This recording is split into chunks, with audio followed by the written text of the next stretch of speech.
Hey there. How's it going? What's up, Taco? Hope you had a good weekend. We got a few minutes we can play here. I got lunch going to like getting heated now, so I'm gonna have to step away in a minute to go grab it. But we can go ahead and get started here real quick. I know we're starting with, I believe we've got a decision coming up here. Another one of those the scales of conviction things that we did on Friday, the first one, I think. Oh no, we lost the kitty. She came in to say hi and then dipped out. All right, yeah, let's go ahead and hop in. We'll see how much we can get done here between. Oh, it's all good. She'll come back. It'll be all right. So yeah, we've got a big decision coming up here, and let's go ahead and see what it's about. Oh, that's no worries. We'll be going for a while today. We'll probably be going for about I don't know, maybe 5.5 hours today, probably somewhere around there. But let's go ahead and get started as the Aesfrosti army continues its inexorable march on Castle Wolfort. Serenoa and his retinue discuss the best path forward. Okay, and this is gonna be an interesting decision here. We've got to. We already did all of our encampment stuff on Friday too, so we're ready to just dive right in here. I hear the music is going hard already. I will give the signal when it is time to cast your vote. I ask each of you to weigh the matter carefully till then. Okay. Let's put on Very auto. well, my lord. To our own councils we go. All right, so we're just diving right into this mode. Their hearts are divided. Still, a compelling argument may yet change some minds. Alas, I have an incomplete picture of the situation, and I would be a poor lord if I did not hear the voice of my people. I should venture into town. Yeah, so maybe in the time being, going out, my lord. Yes, I wish to ensure everything in the town is in order. So we've got to do an exploration phase here first before we can do the scales stuff. I think it's, if I remember correctly, I think it's normally like that, where we have to gather intel first before we can make as knowledgeable of decisions as possible, as educated of decisions as possible. We need to gather as much intel and information. Understood, my lord. When your work is done, pray speak to me once more. I will do just that. Thank you. Okay. I should return to the hall once I've spoken with the people. Perhaps I'll learn something that will sway some minds. So we can see everybody's stuff here. We still didn't decide what we want to do here. Now, if I remember correctly, this doesn't actually, the decision we make here doesn't actually alter the outcome that we're searching for. Oh, that was actually the door. It looked like I was investigating the tree. Oh, we got something. Oh, we got an HP ring. Didn't we already buy one of those? Yes. Okay. Well, who are we gonna give the second one to? Let's see here. Who could use some HP?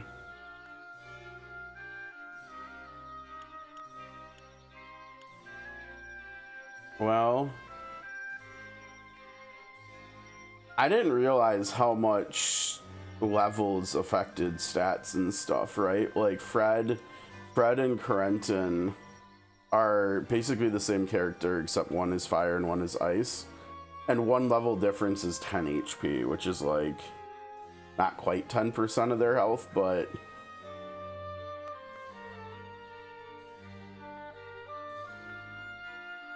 it's still like, because I think we saw, what level was he? Was he 7? No, 8, and she's 9. But one level is making like 10 HP difference. So when if he's the same level as her, they should have the same health. I mean, honestly, probably would be best to give it to Sarah Noah, you know, because often if he falls, then we lose. Granted, we're the difficulty. How's it going, Harmon? Yeah, we're just getting started here. I hope you had a good weekend. It's always nice to see you stop by. I hope are you still on the World of Warcraft Classic grind there, Harmon? I remember you'd gotten pretty into that, I think, the last time you stopped by. I'm kind of feeling a little bit like similar vibes, like with wanting to play Final Fantasy 14 mobile, because it's kind of gonna be like 14 Classic too, right? Oh, okay. Getting out and enjoying the weather. Hopefully the weather hasn't been too bad where you are. It's been kind of gross here, like 90 plus Fahrenheit with high humidity kind of stuff. And you know, with being as north as I am, we're getting a lot of the yucky air quality from all the Canadian fires and stuff too. So like even when it's nice out, still usually like windows are closed and stuff, which is X-Men Legends 1 and 2, yo, on GameCube, there's some name drops. Wow. Okay. Those were a lot of fun, right? And they were the ones that, oh, we got another notes journal about the country and world building and stuff. Those were the ones that were kind of similar to Ultimate Alliance games, right? Those are really fun. It would be really cool if we got like remasters or something of like all of the older ones. You know, because the only recent one from either franchise has been Ultimate Alliance 3, but at this point it's already starting to get old, because that was like, I think that was 2019. Those games are just fun, and unlike like a lot of other, I guess we can lump those into the ARPG genre, right? But like unlike Diablo or Path of Exile or something, like I never really minded playing Ultimate Alliance or X-Men Legends by myself. Whereas when it comes to like Diablo, it's just, I don't know why, but it's just not as fun playing by myself anymore.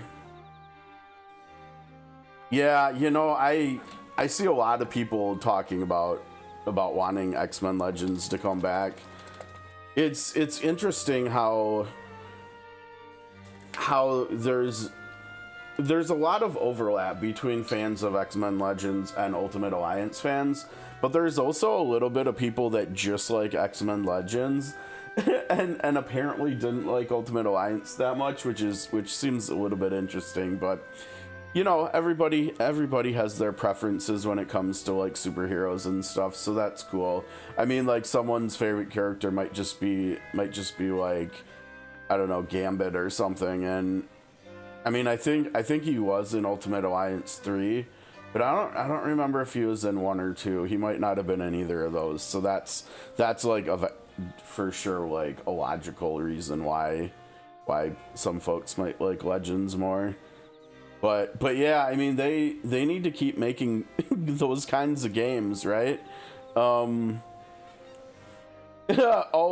how's it going, Beer? Hope you had a good weekend too. Did they already do that, or are they going to do that? I know the Final Fantasy collab has like, I mean, that's like everywhere. If you're into Final Fantasy in any way whatsoever, or Magic in any way whatsoever, like there's no way that's off, like not on your radar with how big of a deal that's been, right? I mean, it feels like we've been going through that for like 3 or 4 months or something now.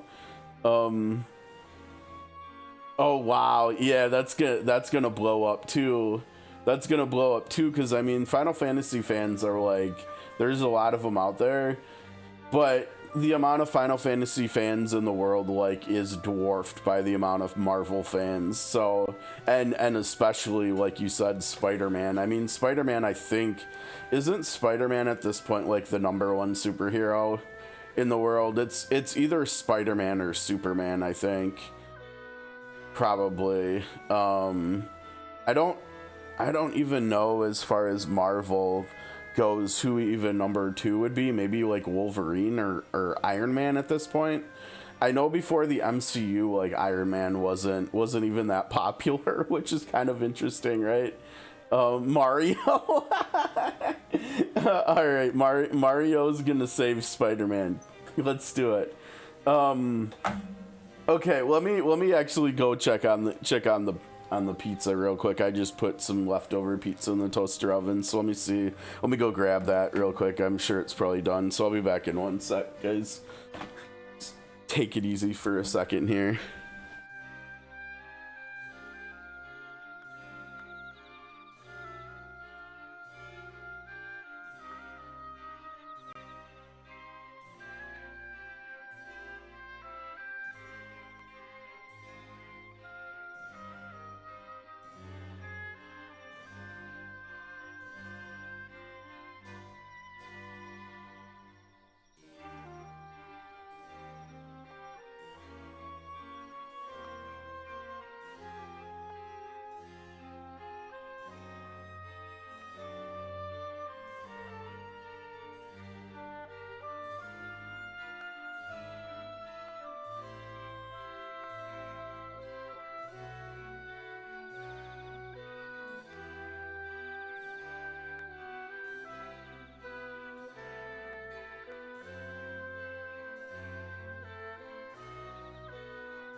All right, sorry about that. I kind of stepped away mid-conversation. That's true, Harming. We've also got Captain America too. That's true. Oh, did you, Taco? Nice. How is that? I've never really gotten into. I mean, I haven't played D&D in a while either, but like as far as like other tabletop games besides D&D and stuff, I've never really tried anything else. Like it would be cool to try like maybe like Warhammer or something too, maybe. I know there's like a Phantasy Star one. I know there's an Octopath one. There's a lot of interesting tabletops out there, but I don't know. I've never tried many of them. I'm gonna hop off the screen here real quick while we're working on food, and in case we're gonna be blocking anything here. I think it's gonna be a little hard for me to eat while we're doing this exploration phase, but I'll do my best. All right, let's see what this boy has to say. Everybody looks so scared. What happened, Lord Serenoam? Well, you know what? It's adult stuff, so don't worry about it, kid. Long have I heard rumors of secret traps that dot the Wolfert domain. If the tales are to be believed, they serve to make quick work of any invaders, though I can't help but wonder why keep such a valuable weapon a secret.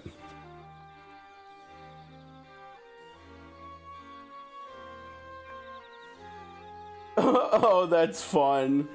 I bet that makes for some wild campaigns then. If they're, are they the DM, or are they just one of the players and then they end up taking like twice as much time as like everybody else when it's their turn to do stuff? Secret traps. It is hard to say what this might mean for us. I see. Yeah, I bet that person's campaigns are pretty wild. Yeah. They might well be employed to give us an advantage in battle, but at what cost to our own? Okay, you learned about Wolfert's secret weapon. Ooh, what could that be? Okay, we'll hide that, and then that'll be an information, yeah. Wolfert's secret weapon. Rumor has it there is a device hidden in Wolfert's castle town capable of laying waste to invading armies. Whether this is truth or falsehood is unknown, but if it does indeed exist, it could deal just as much damage to the townsfolk.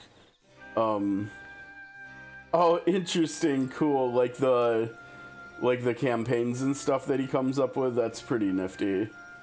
Was the kid up in the building on top of the hill, or was he in here? He was in here. Okay, so we've already checked that house out too. These load times are so nice in this game now. Because in the Switch version, if you made a mistake and went into a house you already were in, you'd legit might maybe be wasting like 10 seconds, which is just a little bit much. Oh, it's Trouble. Hi, Trouble. Oh man, what's up, Trouble? Quality iron, nice. Oh really? That's cool. Oh, that's fun.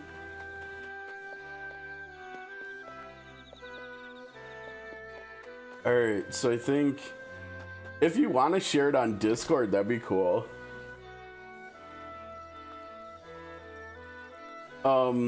I can't remember, did we decide whether it's good to wait to talk to the exclamation people at the end, or whether it matters or not when we talk to them? Let's try talking to one of them early and see if it's okay. You don't watch it yourself, that's fair. I prayed we'd never know conflict again after the Salt Iron War, yet here we stand, peering into the abyss. Though it was Glenbrook and Aesfrost launching an attack on Hyzante all those years ago. The Holy State, reeling from the surprise assault, turned to Lord Simone for help. Back then, Wolfert was still an independent clan and agreed to an alliance. All Norzelia was poorer for the fighting. Its nations and people were left depleted. So I have learned. So I have heard. Father told me stories of the secret meetings with King Ragnar that restored peace to the realm. Indeed, it was they who brought Hyzante and Aesfrost to the table, and then the war to an end. It was your father's efforts that led the king to bring your house into the royal family's fold, as the crown's military might. War is brewing, Lord Serenoa. Think carefully upon how you will navigate it. Yeah. I find myself in the unfortunate position of having thought peace would be everlasting. No, come on, Serenoa is not that naive. I cannot allow the currents to carry me along. I must use them to my advantage and turn the tide of the battles to... Ooh, I like the wording choices that he picked for that one. My father risked his life to bring honor to our house. I'll not be the one to tarnish his legacy. No, I think I like this middle one the most because a lot of these choices we're getting are like related to him wanting to live up to his dad's legacy and stuff. But he needs to make his own own decisions and decide his own fate and stuff. And so like the more he's thinking about his dad with all of that in mind, I don't think that's, I mean, it's not a bad thing to think about, but to like only think about that, which some of these answers make it feel like he's doing, just not how I feel like Serenoa is as a character. So I think we're gonna go with the middle one. I cannot allow the currents to carry me along. I must use them to my advantage and turn the tide of the battles to come. And that also sounds like there's Benedict influence there too, which would make sense because he's basically Serenoa's teacher and stuff. So I like this one. Exactly so. 'Twas Lord Simone's initiative that made him a hero. That same Wolfert blood courses through your veins. I know you'll live up to your family's good name. The people of the Wolfort domain are at your back. I shall take that to heart. Thank you. Yeah, see, I don't think it actually matters when we talk to them, so I'll talk to her too. Why is Aesfrost attacked? I thought all this conflict was behind us with the opening of the mines. And what of your marriage to Frederica? Was that merely a ruse? Aesfrost's betrayal will not stand. They will answer for their atrocities. I share in your confusion, but Frederica knew nothing of this. Pray do not blame her for Aesfrost's actions. And the kingdom has no true allies nor true enemies. We shall sue for peace and work to avoid conflict. Ready the Wolfort lawyers. The Wolfort lawyer brigade. To arms, so to speak, but really to papers, to court. Objection. Okay, anyways, I think we'll go with the top one, because he's also trying to be like a stoic and I don't know, almost like I was gonna say action oriented, but that's not really the right way to describe it. But Serenoa feels like he doesn't want to resort to violence, to war, to fighting, but if there's no other option, he also doesn't have a problem with it at all. And so, like, for being betrayed by Aesfrost, yeah, I think Serenoa is gonna be kind of action based with what he does. He will not act rashly, but he will for sure act. So I think that's why I like this one the most. Okay.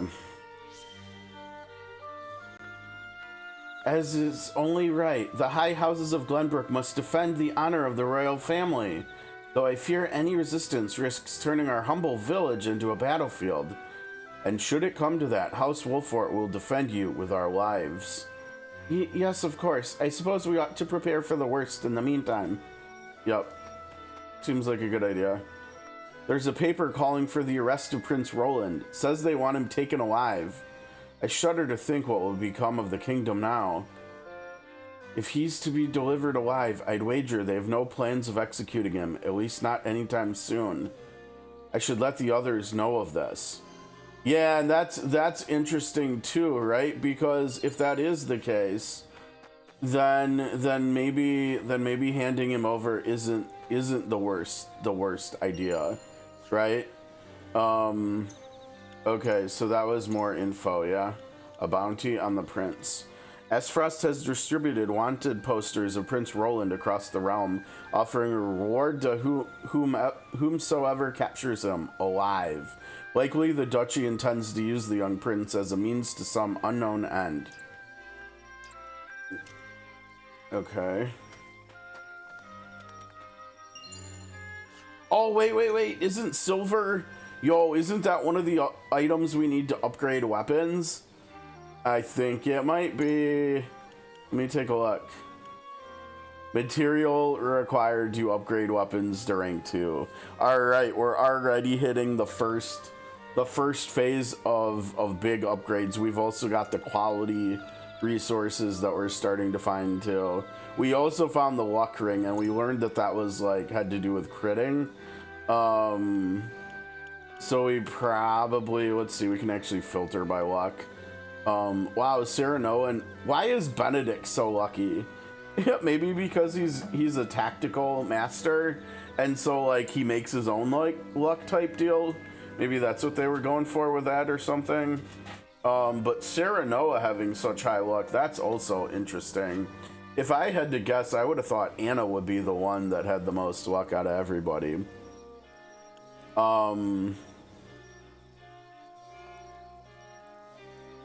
She definitely wants to crit. I don't know.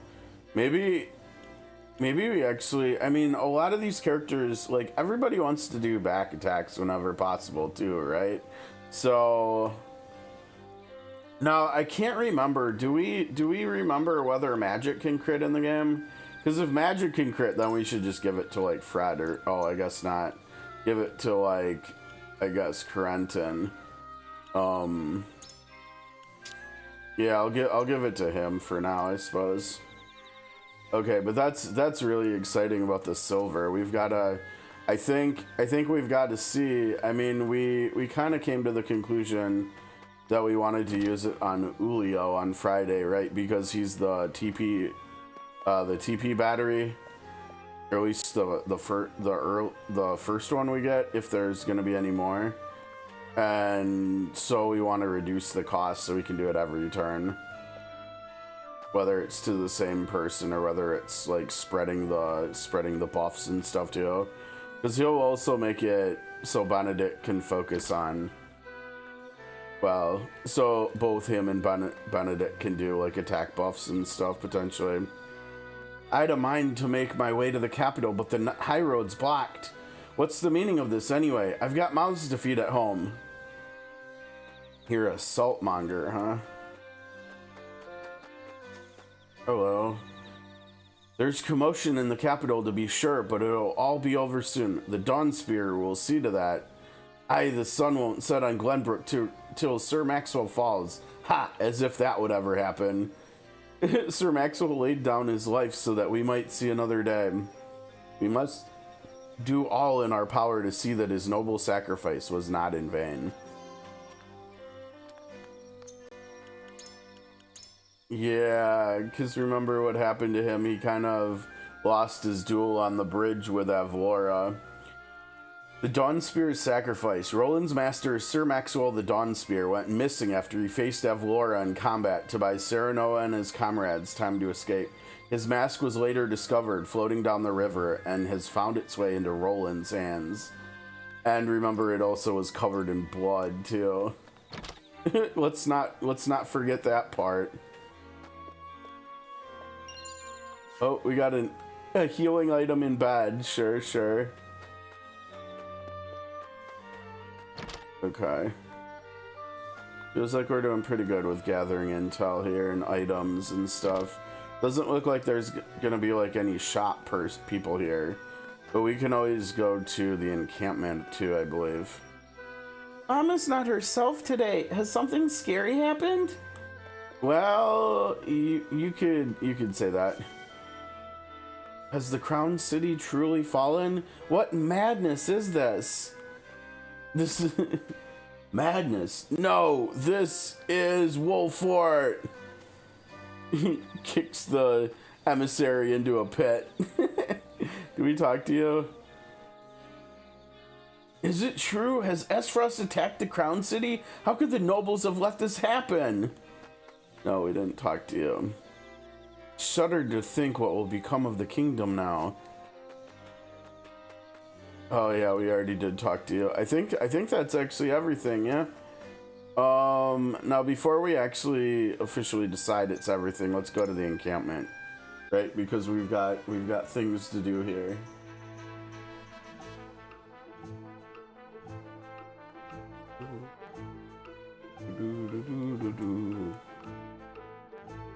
My lord, how can I help you today?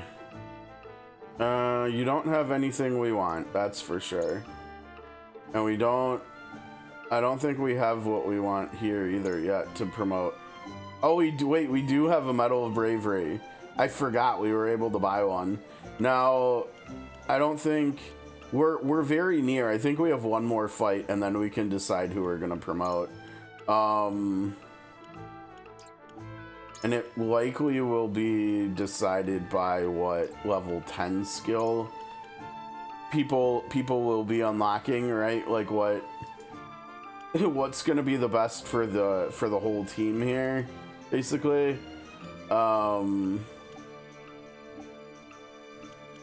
honestly, so far it doesn't look like there's that much which we care about, honestly. So we might actually have to kind of guess here in terms of like the later skills, like Arise in range. So I think either her basic attacks or all of her attacks have their range extended. That alone right there is good, right? Now she is someone we've also said is gonna eventually get power crept probably, and we might not be using for the whole first playthrough. We'll have to see. So maybe that's an argument against. This has to do with healing. I think if she doesn't do anything, she might get a little passive healing or something, which is okay, but also not necessary on this difficulty. I think Heals What Ails You is maybe like a cleanse. I think Sanctuary is her AoE heal, and I think Mend Wounds might be... I think it might be an even bigger single target heal, maybe even with like extended range. We really don't need more healing though on this difficulty. Fire Eater, I really can't remember what this is. I think Pillars of Fire is like the ice wall that Corentin can do, but this, my guess would be that this does damage. I don't know.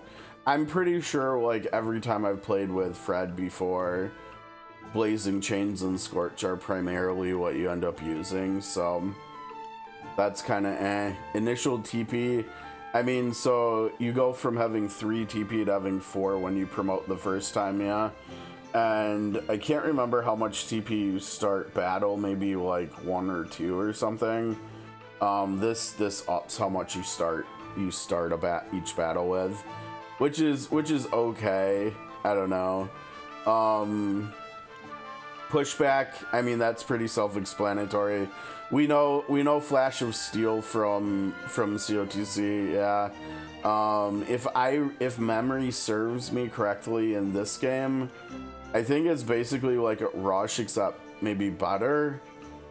I could be wrong about that. It might just be like you attack like a line of enemies, but you don't actually traverse through them.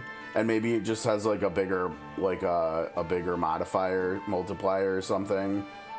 Oh my gosh, yeah, he's still kind of strong, I think. I'm not fully sure, but yeah, I wish I would have gotten him early. Do you remember how salty I was about him though? Because of not liking his personality in this game and stuff. And so like RNGesus listened and didn't give me him until the rerun, and like to even convince RNGesus to let me have him, I had to like apologize to Roland. Like I was like, I'm so sorry, Roland. I didn't mean any of what I said before about you. I do like you as a character, as a person. As a fictitious person, I like you, Roland. And then I got him, and then I went back to, like, trashing him and stuff. I did RNGesus a big bamboozle there. Strength in numbers might actually just be the best first promotion skill that any of our current characters can unlock. I'm pretty sure it's kind of like a lot of the passives and stuff we see in Sword of Convaleria, where when like X number of allies are nearby, like he gets stronger or something. I think it's like if there's 2 nearby allies, you get stronger, something like that. And that's obviously that's just good. So I think there's a good chance, and it kind of makes sense story-wise too, right? Promote your main character first. So I think we probably just end up doing Cyrano after looking at all that. Now we need, oh, you know what? No, we actually have to talk to you because we've got to sell stuff. Because I just remembered, I'm pretty sure upgrading weapons costs 1,000. And not only that, we don't want to just upgrade a weapon either. We want to upgrade a weapon and then unlock an upgrade too. And we were talking about doing it for our new character, Ulio, right? Because, so it's 1,000 here. And then 750 here, so we need 1,750, and we have 560. So yeah, we've got to sell a little bit of stuff here. It might be just as easy as selling these like high potions that we've got. I think that's probably gonna be. I mean, you can't even sell this. We could sell the ice amulet. I don't know. Probably not a great idea though. Yeah, let's just sell some of these because these don't seem like they're not that uncommon. So we've got to sell 5 of the 9 that we've got, and we'll get more in subsequent playthroughs anyways too. So it's kind of whatever. All right, here it is, Ulio. I mean, I guess we can look at the others too, like Sereno is also a good one because, like I said, I think one of these is increased range on Hawk Dive. One of these reduces Roland's, I think, double thrust TP cost from 2 down to 1, so you can just spam it instead of using his basic attack, which is a lot more damage if I remember right.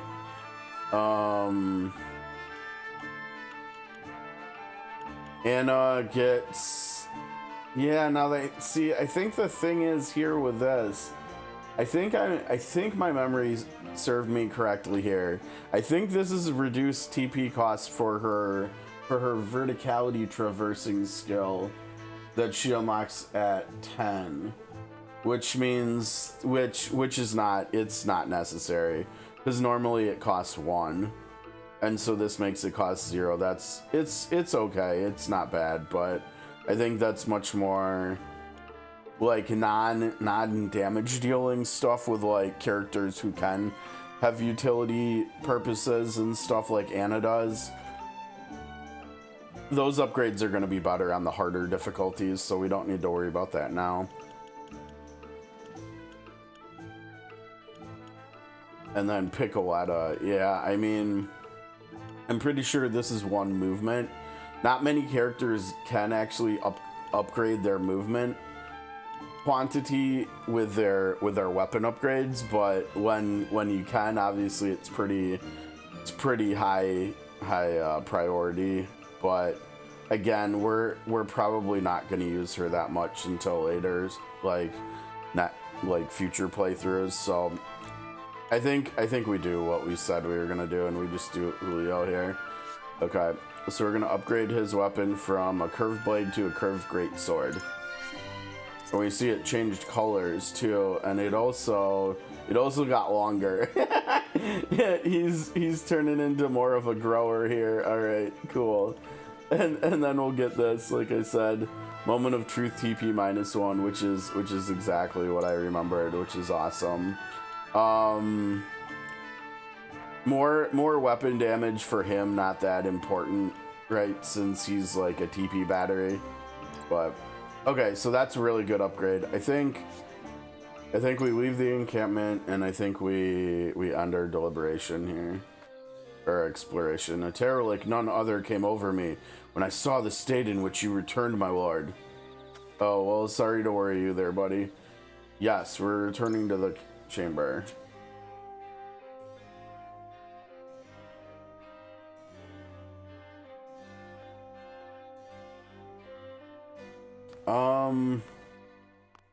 I can't remember. I remember originally like checking like the entirety of the environment here too for items and stuff.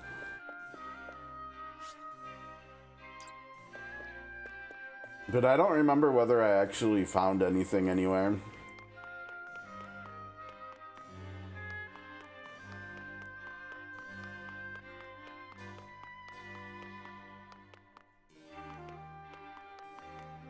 Okay. We need to decide what we're doing here, yes? Does anybody have any thoughts on Roland here and what we want to do with him?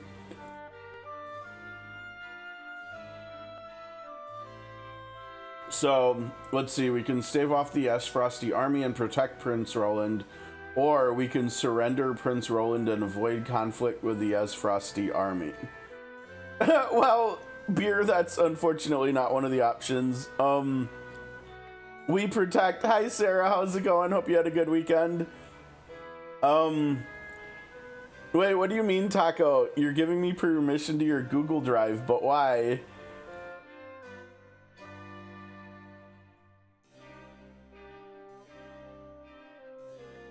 The only reason I could think of for that would be if you have like some art you wanted to share or something.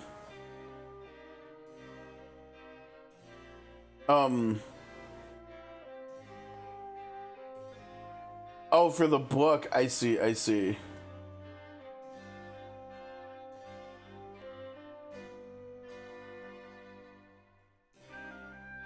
Oh, interesting, interesting, cool. Well, cheers for that. Appreciate it. Okay, so we protect apparently. All right, so that means if we're gonna protect Roland, we have to convince Roland not to sacrifice himself. We have to convince Benedict, and we have to convince Gila. And Anna's undecided as always. Honestly, we don't have to convince everybody, right? Because we already got the trophy for convincing, like, for getting a unanimous decision. We literally only need to convince one person, but let's see if we can convince more people here. What do you need? Roland is worth more to Aesfrost as a political pawn than a corpse. They will not kill him once they have him. At least that is how I see it. If we are to do what gives us the most hope, then Roland himself has the right of it. We must protect Roland at all costs, right? As Steve Rogers told Vision, right? We don't trade lives, right? We don't trade lives. So I think we're gonna have to try to convince Gila here. Alright, bear with me here just a sec. Negotiating may yet prove fruitful. Okay. Pray, tell me what reasoning led to your decision. I will not bet the life of our prince or my friend on a mere supposition. We are finished the moment we bend the knee. There must be a way to strike at them. I fear the living Roland will not stop Aesfrost's onslaught. I think the bottom one is the most logical of these. The top one definitely is the most emotion driven one.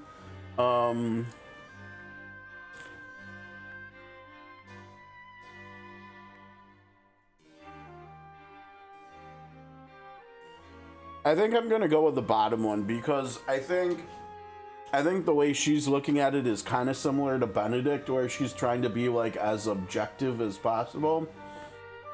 And so I think being as objective as possible ourselves is probably gonna have the best shot at winning her over here. I wonder about that. They would have already laid siege to the Wolford domain if that were indeed their uh-oh. Maybe I'm wrong. Perhaps they mean to cow us rather than conquer us? Well... We've not but conjectured. My mind can find no peace among the paths before me. Might I ask you to expound on your thoughts? Ah, Wolfert's secret weapon.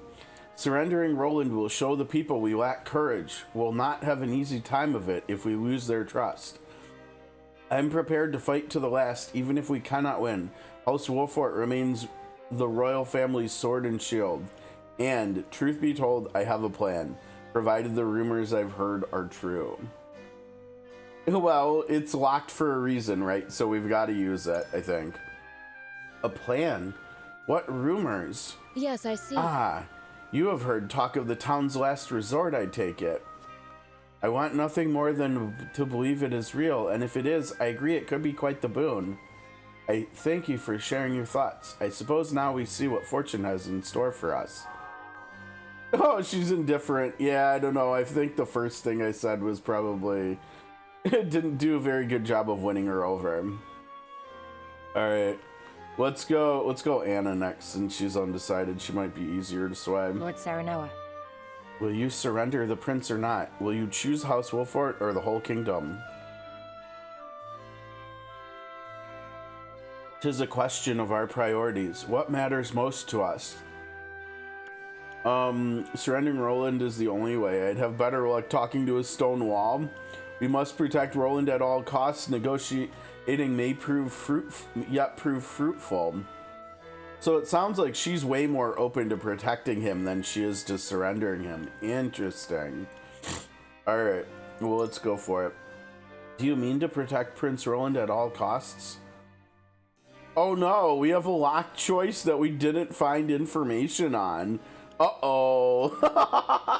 Uh-oh. Now that's, gosh, I really hope that this was not something we missed, and it was actually just information that we would have got if we went to Aesfrost in chapter 3 instead of Hyzante. I think we have to work under that under that hope. There's also, I can't remember for sure, but I think some of the stuff that carries over when you do New Game Plus are the notes and the information that you collect. And so, like, if that is the case, then we might actually have to wait until we do all 4 playthroughs before we get those trophies too anyways. And so, like, I think hopefully we'll be okay with missing something like here. I don't know where we would have found the information for this other than Aesfrost, though. Like, I feel like I did a good job exploring just now, yeah? I mean, I don't think I missed anything. I mean, maybe I did, but I don't think I did. I think the most likely possibility is this is from the other path if we would have gone to Aesfrost instead. Okay, so we cannot capitulate to every demand our enemies make, and House Wolfort shrinks from no enemy. We will strategize and fight as we always have. Yeah, no, let's talk about ourselves, not about our enemies. Let's go with the mid one. Yes. Yes. With the right stratagem, there is no such thing as an unwinnable battle. You clearly have no illusions about the battle ahead. Perhaps it is worth fighting after all. In any case, we must not be too hasty. I need time. I'll consider the matter with what little time we have. Okay. Yeah, it worked. All right. So we might have already succeeded in winning the vote here to protect him. My lord. It would not be wise to continue this fight with Aesfrost. If protecting His Highness's life is our first priority, it would be safer to accept their conditions. In other words, you feel that Roland is of more use to Aesfrost alive as a puppet than dead. Precisely. Furthermore, we must consider Princess Cordelia, who currently is in the enemy's clutches alone. We must protect Roland at all costs. I'd have better luck talking to a stone wall. Alright, well, let's try anyways. I trust that you will make a reasoned decision, my lord.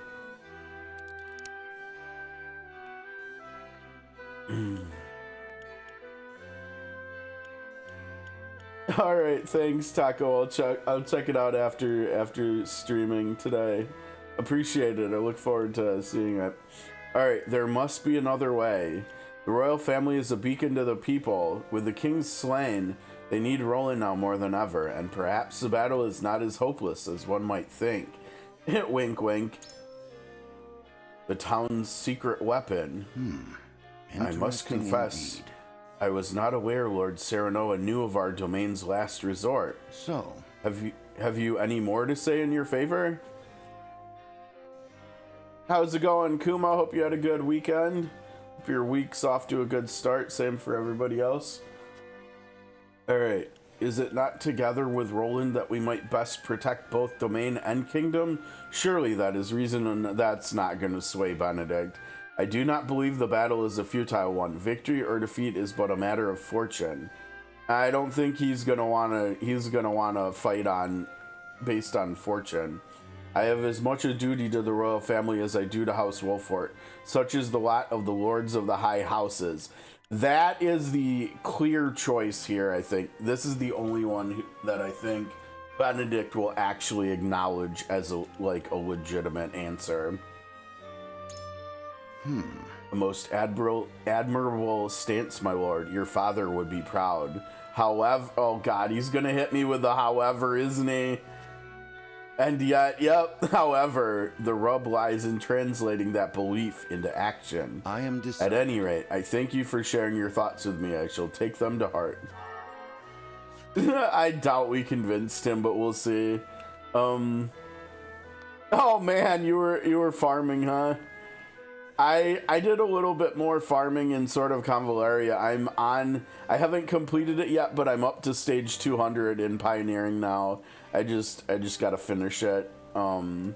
Maybe tonight or something. We'll see. My team was not able to auto it though, so I probably will have to manual it unless I wait for another level or two or something. I think I'm at like plus 5 seems to be the sweet spot I found for autoing, where the teams can usually most of the role teams can succeed in autoing still. Okay, Roland.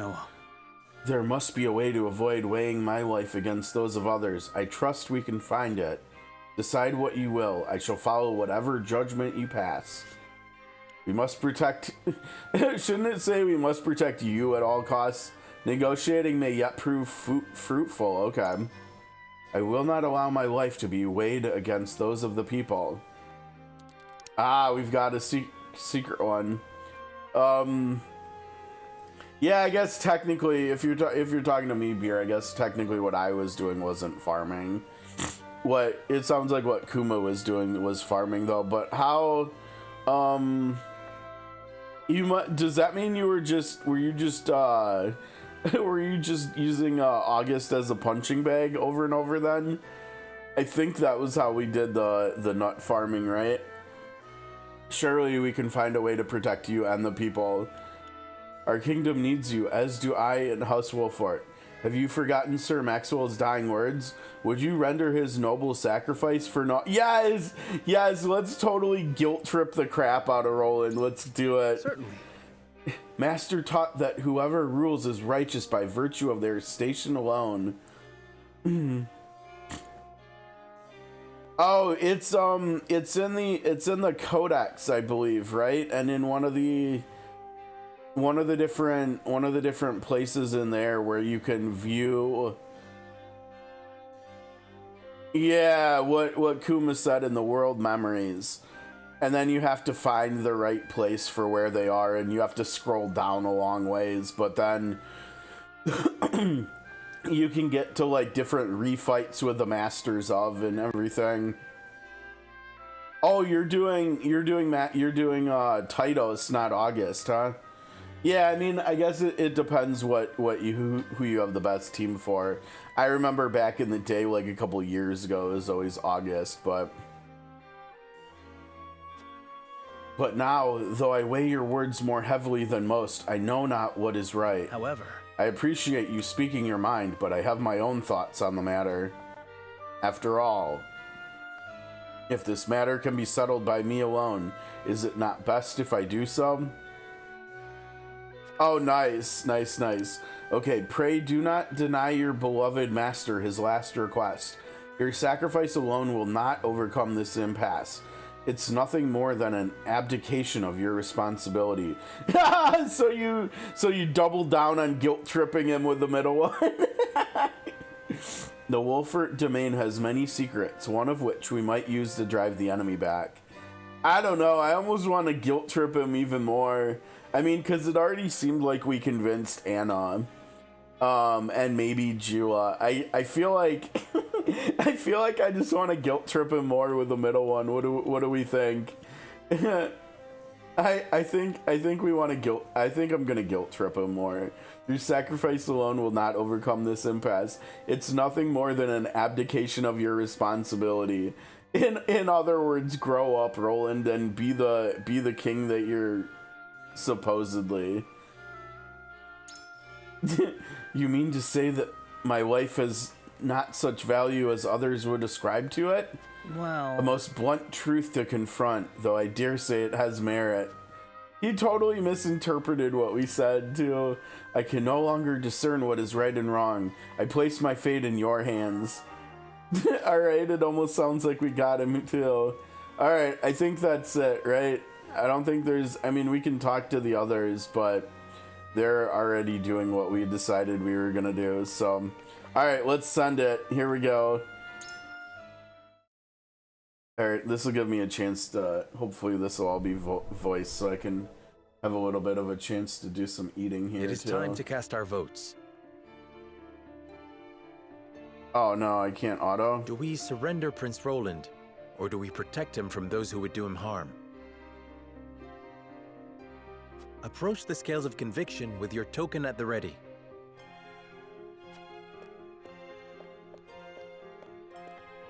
I believe in you. Put my faith in you as ever, my friend. Wow, I think we convinced him.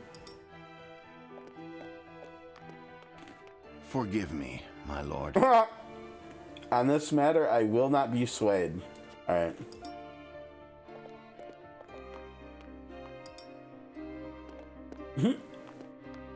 You aren't wrong, but Considering the duchy's actions, I fear this is the only way forward. Damn, we did not convince Jua. I think my first answer was what decided that. But it does sound like we got Roland, so we should have the vote now already. Unless somehow I maintain the courage of my convictions. Unless somehow like Anna decided to like not side with us, but it doesn't sound like that's the case. And then these last two are doing what they said they were gonna do anyways. The scales of conviction will illuminate the path we've chosen.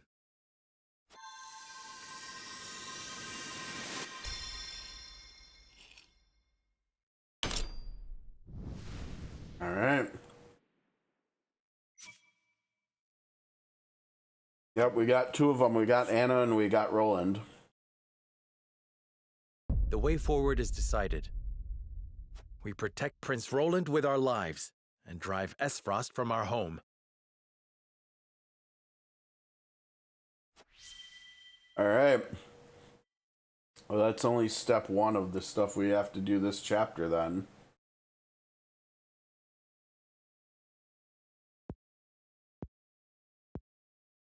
Don't worry about it. Judgment is made. The scales tip, and our path is chosen. We must steel ourselves for the battle that lies ahead. Very well. Then I will do all in my power to see that it proves the right one. I fight with you, my friend.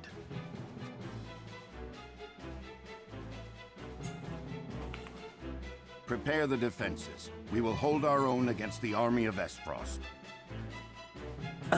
Benedict says begrudgingly.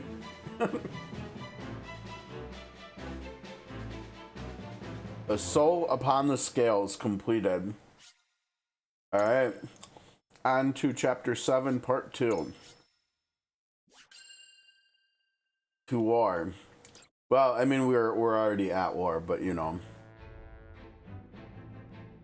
After consulting the scales and reaching a consensus, House Wolfort resolved to shelter Prince Roland. Not long after, they find themselves besieged by an elite subset of Aesfrost's forces. Commanding the Duchy's armies is none other than General of Laura, the deadly warrior who claimed the lives of Prince Franny and Sir Maxwell with her own hands. Chapter 7, part 2. Not a word, my friend. Yeah, Avlora, a certified badass, right? Pardon the intrusion, Your Grace. A bird has arrived from House Wolfort. Concerning Prince Roland, no doubt? Still no change. Interesting. Leads a whole coup. Well, not a coup, but he goes to war and invades another country, and it doesn't even change his info. Yeah, that's interesting. So they refused to relinquish him to us. How intriguing. They will remain loyal to the royal family even if it means their demise. Very well. Send a bird to General of Laura. Tell her to make for the Wolfort domain at once, and that she is to return with the prince, or not at all. Oh, damn. Yes, Your Excellency.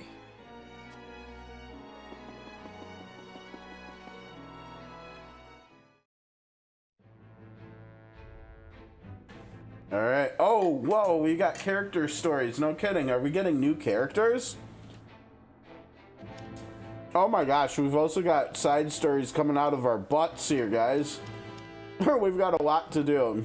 All right, character stories. Oh, we're getting 2 new characters. Yo, let's go.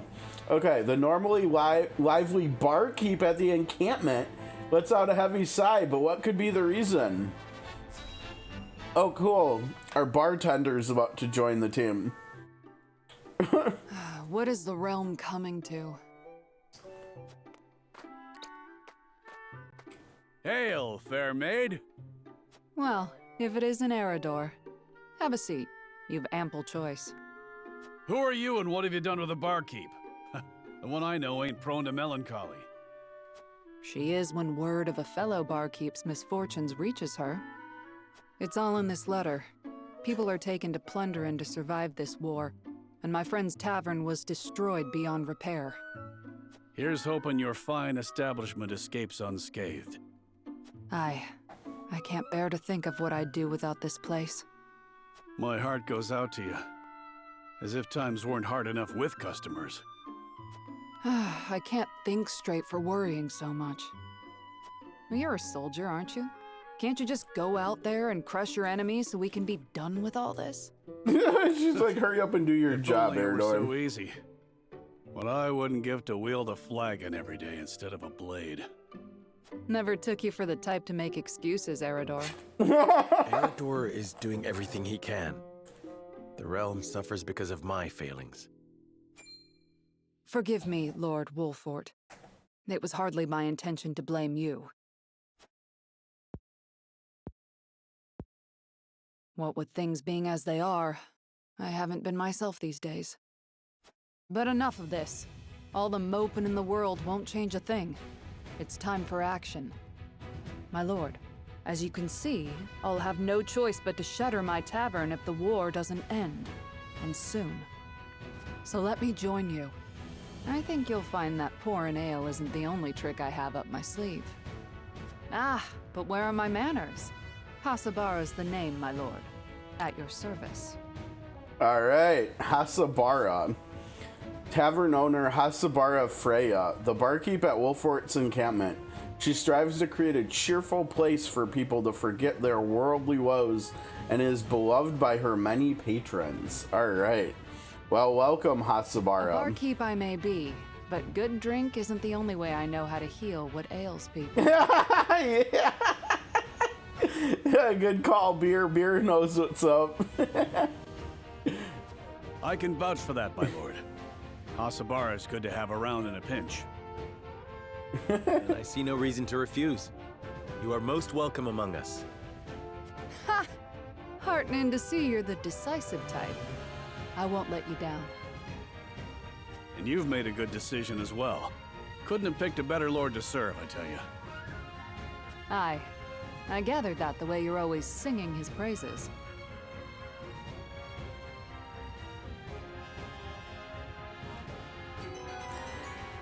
All right. Welcome aboard, Hasabara. She's a horseback healer to help allies in need. She heals allies within range and heals herself and her ally when performing a follow-up attack. She's probably going to be really good on the lower difficulty levels because she's a very offensive oriented healer. She's mounted just like Roland, so she's cavalry, and so she's got tons of movement. She's got well, let's take a look at her. So her strength, let's see, 13 is pretty good. Like, she comes at level 9. She's got more strength than Anna. She's got tied for the most strength with Ulio, and that's only because he's got a strength ring equipped. So basically, she's the strongest character on the team right now. Yeah, I mean, I don't know why these cavalry characters we have in the game, they're all weak to spear. Even though that's usually what they're using as weapons too. So she can heal everybody. I think it's one range around her and stuff. She can heal everybody for 2. So she can do some AoE healing. She does cleaving, where she does a 1x3 attack in front of her. This one grants 1 TP when moving 5 or more squares. We're definitely familiar with stuff like that from SOC, right? In SOC, that's literally similar to sword and wand engraving, whatever it's called. I forget what the thing is called when you pair up the 2 engravings. I mean, that one's only moving 3 tiles or more. She's got 5 movement, so basically every turn you want to move her as far as possible. And if you do, you could technically attack or heal every single turn with her. And as they said, there's gonna be more stuff that she gets, because right now, this one, she can't actually heal herself with it, if I remember correctly. She needs a passive that comes, it looks like, from her only promotion, right? Because she comes promoted just like all the other recruit characters, where she's already got 4 TP, so she's already technically got her first promotion. But from her second promotion, she gets a passive that I think makes it like what it said in that intro window that we saw, for like kind of detailing what her strengths are and stuff. She'll eventually get a passive that makes it so when she does a team up attack with someone, she'll heal them plus herself. And so I think that's the only way that she can like ultimately heal herself. So but with how strong she is, she should probably get some use here. I think we'll try to use her. I might, yeah, I don't know. The problem is we're getting more characters here, and we're getting interesting characters too. Yeah, I'm not sure what that's gonna do for us. We'll have to figure out who she's gonna replace, if anybody. Okay, and then we've got Serenoa accompanies a young blacksmith to gather supplies when they happen upon an unfortunate scene. Okay. I can't thank you enough for accompanying me to gather supplies, Lord Serenoa, but I hope I've not usurped too much of your time.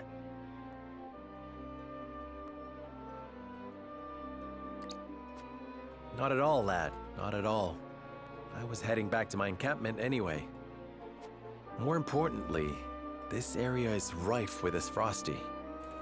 I hate to think what would happen should they discover you or any loyal to House Wolfort out here. I cannot much bear to think on it either. My lord, there's someone here! He's dead. Oh, dang. Those are Glenbrook colors. He must have met his end at his frosty steel. Well, that's not good. I know him. We were friends. He had such praise for the blade I forged him. This blade, here, the broken one, it failed him. I failed him. Oh, and damn. Now he's gone. You are not to blame for his death. But we are at war. I'm sorry, my friend. I'm not as skilled a smith as I believed. We risk much lingering here, but let us give him a proper burial before we depart. My lord, you needn't go to the trouble. It is no trouble. It is all I can do for him now, and I shall curse that I cannot do more. Thank you, Lord Serenoa.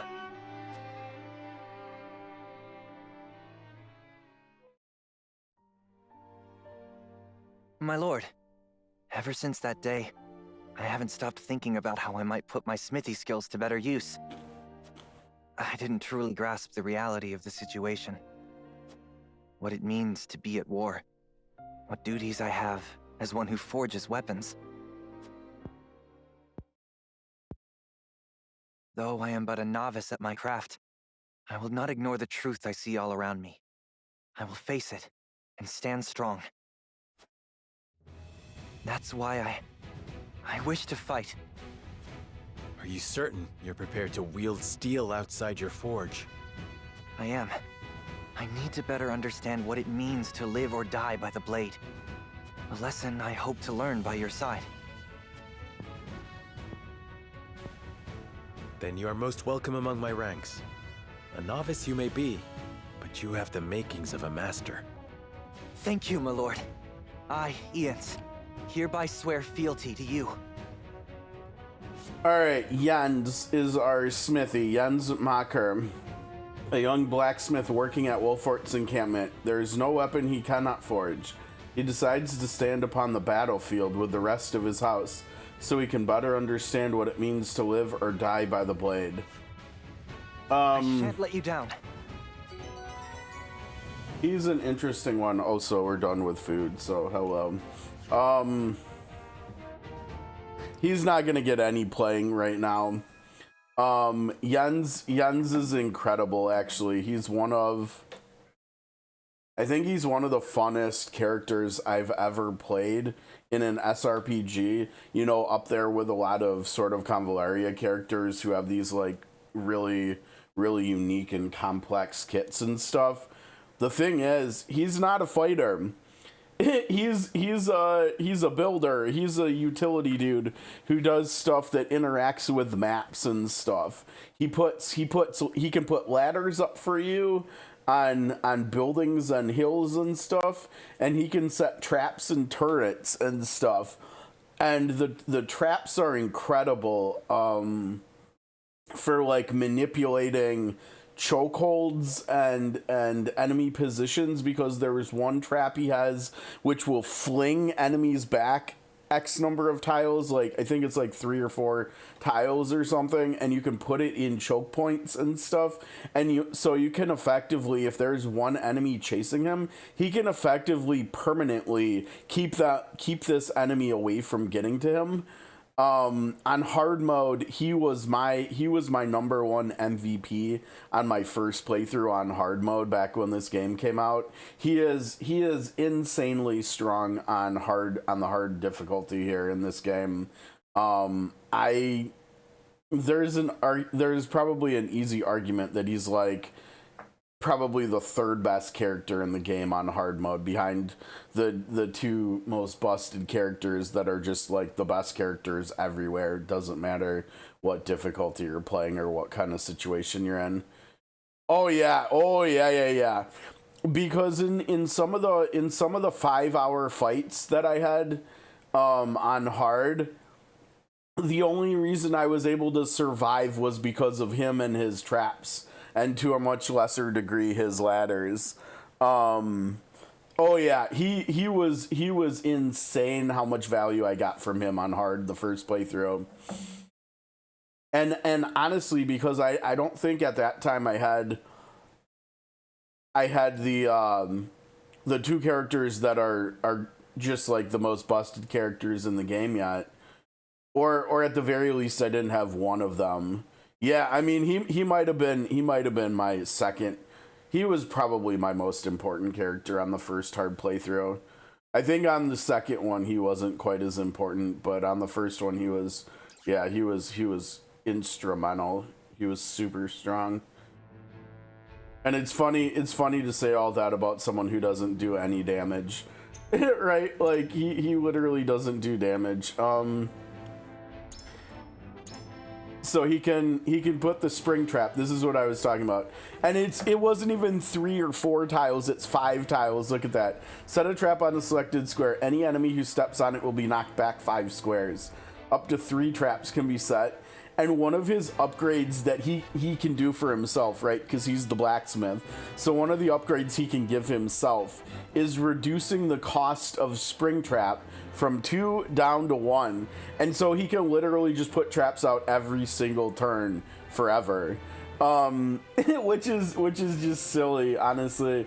And then as you can see, he can put down a ladder, and then eventually he can put down a second ladder. And so he can have like ladders placed around the battlefield strategically, whether it's for moving your characters or whether it's for creating additional choke points.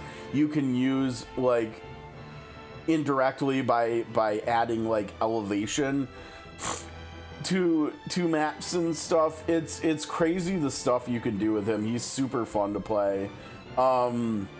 Yeah, he's also got constricting net where he can just immobilize an enemy too, which isn't bad. I can't remember what ensnaring the enemy does. It might like slow down enemies or something that are in nets or something. I don't know, but yeah, he's a load of fun to play. And then his weapon skill down here, his ultimate skill is a turret he can put out, and we might play with that later on this playthrough. I don't know, probably not though. That probably, I don't know if that does come into play. It probably won't be till like the third or the fourth playthrough, I'm guessing. But we will definitely use him in the future. Not this playthrough, but in the future. He's gonna be a lot of fun. There's a couple more characters who are like tailor-made for hard mode too, besides just him. Okay, let's go. What do we normally do? Counterclockwise with stuff. So let's go up here first. Telior. A bird from the Crown City arrives at the Telior domain, prompting Lord Silvio to consider his next action. Okay. Ah, Lord Telior, there you are. Yes, what is it? Yeah, no, nothing changed. Tidings from Whiteholm, my lord. House Wolffort shelters Prince Roland within their domain and refuses to acquiesce to Aesfrost's demands. Yeah, we're stubborn like that. Those fools would stand in defiance against the duchy. Yep. The Archduke's forces move against the Wolfforts as we speak. They intend to capture Prince Roland and bring down House Wolffort in one fell swoop. House Wolffort is strong, but not strong enough for a full-on attack from the duchy's forces. And yet, there is always the chance, however slim, that they will prevail. Best wait and see how the situation unfolds. Yes, there is no need to rush into anything. We must consider carefully what will afford us the best chance of survival. He's not like inherently evil, but man, he sure likes doing nothing as a strategy, right? I bet like if he ever got sick or something, like physically sick, he'd do the wait and see thing too then, right? And it might end up like costing him his life or something. You never know. You know, usually if you get like really sick, it's probably not a bad idea to go see a doctor. See if there's anything like specifically wrong that can be addressed like directly. But he's like, nah, let's just wait and see what happens here, kind of deal. Continue to keep your eye on the other domains. I must know of any movement among the Wolfforts and the Fox, no matter how inconsequential. Yes, my lord. And it seems like all of his like subjects and stuff in his domain are like not very pleased with how he's handling the situation. Like, surely shouldn't we go help the capital? Like, they're being attacked right now. Let's go help them. No, you know what? Let's just wait and see what happens. We'll just bide our time and we'll see how it plays out. You know, just chill. We're just gonna wait and see. After seeing General Evlora and her troops off, Erica and Thalis stroll the grounds of Whiteholm Castle, discussing what may come to... Oh, it's our favorite two characters in video game history, right? Let's go see what they're up to. Oh my god. So they would rather die than bend the knee? Wolffort truly is a house of fools. Yep, still no change. At least Evlora will have the chance to prove herself on the battlefield. That's why we took her in, no? She'll prove useful yet. For her own sake, I would hope so. They view other people as like tools and Once things. we bring down the highest of the 3 high houses, what do you suppose will become of the other 2? I should think the answer obvious, dear sister. The cowardly Teliors will be at our beck and call. The Falks, too stubbornly loyal for their own good, will not. House Falks presides over bountiful lands. Now, do you suppose brother will pass up the chance to claim such a tantalizing prize? Indeed not, brother dear.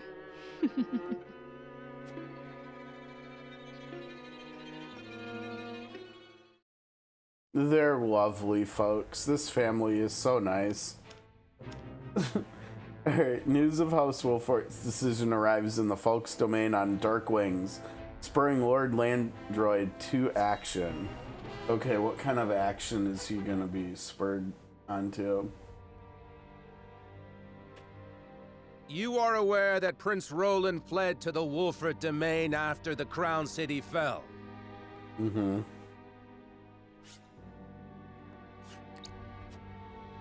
Aesfrost demanded that His Highness be relinquished to their custody immediately. We have just received word that Wolfort refused. Let's see, Beer. Is it maybe the... Let me see if I can find it. Is it the... Sorry, Triangle Strategy folks are gonna take a quick detour here. Real quick. Is it maybe because of like a 6-star upgrade, perhaps? Let's take a look.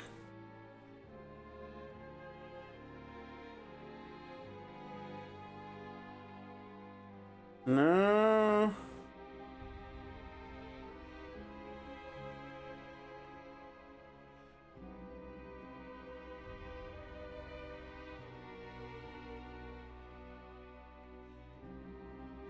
I mean, these, let's see.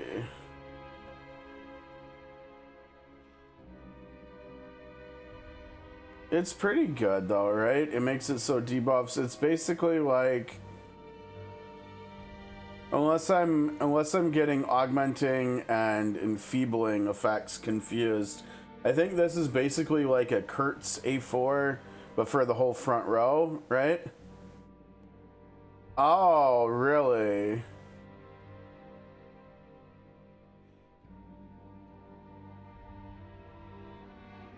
Yeah, and this one, and on this website. Now, this website is usually translated from the, like... Yeah, so now I understand your last question. Did it get upgraded for Japan? Because this is not the same as what you're saying. And like down here it says joint, and this does say joint. It almost looks like the wording on here is bad. Right, because this does say front or back rows effects, which implies the 4 characters in the front, right? But the word joint does not say the same information.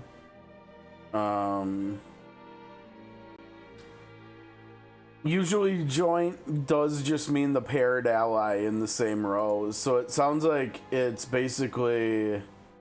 It sounds like she's basically just a second Kurtz A4, right?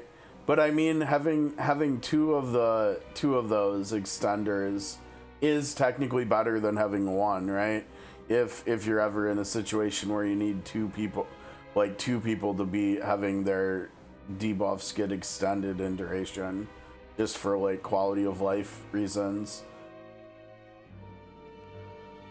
I don't know, that doesn't seem like something I can fit into teams, but I'm also not running like physical teams, so I don't know. I don't know. That doesn't seem, I mean, I guess like a couple instances of this seeming like a good idea would be like if you're doing like a sword team or something, and you're still using Richard for doing sword resilience down, right? You could pair him with her, maybe, and then you could have like Kurtz's A4 on like Signar or something too, so that you have both of your resilience debuffers extending, sort of vibes, I guess. I don't know. It definitely seems like she's probably more viable in physical teams though, because like as we've seen with what little like team building I've done lately, like on stream with Magic, it's really hard to find to fit people into the team of 8 characters only, with trying to fill as many of the buckets as possible. Yeah, I mean, it would be a lot better if it was front row, like the wording of the skill itself says, right?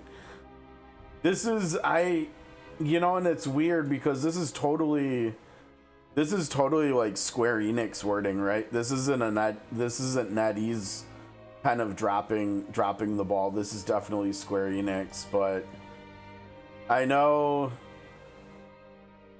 periodically the localization volunteers and stuff are actually going back and doing stuff like retroactively, like fixing stuff too.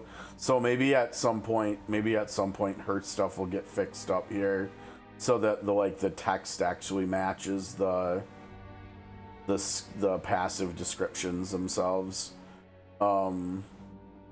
Yeah, I think you're right. I think the most important part is the joint part, because that implies only one character, the one that she's paired with, and that's in like all 3 of these, right? Joint, and joint. So they don't usually nerf. I don't know if I can remember them ever nerfing characters. My guess is it was just really poorly worded, honestly. See, because like look at this one, her TP passive. This is actually worded correctly to reflect the fact that the joint tag is in the name of the passive, right? Whereas her 1-star and 3-star are not. They're just poorly worded. I think that's just Square Enix dropping the ball, honestly. I don't think it's like a nerf or anything. I think that's just them not doing a good job early on, right? Because she was a launch character, so that's like almost a 5-year-old problem that they, at least on global, that they didn't fix. Yeah, write them a letter.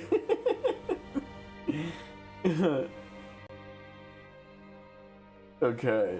I need this to leave the screen. There we go. Okay, we have just received word that Wolfert refused. A most admirable display of loyalty to Glenbrook's royal family, if ever I have seen one. And they are not the only ones who shall remain true. In the name of King Regna, House Fox too will take up arms against those Aesfrosty bastards! Alright, Lord Fox, let's go. Maybe we're not alone after all. 3 high houses of Glenbrook.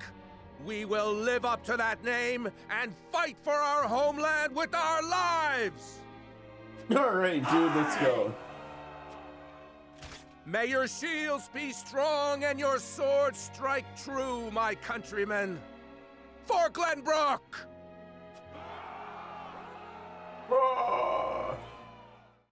Okay, now we have one other thing we need to do before we go to war. Well, actually not yet. We're not going to war yet, but we have one other thing we need to do yet, because we just got 2 new characters, right? We just got Hasabara and we just got Jens. We need to look at the voice cast for them, right? Hasabara is someone we know very well on the channel. Hasabara is Monica from Unicorn Overlord, who was the ex-wife of Clive, remember, who was one of the very first characters we recruited. They were both part of the cavalry squad, right? She was a Radiant and Sainted Knight and everything. So a cavalry healer. So she was Monica and Unicorn Overlord, and then the year before she was Rai Mei in Octopath 2. So she's kind of a big deal here, Hasabara, actually. She's also been in a couple Fire Emblem games. She was in Fire Emblem Engage, Fire Emblem Warriors 3 Hopes. She was in Tales of Arise. She was in Fire Emblem 3 Houses. And she was in Fire Emblem Heroes. So she's, it looks like, most noteworthy because of Fire Emblem. But she's also been in Triangle Strategy, Octopath 2, and Unicorn Overlord, which is a really good cast of games, I would say. Her name is Caitlin Galt, and she's not credited with that many games. She's only done 14 games. In which one? Fire Emblem Warriors. She was Ladislava. I don't know if I'm pronouncing that right. I think so, maybe. And that was also who she was in Three Houses too. Because I think Warriors isn't Warriors one of those big like super beat 'em ups and stuff where you fight like big waves of enemies and such. Yeah, I guess she must have been an NPC from Three Houses, maybe. Vladislava, like I think I've mentioned a couple times recently with all the SOC we've been doing. I do have Three Houses. I haven't finished it. It kind of, I don't know. It was kind of a miss for me, but I also want to give it a second chance at some point. I think that could maybe be something we look at doing next year. Maybe we could do something with that and with this, like we alternate with them or something for a little while, or we do like one playthrough of this, then one playthrough of that, because I know that has different like endings and routes and stuff too. Yeah, those I guess I don't really have any opinions on those hack and slash type games, because I don't think I've tried any of them. I probably should keep my eye out, and if any of them ever are one of the free PlayStation Plus games that we get each month, I should definitely pick one up and see what I think, because yeah, I might end up liking them, because I like ARPGs and stuff. Okay, and then we have Jens over here, who is voiced by Griffin Puatu, who has 33 game credits on his resume, and just like Hasabara, he was also in Unicorn Overlord, but he was as mercenary type B and type F, which, unless I'm mistaken, it looks like type B was the oh gosh, what class is that? It's the class that Chloe is, I think. Something that gets promoted to sergeant, I think. They're kind of like jack of all trades. They do like spear stuff and are like anti-cavalry, I think. And then mercenary type F was the Wyvern Riders and Masters, it looks like. He was also in Spider-Man 2. He was also in Fire Emblem Engage, so they both worked on a couple games together, interestingly enough. He was also, make that 3, he was also in Tales of Arise. Spider-Man Miles Morales.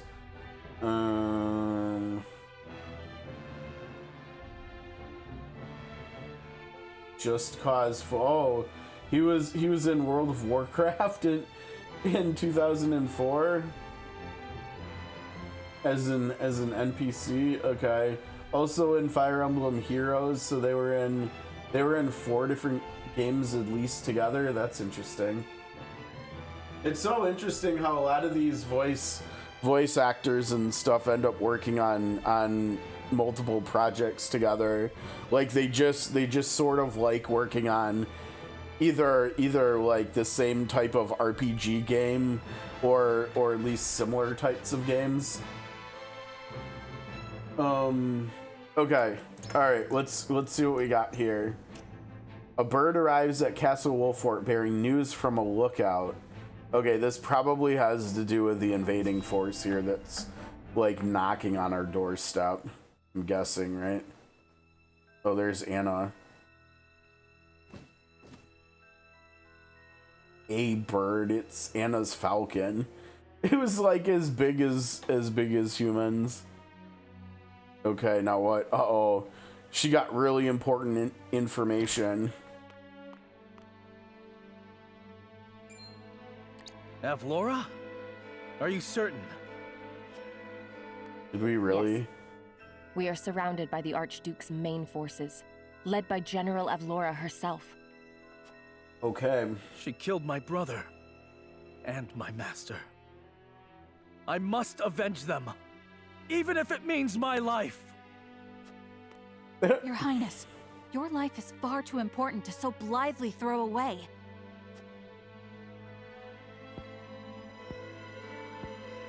I know that, and yet... I'm gonna do it anyways. Forces head on is a fool's errand. They will drive us back with ease. Let us consider another strategy. Oh yeah, what's that, Benedict? As a matter of fact, there is more to this town than meets the eye. Okay, Optimus Prime. A secret which, under normal circumstances, would be divulged to a new lord only after their succession is made official. But desperate times. I sent a man just now to make preparations. Come with me. We haven't much time. Okay, so what are we doing here?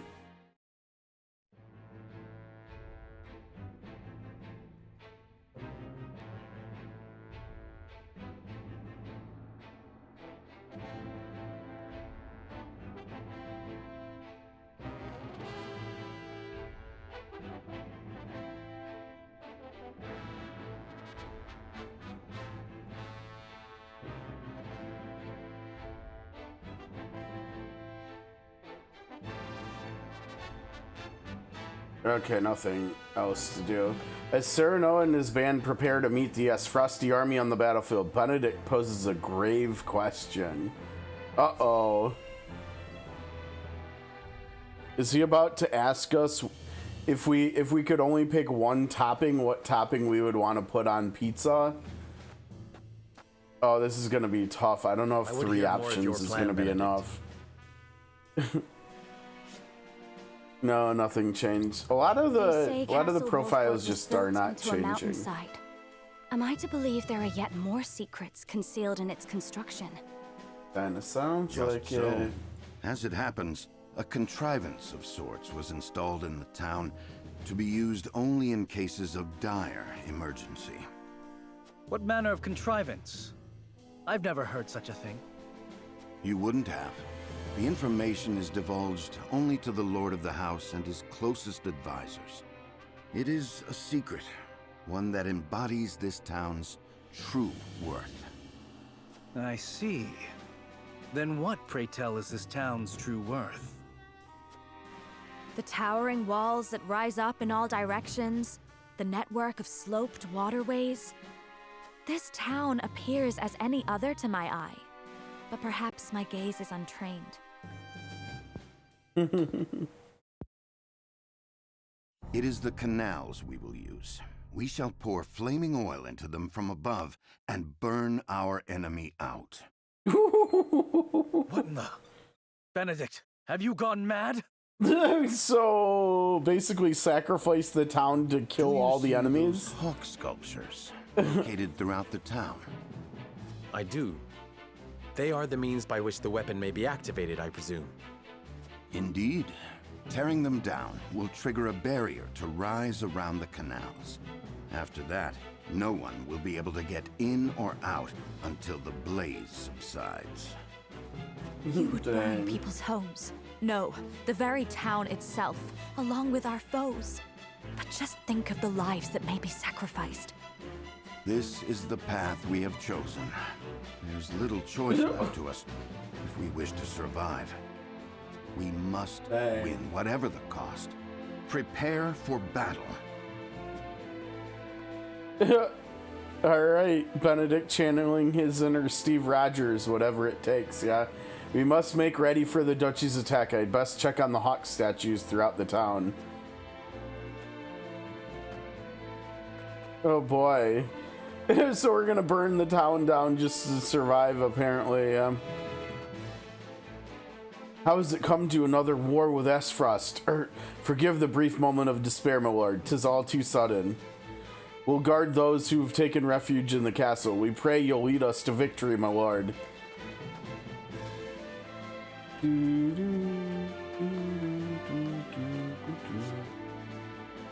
Nope.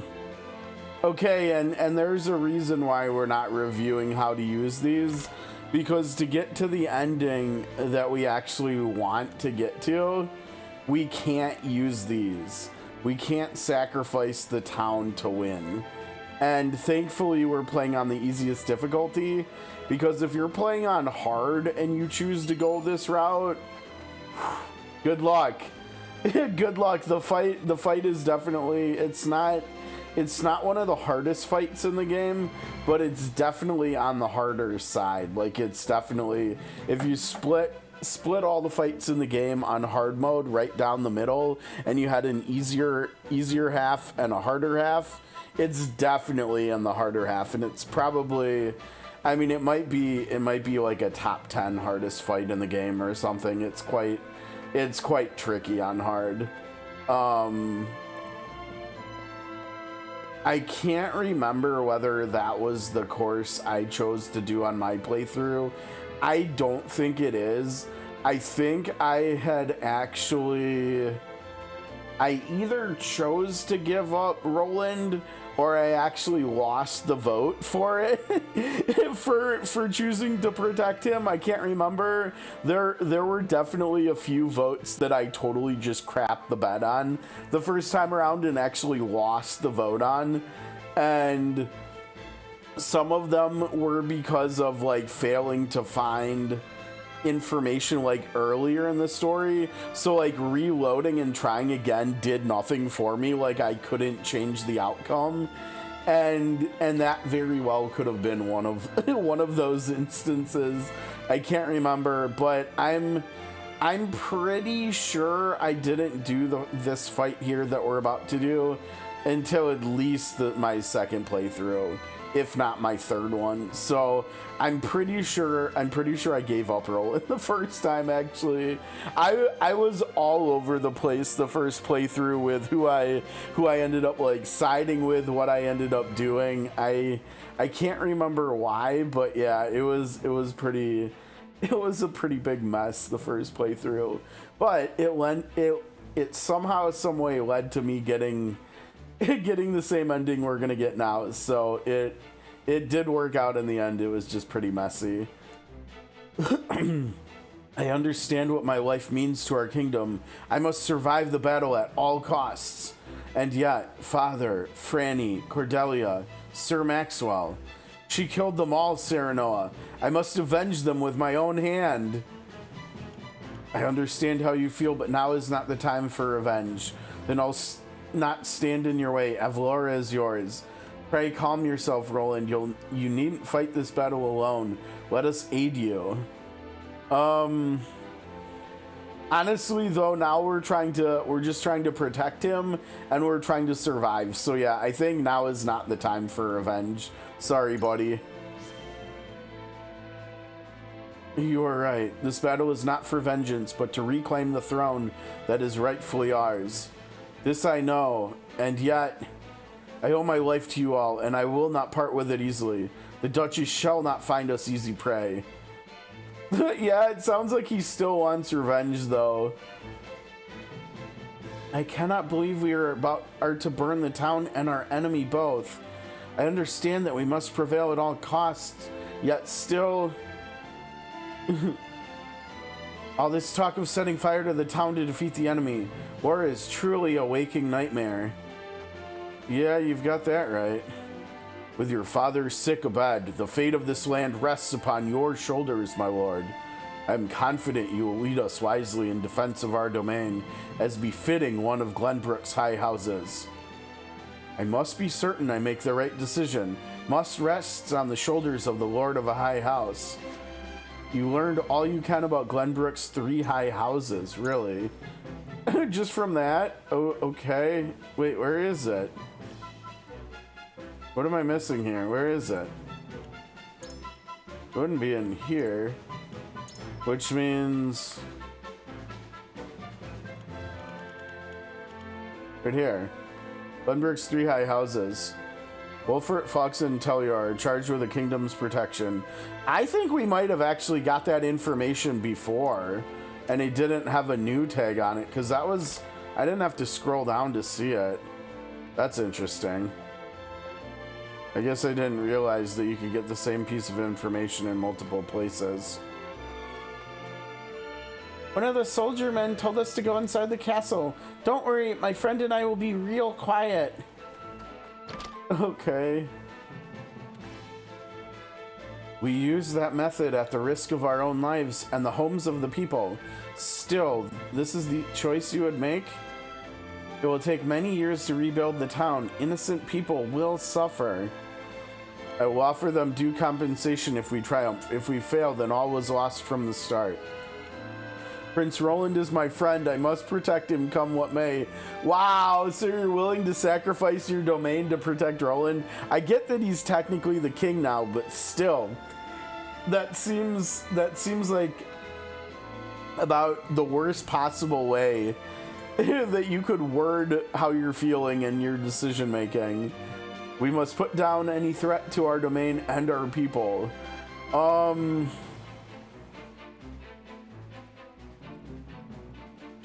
I mean, I'm kind of down with the top one or the bottom one, but the bottom one doesn't show a care for the people.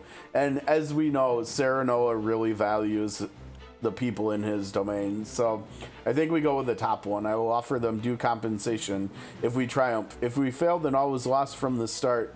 How's it going, Solstice? Hope you had a good weekend and your week's off to a good start. We're about to go to war here. I know you have only the well-being of your people at heart. I apologize for speaking out of place. And I know you meant only to remind me that no nation exists without a people. I cannot make them whole again, but their suffering will be paid for in kind. Indeed, I am sure they know how deeply you care for them. We must prevail, and rest assured that I will see that we do.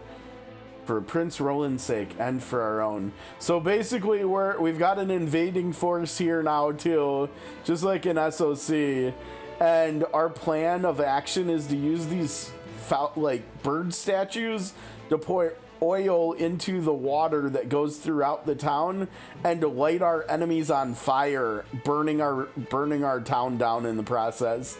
that's our preferred choice of action here. Oh, you're moving. Oh man, I hope it's going smooth for you so far. I've moved more in my life than I would like, and part of that was early in life, and having a single mother and stuff who wasn't always the most well off financially, but you know, throughout my adulthood, I've moved plenty of times too, so I can definitely relate. It's always nice when you finally get done and everything. You got your PC and internet, of course. In this day and age, you got to get the internet set up like right away, right? Oh my gosh, almost 2 hours. That sounds awful. At least some of the yucky stuff is already behind you, though, that you've already done that, and you can at least, sounds like you can settle down a teeny tiny bit. with having the computer and the internet up and running, at least you can like chill a little bit. But then there's all the unpacking, right? I mean, I've been in this second condo that I've lived in my life for almost 3 years. I've always been a bad unpacker. All my stuff is not completely unpacked yet. And I'm 3 years into living here, so, but it's all like stuff that doesn't matter. It's like some of my old pottery, some like old video games from when I was a kid, stuff that it would be nice to get around to unpacking at some point, but like it's not like love loss from it not being unpacked at this point either. Yeah, good luck, man. I hope the rest of it is smooth and stuff, and there's no bumps in the road with the rest of it too. Hi, Trouble. We've got Trouble again. Man, I can't wait to see real Trouble in what are we down to, like 2.5 weeks now? We're getting there. Yeah, we're really getting there. 1, 2, 3. What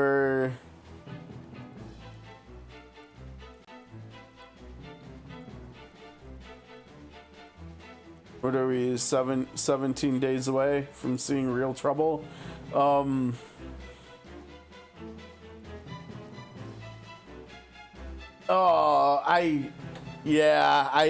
get that crap happened to me at the place I lived in before I bought my last condo before this one. That's not fun, right? When you've been in a place for so long and it really does feel like home, and then some crap like that happens. That's not fun at all. Okay, let's see. We don't want any of that stuff. This stuff we just keep buying this stuff because the more stuff we get here, like the more of the lowest rarity of materials for weapon upgrades we get, like the more stats and stuff we can get for all of our characters and everything. So that stuff will always be important and good to get. Hi, Jula, what's up? The townsfolk are being led to refuge within the castle. Surprisingly, they're going without incident, though it cannot be easy, knowing they will lose their homes. No, they won't. Like hell, they're gonna lose their homes. Has it truly come to this? I only just opened for business. Oh, dude, yeah, he's the merchant with all the shops in the middle of town. My friends and I were supposed to go play, but Mama says I have to go to the castle where it's safe. Yup. I must escort my child to safety in the castle. Will we lose our home? Didn't somebody tell you? Yeah, the houses maybe are gonna go bye-bye. According to Benedict, the hawk sculptures can be positioned here as well. But where are those pedestals hiding? Mayhap I should ask around. Can't believe we're to use such terrible devices. Yeah, well, war's kind of serious business here, buddy. Oh, the red scarf. I remember the red scarf. The red scarf is really good. Recover HP when you defeat an enemy. Okay, so kind of like Cole back on launch in SOC, and then now Estra to a degree. There's these seekers in sort of Convalaria that we just like sending out on our own, or maybe even like thinking of Pamina or something. These characters we like just sending out on our own, and we put that cloak on them that makes it like gives them extra stats when they're away from the rest of the team. This kind of makes it so that Anna can just kind of go off on her own and do her own thing and just turn into like an unstoppable force. It's really good. Anna loves that. I literally every single time I play through the game I put that on Anna, I think. And I did not remember that you get it this early on either. That's pretty gnarly. I mean, I say pretty early on, but we're actually technically not that early on, right? I think we're probably, I don't know, we're probably about, if I had to guess, maybe like 40% of the way through this playthrough already. Something like that. You never need salt more than you do during wartime. I only hope our stores will last. It makes me sick to think of Hyzante growing fat off the corpses of Glenbrook and Aesfrost. Yeah, that's not great, is it? Hey, Eridor, hold on, we'll talk to you in a sec. Let's check out all this stuff. Is there anything here now? Have you heard the news about Lord Silvio of House Tellior? When Aesfrost attacked, he didn't muster a single soldier in defense. Just holed up in his own domain like the cowardly gobshite he is. Cowardly gobshite, okay. Ain't got a loyal bone in his body, that one. It's no wonder his own people don't trust him. What a sorry excuse for a lord of the high houses. Lord Silvio no doubt thought of his domain first. I know well how it feels to be preoccupied with thoughts of protecting your own land. I shudder to think he's lost all sense of loyalty to the crown, yet his actions speak for themselves. You learned about Lord Silvio's loyalty, yeah. Lord Silvio of House Tellior did nothing but sequester himself in his domain when he learned of Aesfrost's attack on Glenbrook. His tenuous loyalties to the crown have earned him infamy as an opportunist. No love is lost for him, even among his own people. Yeah, not very much respected as that guy. Some healing items.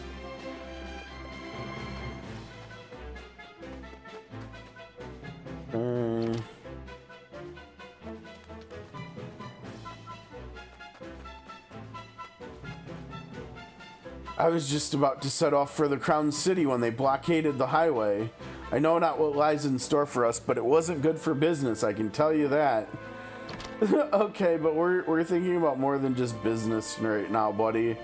We're thinking about literally just surviving, basically. I cannot believe the duchy would be so bold as to invade. Lord Serenoa, I beg you, protect our lands. You got it. I think that might be it. I think we might have done everything there is to do here. Yeah?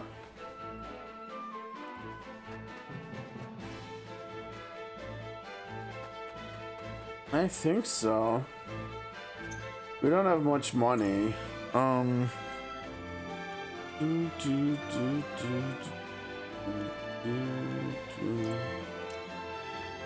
I don't know. Let's check the encampment one last time to see if there's anything like here that we could get.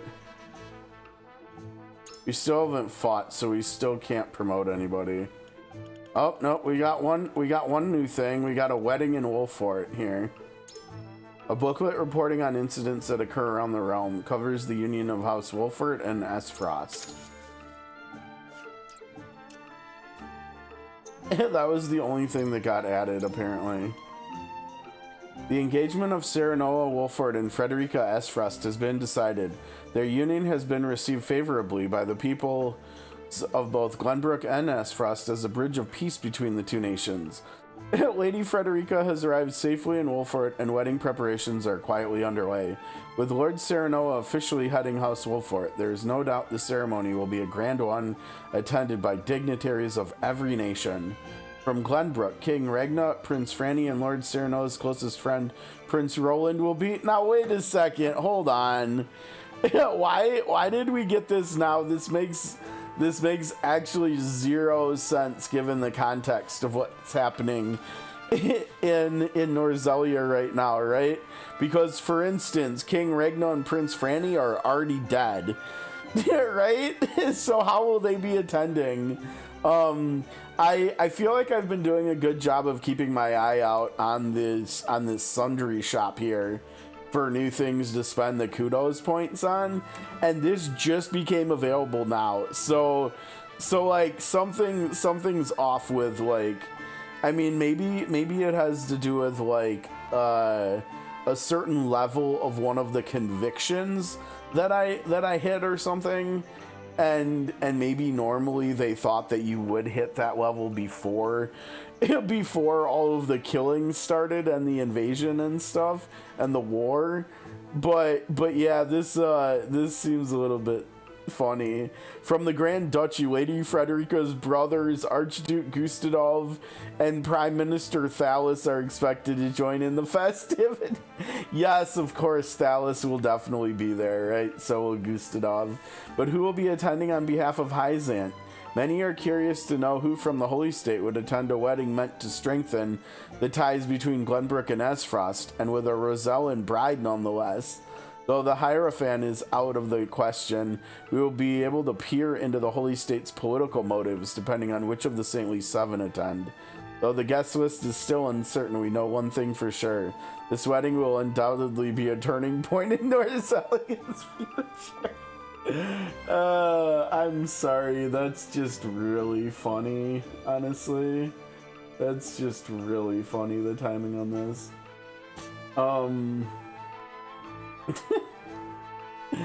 Yeah, that's silly, very silly. Okay, so wait, we got, that's right, our two new characters today are people who are already here. Now that raises an interesting possibility, right?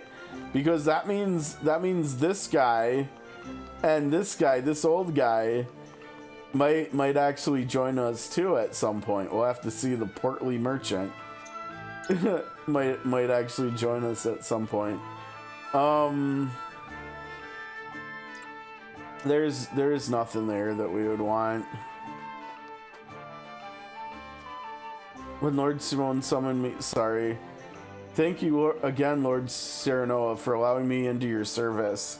When Lord Simone summoned me, a mere apprentice from the Crown City, I was thrilled. I never imagined we were on the cusp of war. Long had I dreamed of running my own forge, but I had no inkling of the reality of weaponcraft. Now I have seen war for myself, even if only a tiny bit. I am prepared to fight. Pray let me join you the next time we face combat. Have you weapons that need... Yeah, I hate to say it, buddy, but probably not. I don't think you'll be joining us next time in combat. We don't have any of the other weapon rank upgrade items.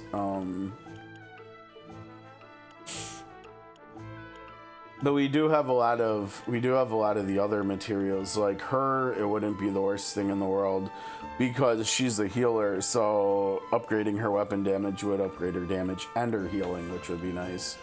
Can't remember what these upgrades are for her.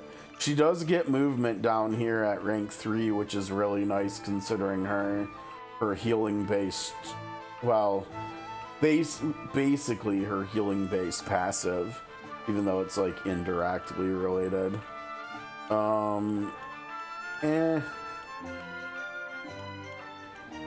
These are good, remember, but again, we're not going to use him. We're not going to use her.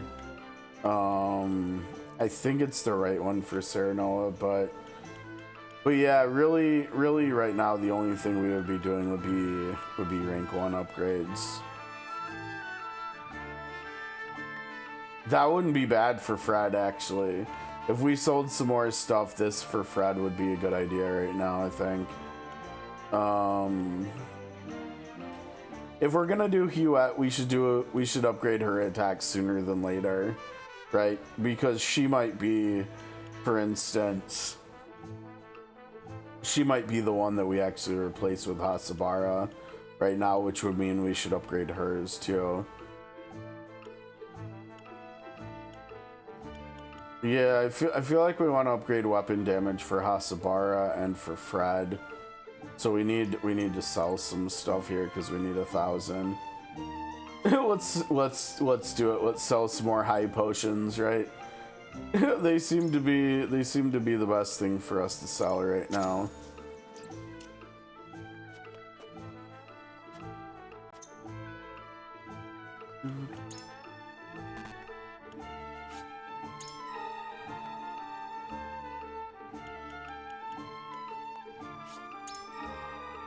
Okay, we're back to being broke now. Alright, and we're ready to leave the encampment, and we're ready to go. Are we... We did everything, yeah? We did literally everything. It's time to go. How does it come to another war? Oh, right, we already talked to you. Okay. It's go time. We've made what preparations we can. All that remains now is to meet the duchy in battle. Alright, to war.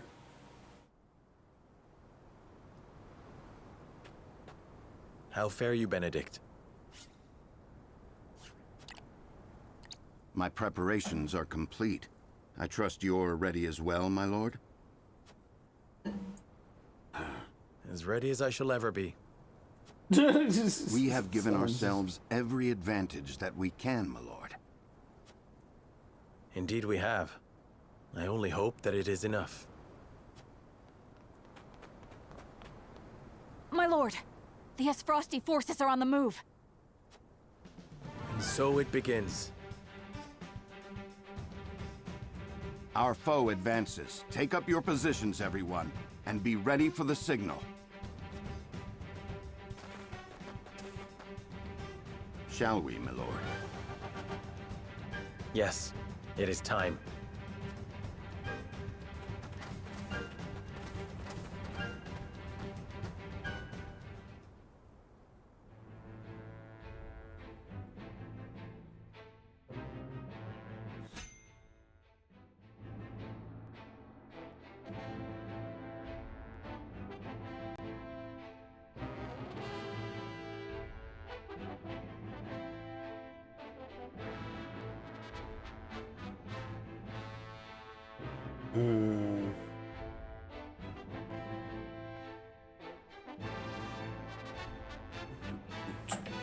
We got more characters. Oh my gosh, we have another character.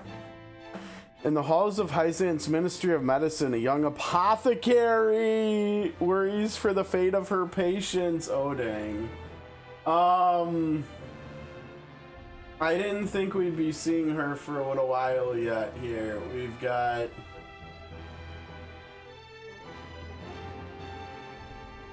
Alright, we've got an apothecary. What do we know about apothecaries, guys? We've got Prim as an apothecary. We've got Rinyu as an apothecary. We have 2 patients. And what apothecaries and then of course we've got Castian Elfin too. Apothecaries are kind of just strong characters, right? Both with extraordinary fevers. The Rosellan is unresponsive. Well, I can't tend to both unless you can give me 2 more pairs of arms. Let me help. I've just completed my training and I'll do whatever it takes to save them. Are there no real doctors left? Fine, come. We're losing precious time.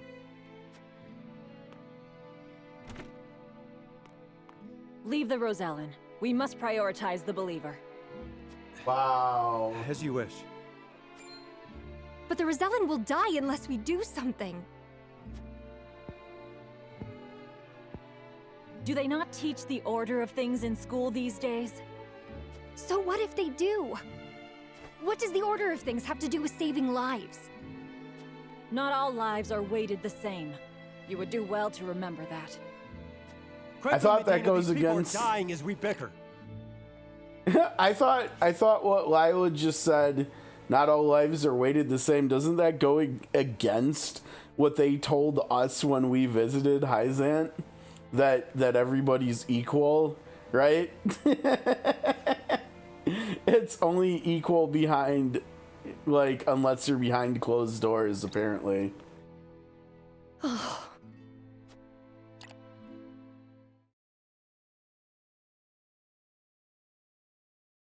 I couldn't save him.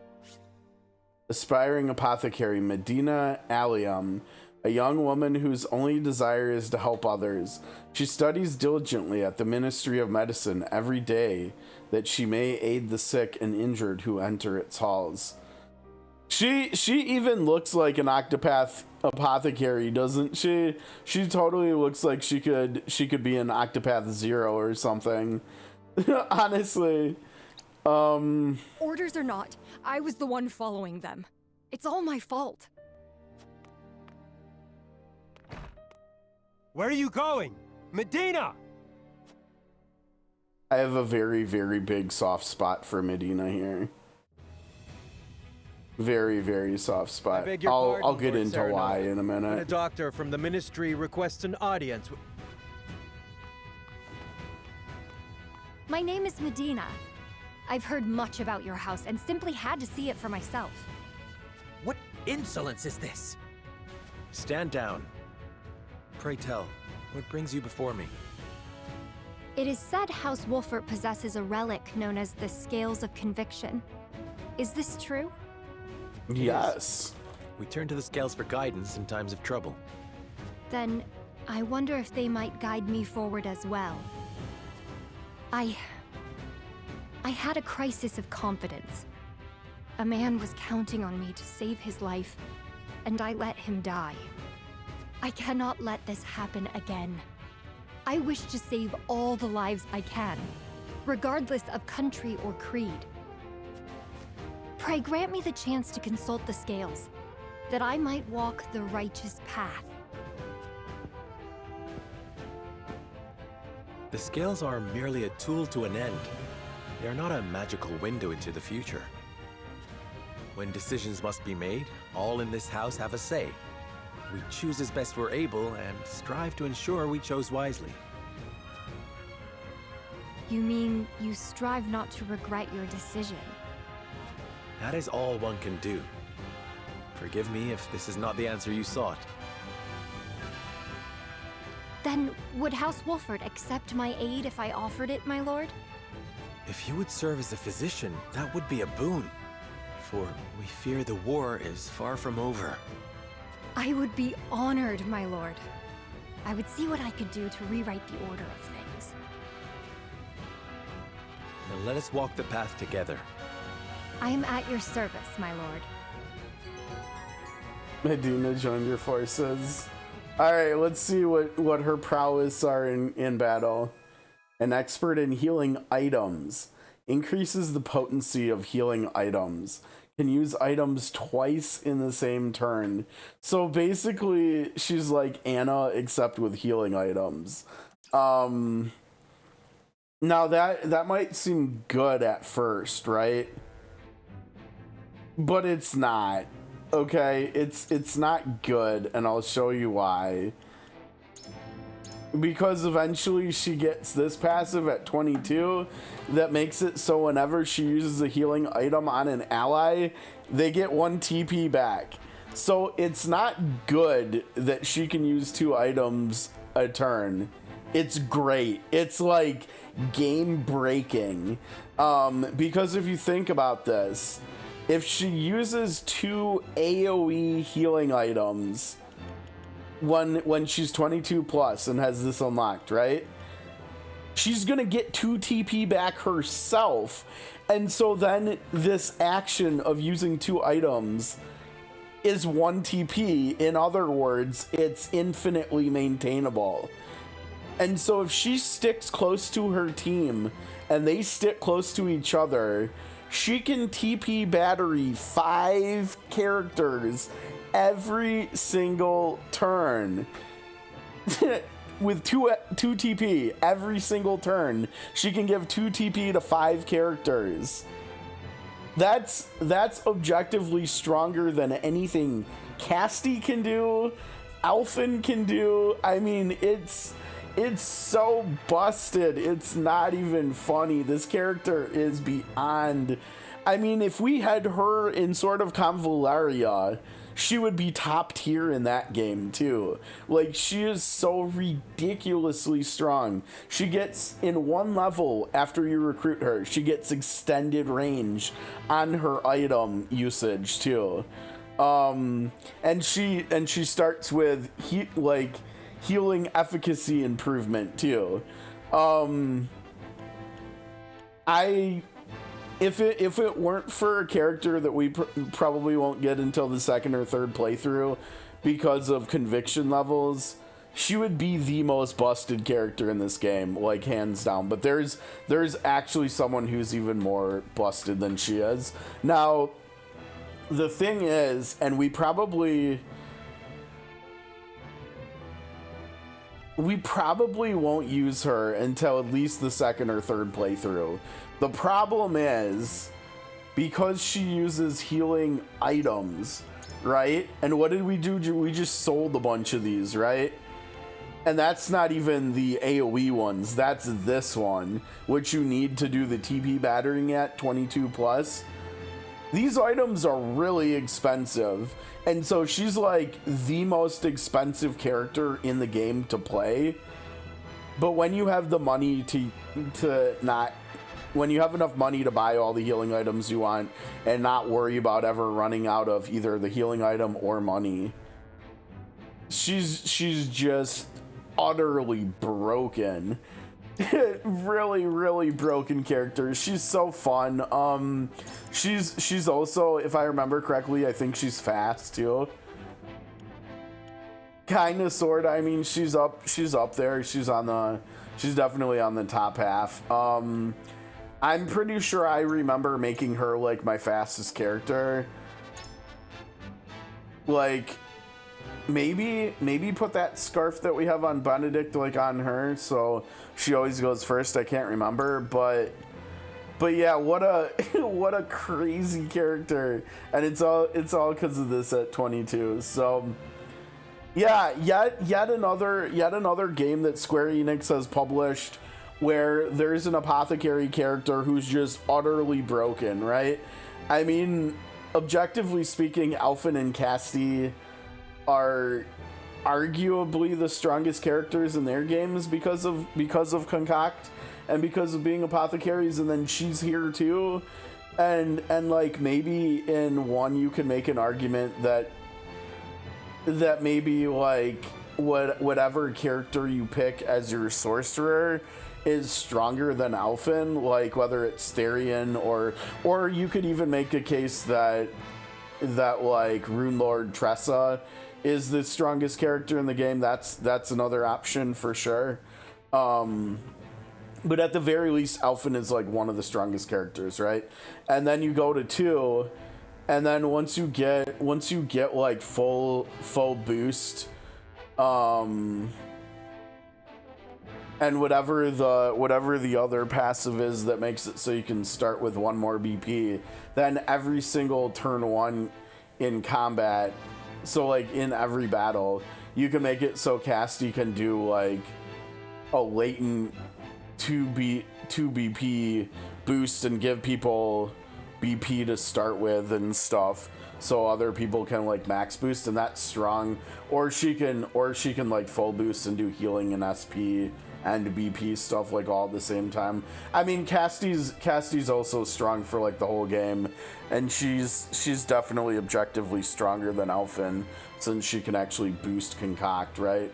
I mean, there was even, I can't remember what like event, I think it was like a charity stream or something like a year or 2 ago, where someone decided that for this, like, I think it was like a race or something, to like speedrunning race or something, and they decided that Casti was going to be their carry, and there's like footage of Casti technically is a very, very good offensive character too. Like, if you give her Arms Master, she can cover every single weakness in the game. She has like full damage coverage, and when she's got Arms Master for element boosting weapons too, she can be one of the best magic damage dealers in the game. And I'm pretty sure, like, I think she's probably either tied with Oswald or maybe even stronger than him as I think, like, objectively the second strongest offensive character in the game, because just like in COTC, it's all about how many hits you can do. And with full boosting concoct, I can't remember. I think she can do like 6 hits in 1 turn or something. And so her damage potential is incredibly high with concoct and everything. And so yet another apothecary, and then we've got Medina here, and apothecary is just they're just silly. So like I said, I don't think we'll use her for this playthrough. I think we'll probably hold off on that until money's less of an option, less of a problem. Because I think, if I remember correctly, I think money transfers over to New Game Plus as well. Okay, so we're doing... Did I pull her up? No. Okay, so Medina is played by Megan Jett Martin. She was in Xenoblade Chronicles 3. She was in Stellar Blade. She's in Arknights, which I still see people like talking about fairly regularly. Oh, and interestingly, she actually voices someone else in this game too. She actually is the voice of Fred's mom, or Leia, so that's interesting. So the TP in this game is basically the same thing as BP and Octopath. And the only difference is, like, the similarity is that you regen 1 every single turn, and there's like a fixed number that you can have. The only difference is, in this game, like, SP is just cut out. The TP is just the only resource there is in the game. So, like, skills cost TP to use, but then you also regen the 1 TP at the start of every turn. But there's characters like Medina here and Ulio, who I will be using more during this playthrough, who can, like, mitigate that by, like, batterying it. So, like, he has a skill where he can give someone 1 TP. She has the stuff in her kit with double items paired with TP Physic, where she can actually give multiple characters multiple TP every single turn, which is incredibly powerful. Like, when you look at like the mage's skills, so like Narv's and Fred's and Corentin's, they're all like 2 TP to use their skills. And so, like, normally they can only cast a couple skills before they run out of TP, and they have to wait a turn every couple turns to like cast more magic. But with the characters like Ulio and Medina, who can be TP batteries, they enable these mages, for instance, to be doing stuff every single turn, which just by itself is really strong. I mean, and it also, like, if we're talking about the weapon skills, which are basically like character ultimate skills, I'm pretty sure all of them either cost, they're somewhere in the 3 to 5 TP range per use. I think they're probably 3, because it wouldn't make sense for them to be 4 or 5, considering you could technically fully upgrade a character's weapon to rank 3 without promoting the character once or twice, so they could technically still only have 3 TP. So I think the weapon skills only use 3 TP, or they might just use all of your TP. I can't remember. So if you're like a character's base class, it would be 3. First promotion, it would be 4, and fully promoted, it would be 5. It might just use up all your TP regardless. I can't remember. We'll see eventually, but it'll still be a little while. It'll be a couple days, I think, before we start getting characters to the second promotion to their final classes yet.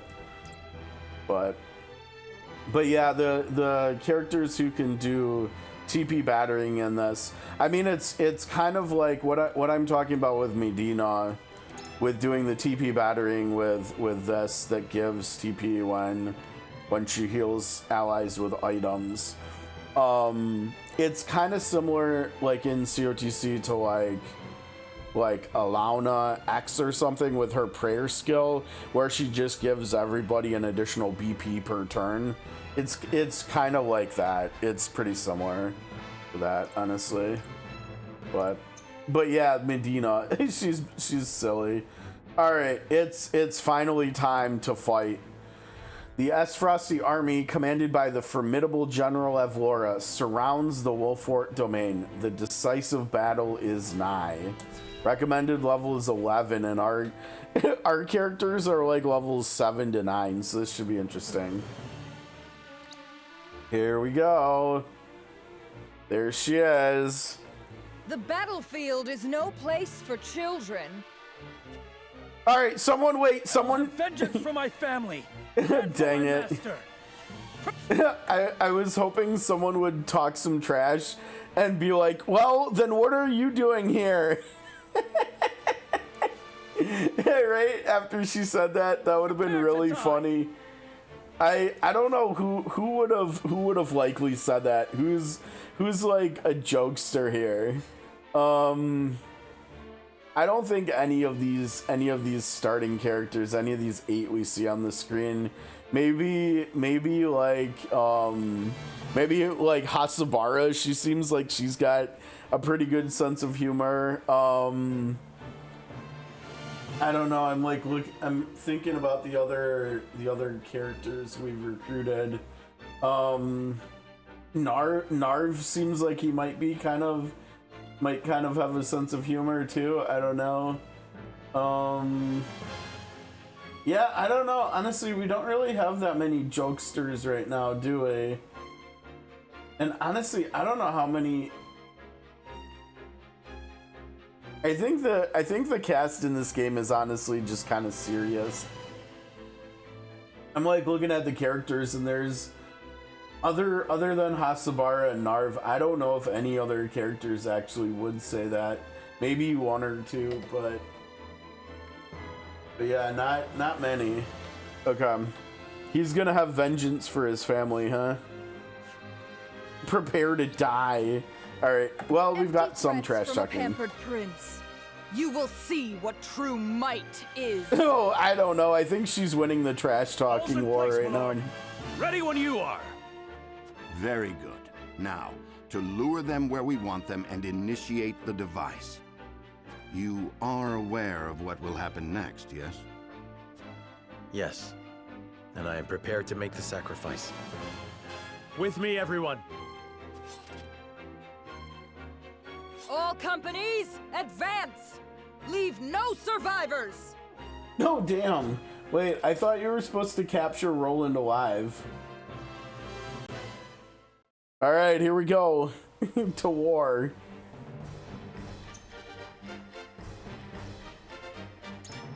Okay, we get 10 units here.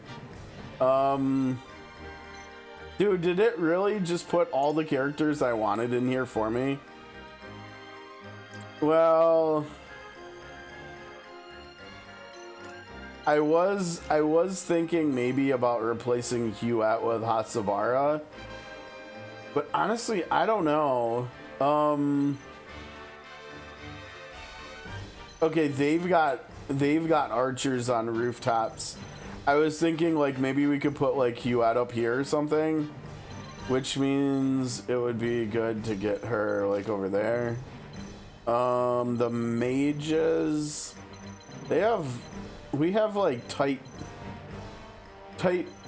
passages here on the stairs on both sides. Yeah, like the mages could do well, especially if somehow we could get some fire onto steps so that they have to run through them. Anna, you know, we could maybe send Anna over here to the right side by herself. I think Ulio is probably not a great. Maybe we put like Benedict over here, and Benedict can buff them and stuff.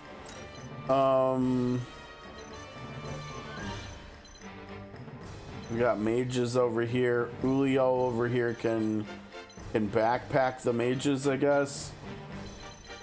I don't know how much we want Roland to be going first, though. Let's have him in the back.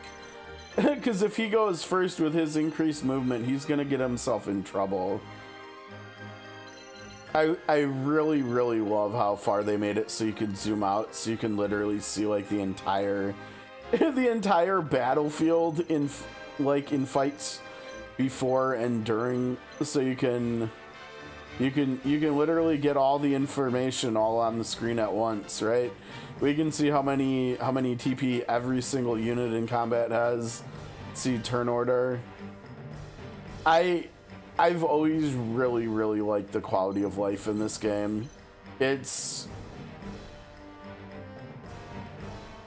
might even just be better than sort of Convaleria's, I'm not sure. You know, because in there we actually have to like click on characters to see how many resources and stuff they have. Like to see how much energy they have. So yeah, actually now that we're talking about TP, the energy in sort of Convaleria is like the same as the TP in here, right? Most characters can go up to 5, right? Other than some like unique cases like a Kambe. But yeah, very, very similar system. Okay, let's go. I think we're good to go here. They recommend using Medina. Wow, that's shocking. When will like the best healer in the game not be recommended to be used, right? She's even recommended when Jula's not. That's kind of wild. Okay, we don't need to do the overview. We know what we're doing. No. Yes. Okay, that was nice. So that means I misclicked that last time when we did the bridge fight. Alright, General Evlora's assault here. The battle begins. Oh, what the heck? They have reinforcements? Reinforcements are past the outer wall. Actually, wait, why did I leave Corentin over here? I should have probably put Roland over on the right side here, too. Follow General Evlora! Let no Wolford cars survive! The town is surrounded, and enemies flood in by the moment. I cannot bear the thought of sacrificing my people. Must I make a callous choice for the greater good? No. Evlora, mark my words. I will send you to the depths of hell by my own hand. I see a path to victory.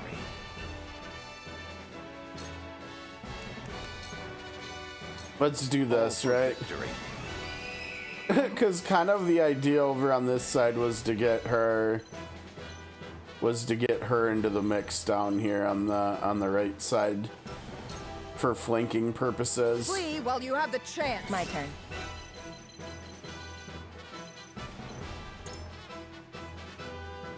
She has 430 health. She's level 15.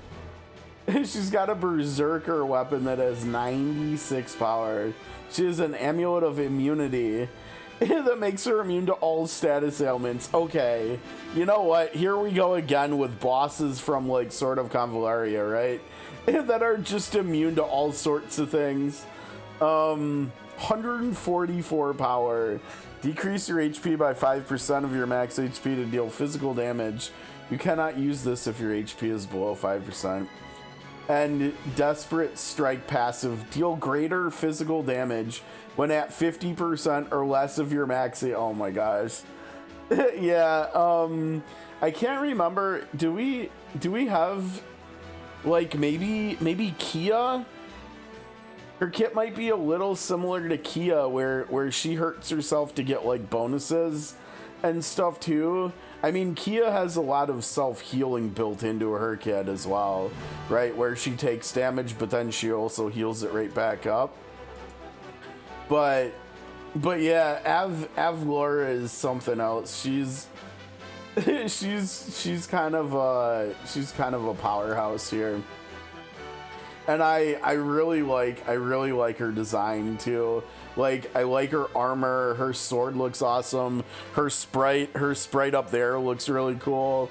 She's just a really cool design character.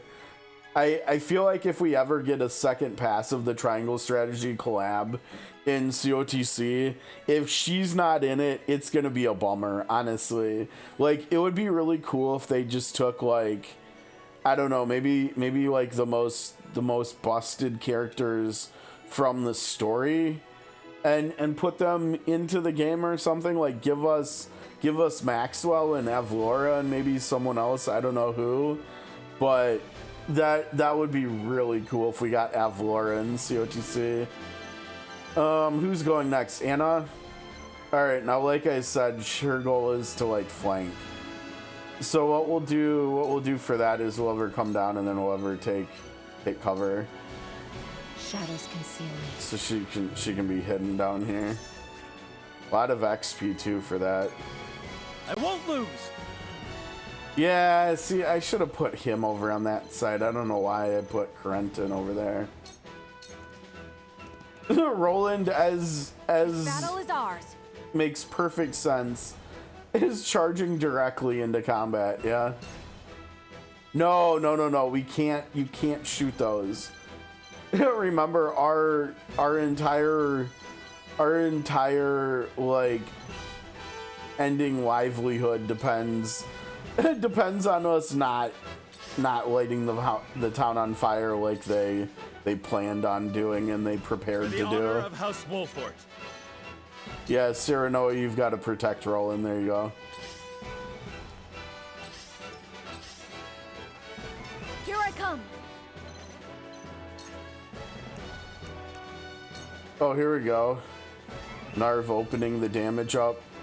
And luckily he's not hitting the thing either. That was a lot of damage there. That was pretty good. I shall do what I can.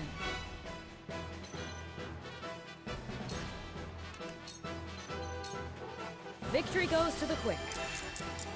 Get Anna all the buffs possible. Whatever it takes. Yeah, so see, Narv already went. See, now his TP battery skill is 1. It's free, basically. And it's crazy that it does TP batterying, but it also does attack buffs. So, like, Narv is going to be ready to murder somebody next turn, I feel too. better than ever. And he'll also still recoup another TP next turn. So Narv will start next turn with 3 TP as well. It's very I cool. will end this. You can't go like anywhere, Fred.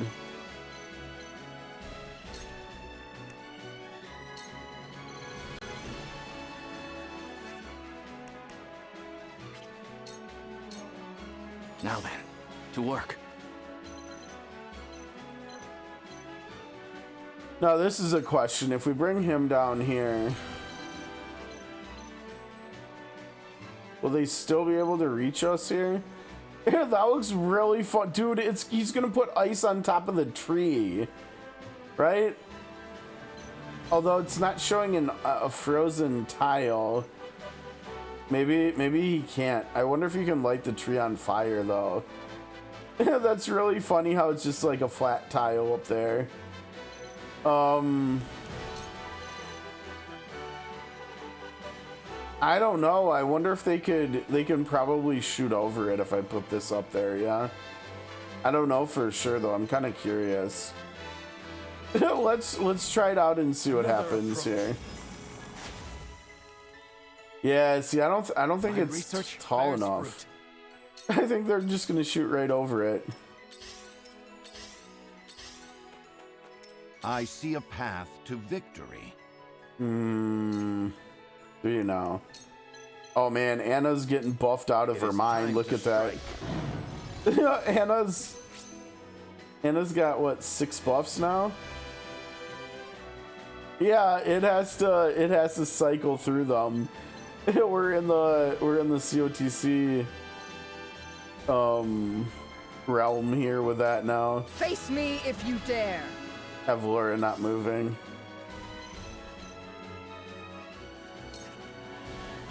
She still has cover, but not anymore. She's not gonna hurt that dude. That's an armored dude. We might be in trouble here. I think we might actually just come over here and do this. I don't know. It doesn't seem great, and it seems like those archers can just shoot her. We'll have to see how this goes. This will prove useful. Oh, she learned surmount. Apparently, you can't go onto the roof of the. You won't escape. Of the shops here in town. I won't lose.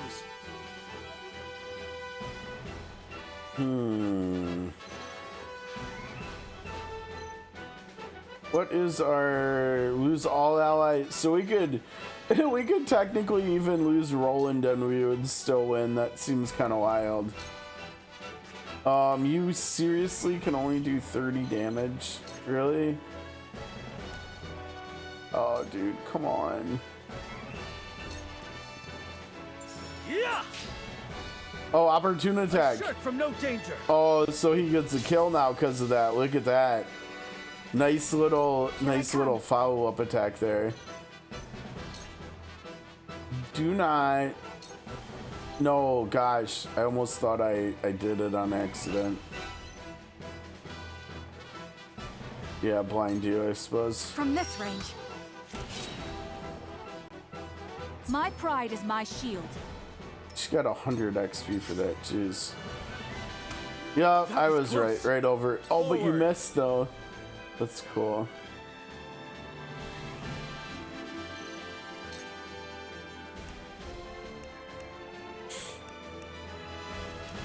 %5 more chance. Do it. I'll make this quick. Here you go, Sir Noah. To lead, I must grow.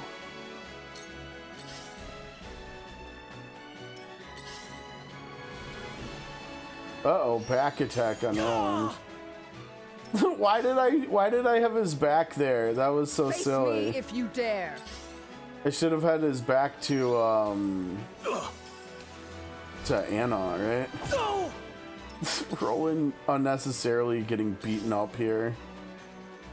Uh-oh. Oh, I fight dude. for peace. Uh-oh. Well, here we go. This should work out pretty good. You shouldn't have pissed Fred off, guys. Yo, the wrath of Fred is coming. Flames. Oh, she is not happy. It worked. Woo. Very nicely done there, Fred. Watching, Grandfather. Oh, Narv is up too, yo. Is that 3 kills? I think that might be 3 kills, actually. Ice. Wrong one. I'll make you proud, Grandfather. That is a lot of spoils we've got to get. Oh, what the heck? They got reinforcements. Oh, what the heck? They got more General reinforcements. Lavora, the 2nd Regiment has arrived.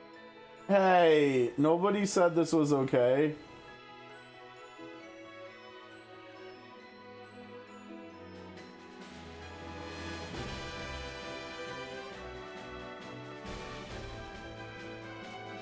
Forward!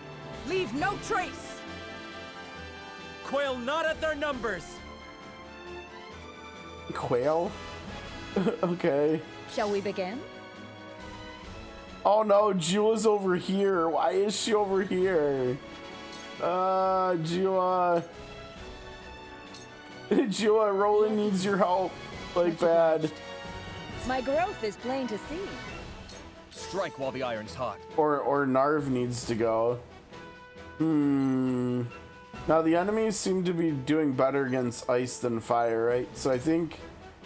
And we also already attack buff Narv, so let's get Fred here. Yeah. This is far from over. Delightful. I will follow you faithfully till the end. Now then, to work.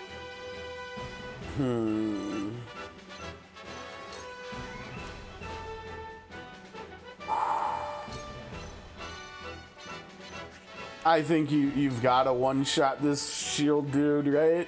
Why not? Why not? A cold wind blows. I like how these armored units in this game do terrible against magic. Let us pry out their weakness.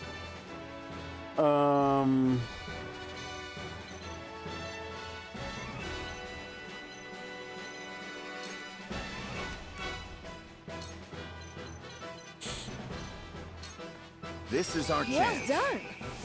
My knowledge grows deeper. I maybe should have moved closer and defense buffed Roland, maybe. I will crush Well, that was. you. Oh no. Oh no, she's coming to fight. Can you. You can. Okay, well, that works out good. I see she can jump up there, but the unit is in the way. Too bad she can't hop onto their heads and do like an attack or something.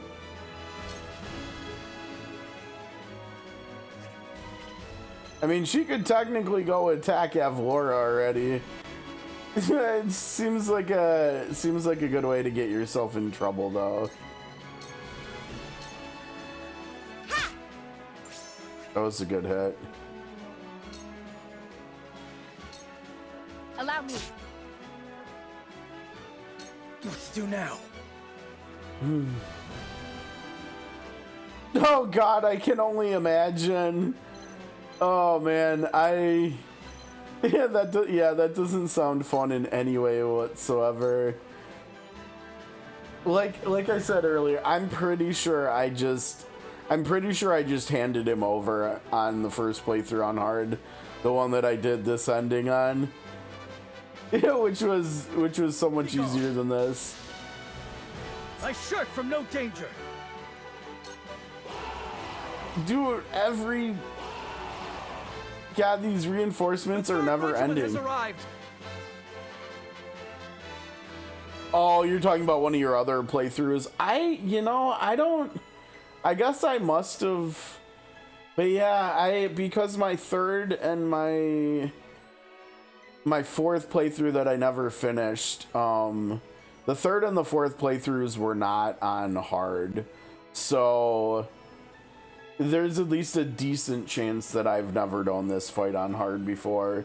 I think we should maybe revisit this fight on the fourth playthrough on PlayStation for the Platinum. We should definitely do this on hard, I think, for the last playthrough, though. To think we'd need to deploy all our forces. You are a worthy foe, Wolfort, but your fortune ends here. Yeah, we'll see about that one. The hunt is on.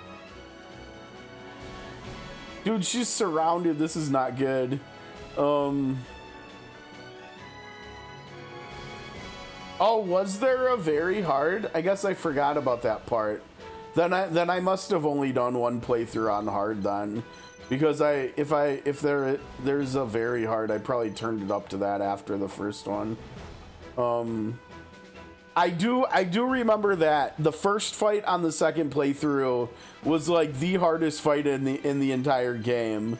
I think I ended up finally figuring it out, but it was so hard because I think keeping Roland alive is a condition for the fight, and like he just gets bum rushed. And so, like, I think what I ended up doing was actually getting him past the enemies and getting him to the rest of my team. And then I think the way that I ended up getting it to actually work was we ended up going onto the low ground into the water. And if I remember correctly, there was only one side that the enemies could come at you from there. And so, like, all you had to deal with was one enemy attacking you in melee range, and then Trish. And I think I used magic to take Trish out, or archers or something. And so then it was basically just handling one enemy at a time. But it took so many tries to figure out that was, like, turtling in the water was the only path forward. It was not easy for sure. Like that fight was ridiculous. Honestly, I think we probably keep her up here for one more turn. And if any of these enemies come over here to try to get her, they probably just are going to, aren't they? I don't know. Is Avlora gonna be able to hit her over here? God, I got her in a bad spot, didn't I? I really got her in a bad spot here. Let's blind 20. Yeah, I don't care as much about the shield bearers, especially with having magic over here. I think I care more about the bowmen, You'll get probably. no mercy from us. So we'll blind I will you, fight to my last breath. and then we'll move you way over here. Oh gosh. Like I said, I hope. Oh, and she's moving right next to an enemy too. I hope Avlora cannot get to her because of the ice. For the honor of House Wolfort. We're kind of just working under that, guys. Now, there's no way. Yeah, I was gonna say I don't think Huet can do a follow-up attack. Yeah, that would be kind of funny. But yeah, at least we can back attack this guy, so we'll get one kudo. From above. That hit the mark. Really good hit For my there, kith and 114.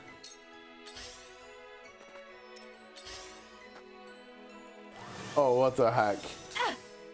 Are you serious? You hit Anna through there? Oh, that's just rude. Hey, leave Fred alone, you jerk. We've got so many different characters getting hit here. Oh, this is gonna be really tempting though, right? How do we not do this, right? Oh, you have to. You literally have to, because look at that. She's gonna take all three of them down. She's just gonna murder them all because she's got attack buff now. Yeah, I think you've got to do it. Heed my call. Oh my god, look at the damage. We will make our ideas. Dude, there's so many spoils out on the field right now.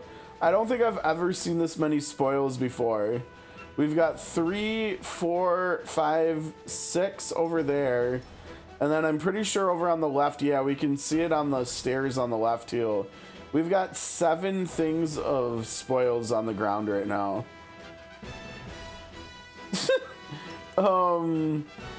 Yeah, I've got to start the practice of ending turns like smartly and stuff, so we get in the habit, like build good habits. Sort of Convaleria has made that. It's kind of made us forget about that, right? Because we can't choose what direction our characters end turns in there, compared to like almost every other SRPG I've ever played. And so like stuff like this, she's next to a building, right? So it would make the most sense to put her back to the building so she can't be back attacked. But like I almost just did this instead, because that's like towards where the enemies are coming from. But what about these enemies over here? Now the only problem with doing this is the archer might actually be able to do a back attack on her if they go onto the buildings. So, but they'll definitely be able to do one if we go like that. So I guess we'll take our chances with her back to the building. I don't know. Now let's see if we come up here. That's gonna almost kill that guy, and it's gonna slow down the others. I think I like that idea too. God, she was so close. Shall we begin? Oh boy, who's the highest priority of heals here? I mean, positionally speaking, it might actually be Fred over Roland, but I think we've got to heal Roland, right? I think we've got to heal him. Look at this heal. She's gonna heal him for 78.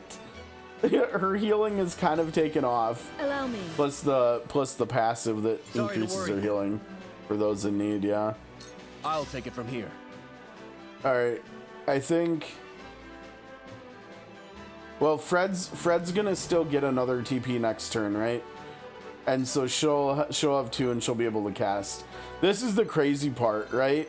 Because of characters recouping 1 TP every turn anyways, Julio is actually able to like basically backpack 2 characters by alternating every other turn. At least for a while. And so like if we go Narv here, Narv's buffs are also about to wear off, so it makes more sense to do him because he's out of TP here. This is far from over. I feel better than ever. My turn.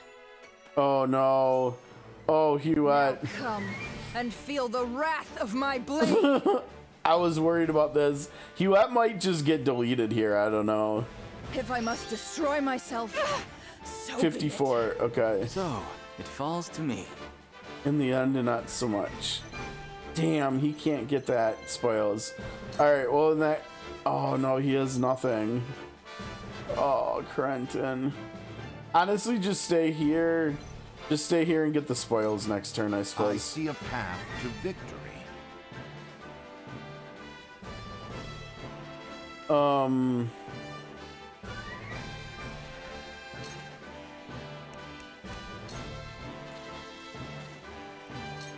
A brief respite.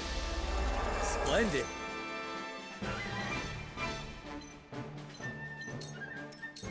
We still got to get that one enemy that's alive over here, 11.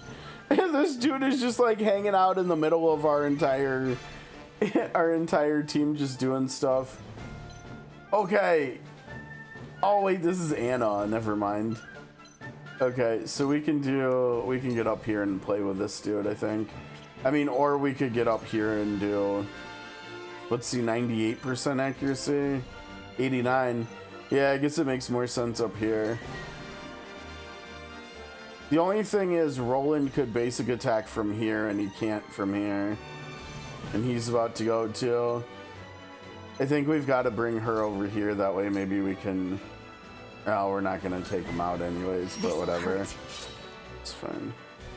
Oh, we're getting kudos from utilizing high ground though too. This'll hurt. Yeah, we probably would from on the other building as well, but whatever. Oh, this is what I was worried about, back attack. Charge! Yeah, we could actually do this, yeah. Yeah, this rushing stuff is so funny with what we've been able to do this playthrough. I never utilized rush like I have on this playthrough and any of the times I've played through the game before. For whatever reason, we're just finding ourselves in really good rush situations. Like, this is gonna take the enemy out, I think, right? Which is really good. I will go through if I must. He's charging from one roof to... Oh! Oh, wow! Why didn't he charge to the other rooftop? That was interesting. Ah, they took spoils. Uh-oh. It isn't over yet. Oh, this is rough.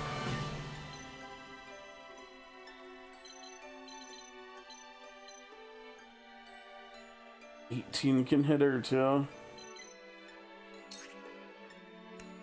Yeah, I think we've got to get rid of bodies at this point. Okay, there we go. From where shall we strike? Oh yeah, yeah. Oh, he's got two. Oh no, not you. Yeah, we gotta get kudos and start hurting Avlora, I think.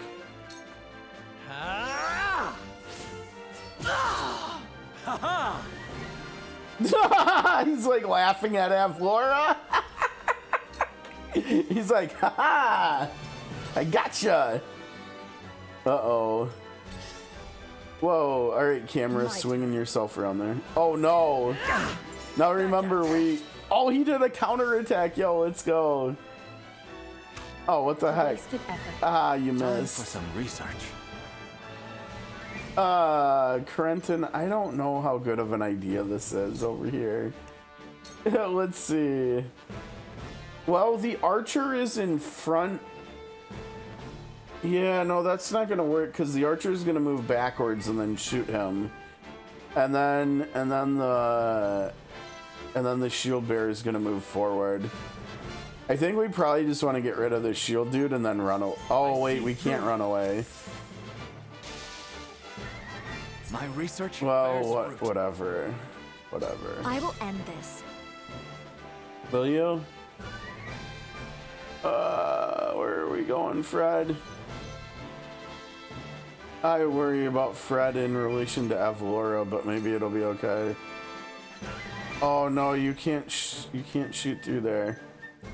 Should have to be here or here. That seems really risky. But man, we want these spoils. The spoils look so tasty. No, you don't want to melt any of the ground between you and Avlora. That's for sure. Yeah, just don't do that. Don't do that. Jula's so far away, but the other cool thing is though, remember Narv can do healing too. So I think we've got to have Narv heal Frad next, probably. I don't think Jula can get over here, and Jula's probably gonna heal you at anyways, it looks like. Yeah, let's get rid of these. With the powers So we got spoils, made some puddles, exploited. Oh my gosh, we got more spoils. Let's go like that. Victory is within our grasp! Bah! You whelps are nothing before the might of Aesfrost. Avlora talks some mean, show you some what I mean can do. trash talk too. Yeah, another reason why I like her.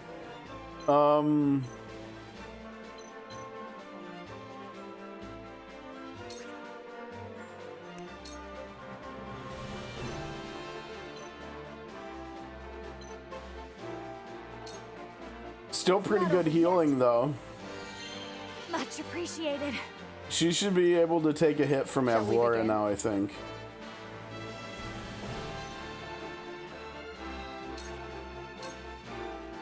Jeez, God, Jula's heals are legit now. Appreciate it. Those are so big. Strike while the iron's hot.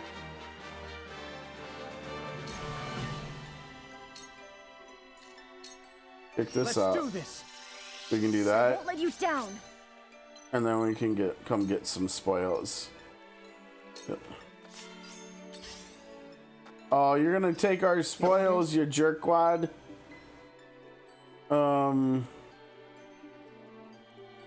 I want those spoils, but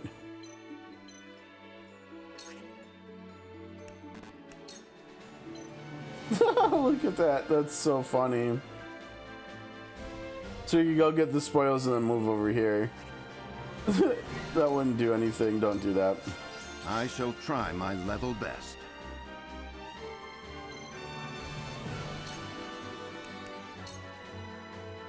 We would do 14 damage total. He would do 1 damage, and then Serenoa would do 13 damage. Yeah, I don't know about that one, but what we could do though is we could defensive buff Frad. I feel like that's probably a better choice, yeah. Probably a better choice. Uh-oh. Yeah, we knew that was coming. Impossible! Oh no! This is my chance. Oh no, wait. Wait, hold on. How much? Oh, he has no TP. Roland, what the hell, dude?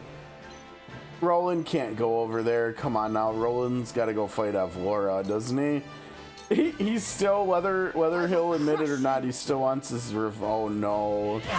Impressed? Oh, Serenoa's getting low. This battle is ours.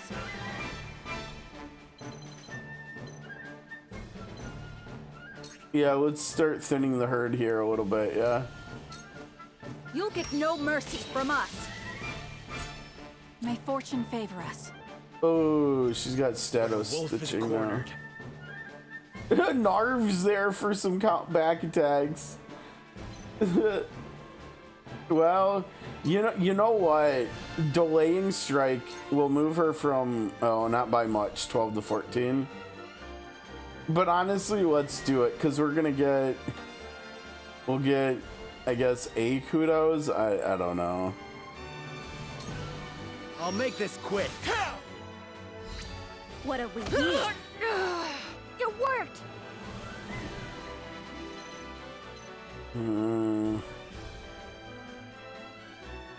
Moving him away from Jula and from Narv, maybe not the best idea.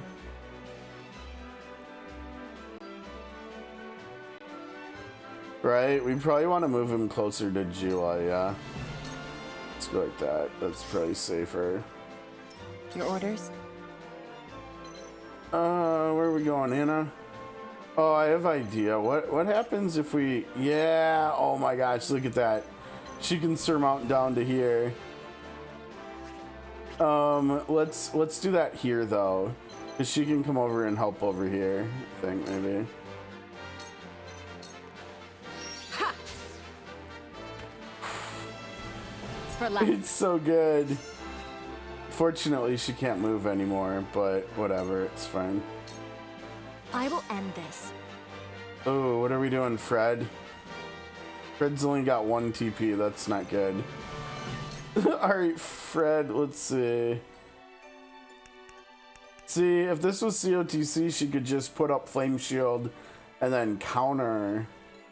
Because I think it counters everything in there. It's not just fire that it counters. But let's do this. What's up here? Let's see. In COTC, yeah, if you gosh, you're gonna have to scroll really far up in the resources channel on Discord, but just search for MeowDB, or honestly, if you just go to the website, that's how you spell it, MeowDB. For COTC, you can find like the locations for all the battle tested enemies and stuff in COTC. I don't know if you'll need to know like the location of all of them, but at least it'll help you get the locations so you can pick which one you want to go do, whichever one's easiest. Yeah, just like in 1 and 2, you can farm them indefinitely. You can farm them as much as you want. We actually did a lot of battle tested farming way back on launch. When the NPCs got added to the game, because for a little while there, the battle tested weapons were the best weapons we had in the game, so we actually had to farm them. And like at one point we had them on like all of our characters too, so we had like 20 battle tested weapons or something like that. Now then, to work. Oh man, you guys split up here. There you go. Now, just FYI, remember with apothecaries, they're axes, so like the battle tested axe will have more physical attack than magic, and so you might need to do like a board farming to get a fortune one if you want magic attack. But yeah, all right, take it easy, dude. Have a great rest of your Monday. Thanks for stopping by as always. All right, I guess we're just smacking him with a book here. That's okay. Yeah. You got us some kudos though. Should we have him go up here onto the higher ground? No, you know what? Because I like this more. Because when Anna goes, we can do like team up attacks if they don't move. Narv. What are we doing with Narv? We don't need to heal Serenoa with Narv actually, right? Because Gila's gonna go before Avlora. I think what we probably do is we come over here and we heal both of these two. Or I guess just you. Yeah, let's do this. It's not over yet. Much obliged. Let me heal your wounds. Whew. 78 heals. Man, her heals are nuts these days. The tides are turning. Shoot, I'm out of water. I'm gonna have to go get some more. Oh, we got a new skill here. Sanctuary, her AoE heal. Yeah. It still has 4 range though, that's wild. Nice to have the option to do AoE heal with her too, but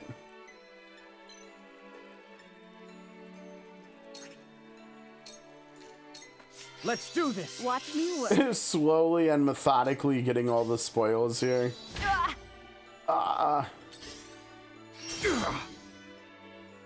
man, they moved next to her. That's cool. Yeah, Fred's already got defense buff, actually. Benedict doesn't, though. Let's have him buff himself here. Stay composed. Charge!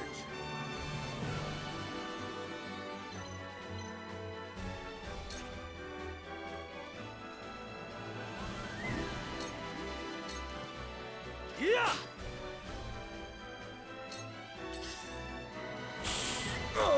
Well, that was rude. My turn. Was she? Oh, she's still going for But a Serenoa. blood stain upon my blade. Back at you. Time to take flight. I mean, that's fine, honestly. If she goes up here, dude, she can hit Avlora. That's nuts. Can't blind.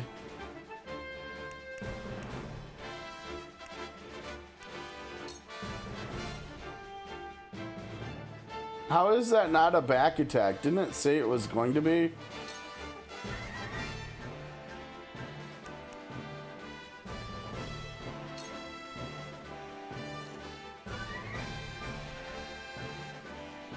It's not gonna do any damage, huh?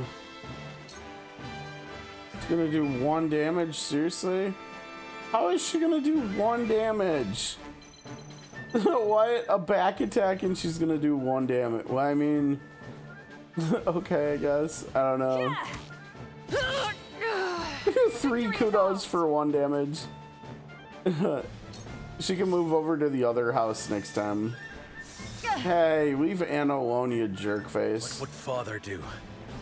Oh, this should be good. We can delay strike back attack. 10 to 14, yeah, we just keep pushing her back. Wait your turn! Ha-ha! To lead, I must grow.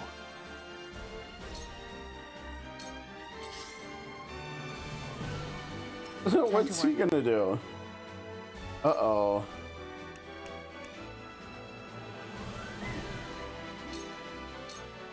Yeah.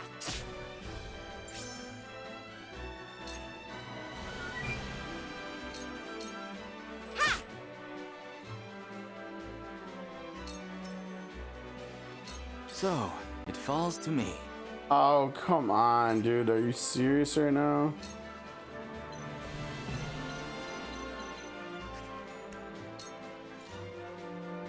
$60 and it silences. Let's do that. Renton's getting kind of low on health though here. I hope they don't do like a pincer attack and get him. Did he? Oh, he didn't silence them though. It's just never ending. Allow me. This will help. Is Avlora gonna learn that Jula's hiding over there healing him? I don't know. It kind of doesn't look like it. Oh, this dude is literally roasty toasty, isn't he? He's so done. It's not even funny.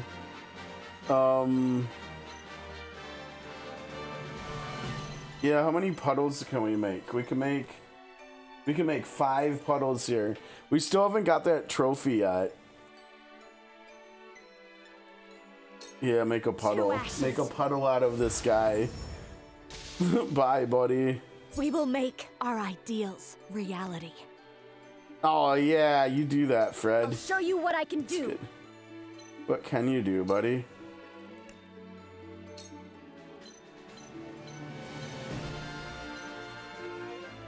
I just put ice everywhere for this guy.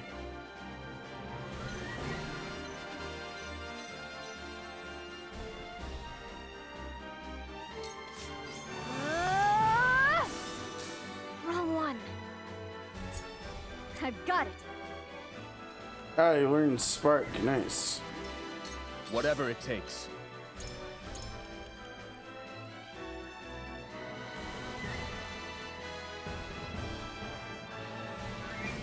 Oh, it looks like it's single target, yeah?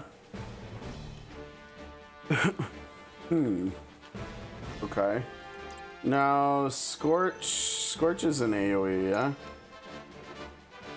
Yeah, so he's only got 1 single target, but it's lightning. This is the fun part, though. Effect spreads on water. It's so cool. So, like, if we cast that on here, it would electrify anybody that's on any of these puddle tiles here, which is pretty cool.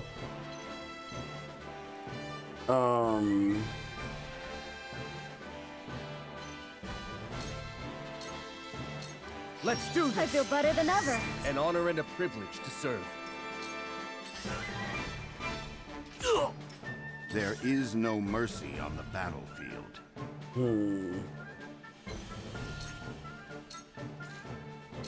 Stay I composed. shall do my best. My turn. All right. Is this what we want to do? We could come closer and double thrust. We could come here and rush.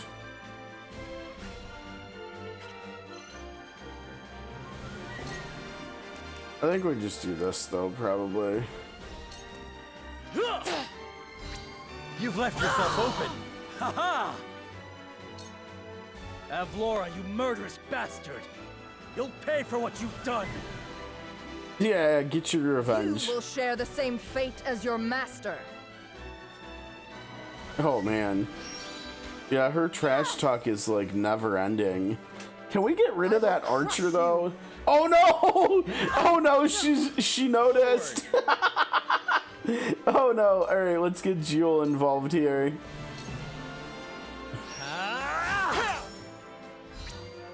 Uh-oh, desperate strike. Uh-oh. Oh, let's try it. Shadow stitching. We're gonna try to immobilize this guy. Not another step.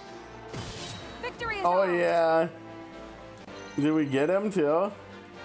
Yeah, we did. He's got the icon. 3 kudos from that. Very nice. Let's come up here and get rid of 14 there with her. Maybe? Or do we think Narv will actually? Narv will probably do it actually. Okay, then let's bring her over here to help out with that Vlora then.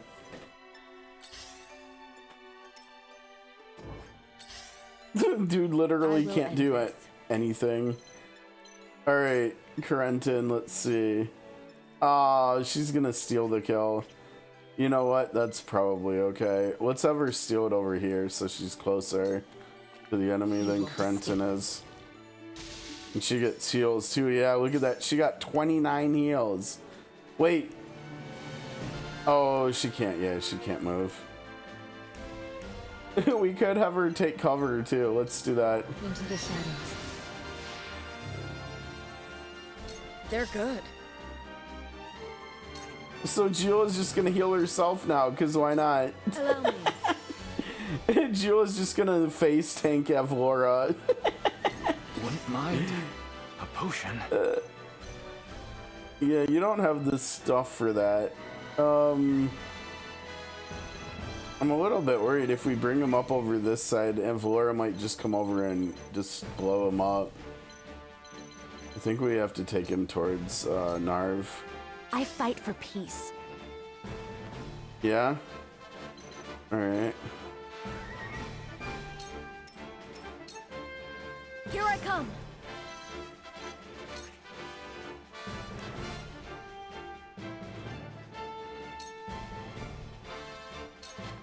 Ready to see a spell? 161, nice dude. Strike while the iron's hot.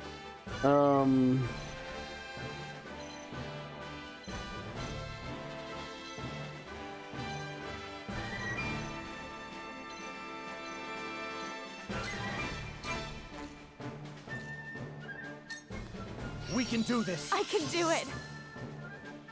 Yeah, you can. My turn. Uh-oh.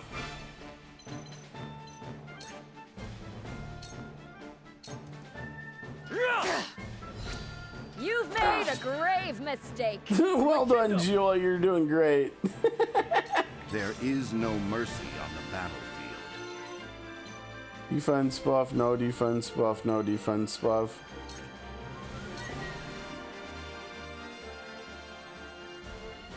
I mean, he's more important to keep alive than Jewel, I think, right? Not bad. Take this!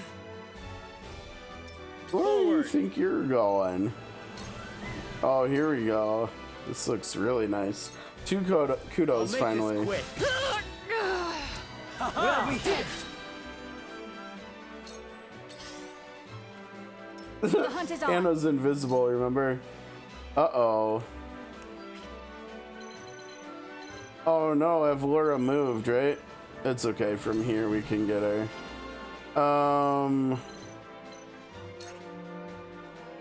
Oh yeah, I didn't even think about that. We should probably focus on this guy, right? Yeah, that's the thing about shadow stitching. It also does the most damage out of all their stuff. Not another step. This battle is won. we extended the debuff. That guy's screwed. Oh, this dude's screwed too. Oh man, come on, throw poison will do 51 damage. I wanted to get 2 kudos, not 1. Let's see how much it does then. Yikes.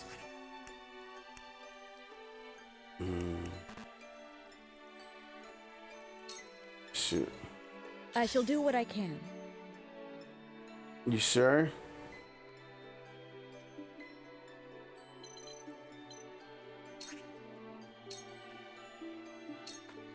Your wounds are healed. Are we not finished? I fight for peace.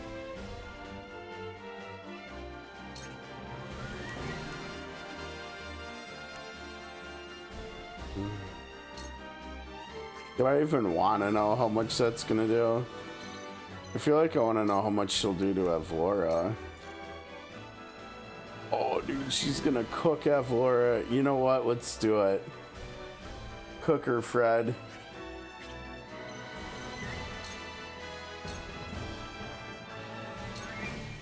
Flames, heed my call. Here I come. You've only got 1, buddy. I'll take it from here.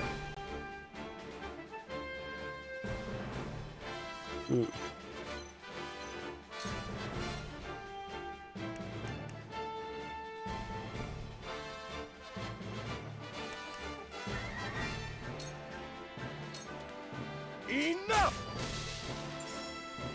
Oh, right, he's got KO TP, so he got TP back for that. I won't lose. Ah, hey, how fitting is this? Do it, do it, do it. Oh my gosh, are you kidding me? He's not gonna do, oh yeah, he is. All right, it's perfect, right? It's totally perfect. Roland's gonna end the fight with Evlora. It's perfection. Exactly what we wanted and needed. And we got, I think we got all enemies taken out too, yeah. We do have, what, 2 spoils on the ground, but whatever, I don't care. This is way too perfect, right? Having Roland finish the fight off. I will go through if I must. Yes! Have we no choice but to retreat?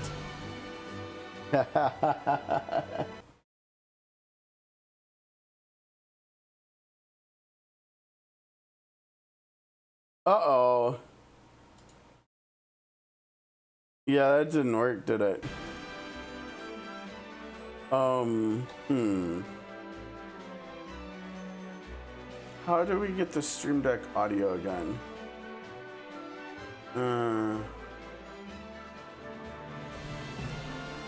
I think I tried playing audio and it didn't go through OBS. Let's see. Are you not entertained?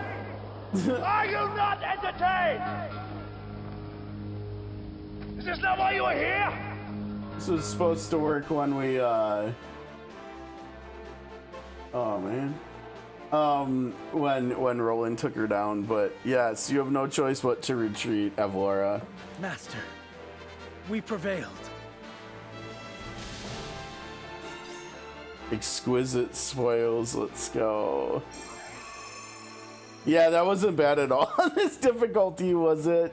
Not even with all the reinforcements. Let's see, we got conviction, we got a lot of kudos. Oh dude, we got another silver. We've got a second character's weapon, and we got a Medal of Bravery to upgrade a second character already too. And we got quality stones. Yo, we got a lot from that fight. How do we see what the kudos were again here? So we attacked from safe zone, so I think that's outside of threat, right? We utilized high ground. A lot of that was Hyzante. Hyzante is really good at getting kudos, obviously.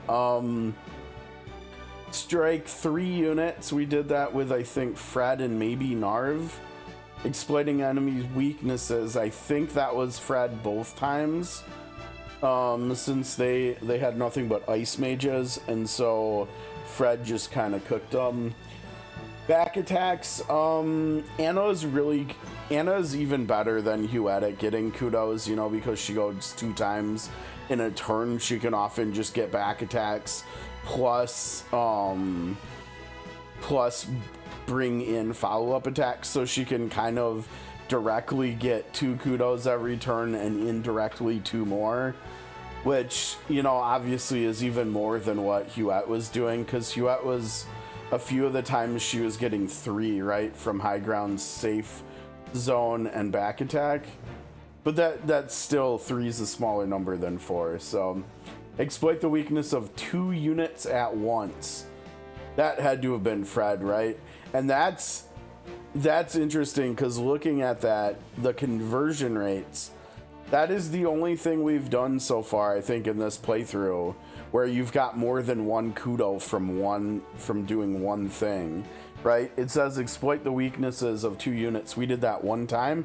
We got 2 kudos. Pretty cool. Yeah, pretty cool. Okay, so yeah, we got loads of stuff. I don't know if we're gonna have enough money to promote 2 people and to promote another weapon. I can't remember how much the promotion actually costs, but I think we said at the very least Sarah Noah was one we wanted to do, and Hyzante's is good, but yeah, I don't know. We'll have to figure out who we want to do for the other one, for the other promotion. Eventually, we'll end up with our entire roster being fully. As Lord, do not sacrifice the town, yo! Ugh, they are strong. This is more than simply the advantage of terrain.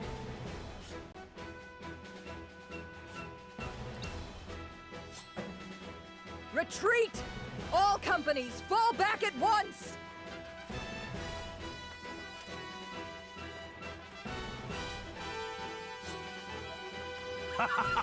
Look at him turn tail and run! And we didn't even need that damn contraption. Indeed. I am thankful we kept any damage to the town at a minimum. You have my gratitude. All of you. Good job, team. Yeah, I don't think I've ever seen that sequence of dialogue there. Ooh. Though both sides suffer great losses on the battlefield, in the end, it is House Wolfort that triumphs. The vanquished General of Laura is forced to retreat to Castle Whiteholm, with the Aesfrosti army in tow.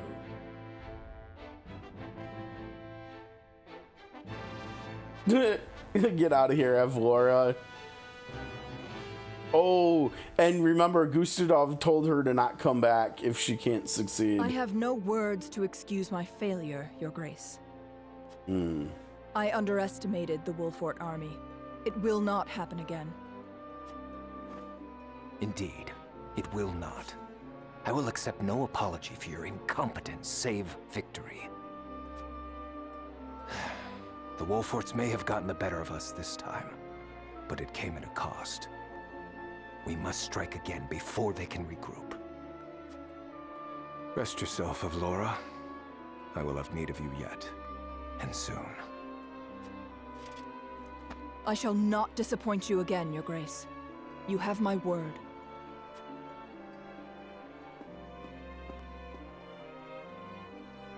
And you will keep it. Nothing and no one will stand in my way.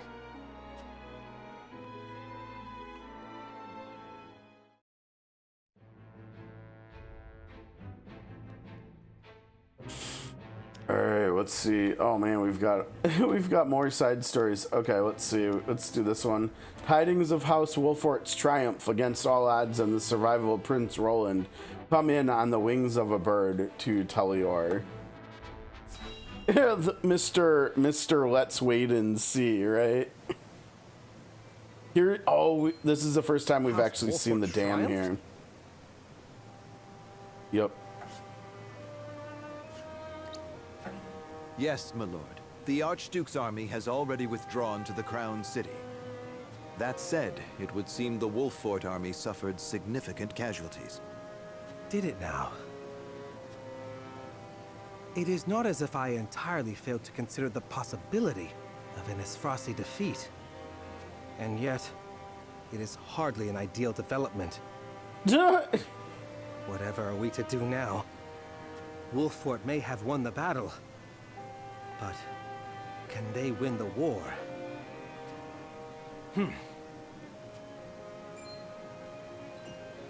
My lord? Ready a bird. I have a missive that needs sending. As you command. And what's it gonna say?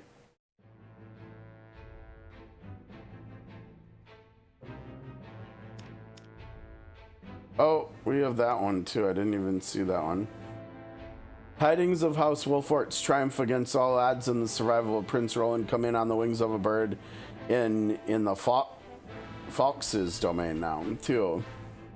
I'm guessing his response is going to be a little bit different, though, yeah? Because he's actually not. I bring good news, my lord. Aesfrost army marched on Castle Wolffort in an attempt to seize the prince, but they were roundly defeated by House Wolfort's forces and retreat to the Crown City as we speak. Joyous tidings indeed. I knew the Wolforts wouldn't let us down. I'm also pleased to report that Prince Roland is unscathed. It would seem young Serenoa is more than capable of carrying on Lord Simon's legacy. Triumph as they did, they still suffered considerable casualties in the battle. Who? We didn't lose one character. Aesfrost is already preparing for a second attack. All right, bring it on. Come on. Take stock of our own forces and determine how many men we can send to House Wolfort's aid while retaining enough for our own protection. Yes, my lord. It is time to take a stand. If the three high houses come together as one, I am certain we will prevail. Yeah, is House Telior really gonna help us, though? The odds of that, probably. Okay. And then over here at the Citadel of the Sands, Sorceley End, Hyzante's Minister of Salt, ponders House Wolfort's improbable victory and the implications it carries for his own nation.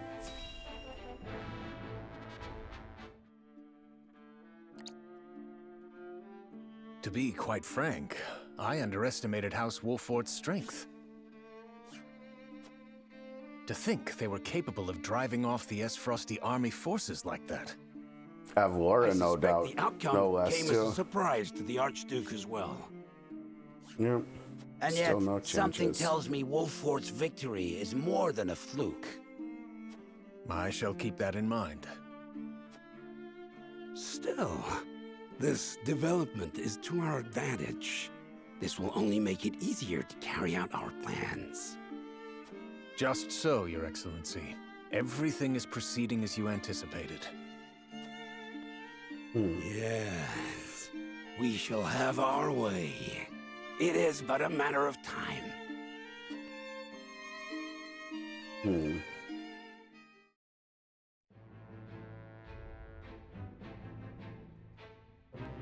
Let's see, 1 second.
Okay.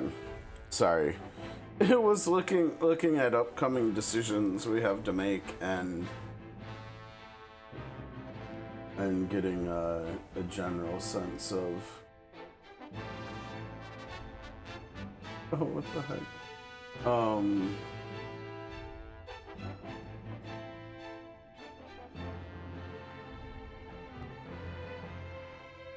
Okay, having driven back the Aesfrost army, Serenoa and his companions now search for a way to ensure their survival.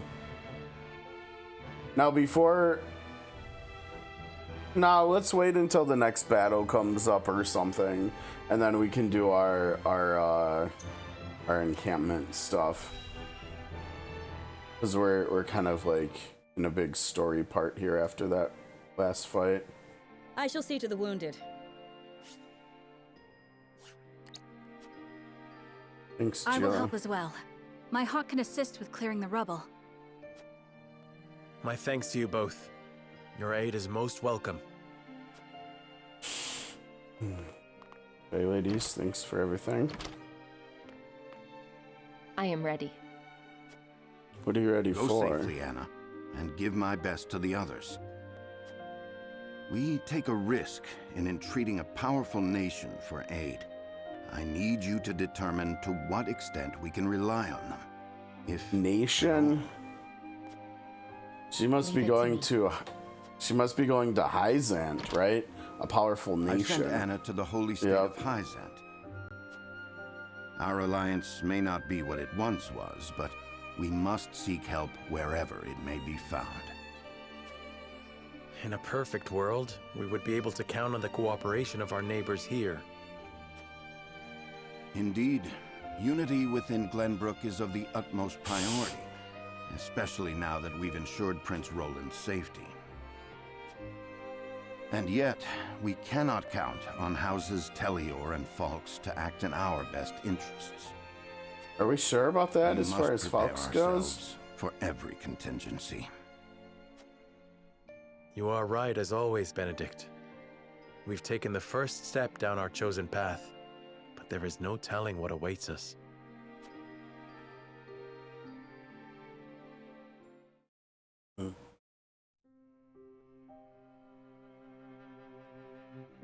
Do you have a moment, Your Highness?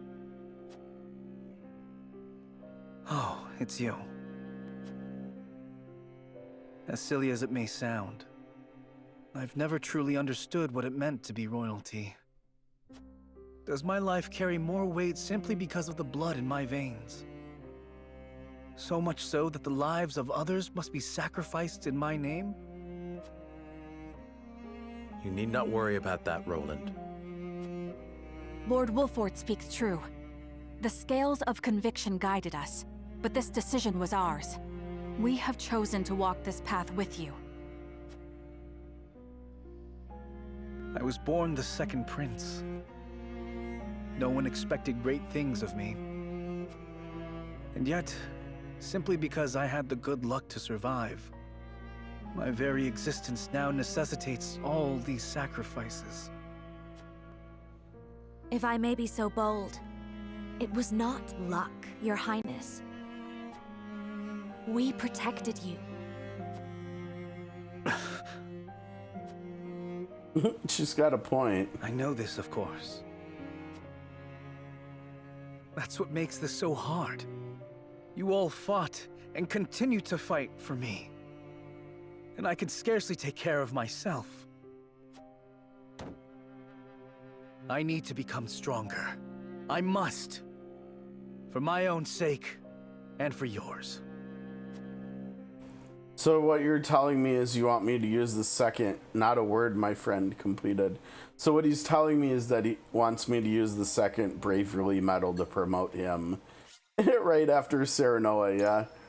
Okay, this is actually a really good pausing point here, unless we go into more story immediately without going back to the overworld. No, we're probably gonna get more. We'll get story here, but prevails against General Avlora's army and drives them out of Glenbrook. Though victorious, Roland sobs quietly, saddened by the sacrifices made in his name. Glenbrook is powerless, but knows they must keep the royal bloodline alive. Thus, the conspiracies and power struggles around the noble blood in Roland's veins continue to stain the land crimson. Chapter 8, Part 1, The Weather Vane. Okay. We've got more Hierophant stuff. Okay, this is a really quick pause. I need more water. We're out. There's been too much salt today with this game, so I gotta go grab more water. So I'll be back in a second, and then we'll keep going. If I can find the dang thing. Here we go. All right, one sec.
Alrighty, we're back, and we've got reinforcements. Emma's gonna come slaughter all of these scummy Aesfrost soldiers for us. She's ready to fight, aren't you, Kitty? Oh, she's so ready to fight. She's gonna kill them all with love. You ready to go, Em? You ready to fight?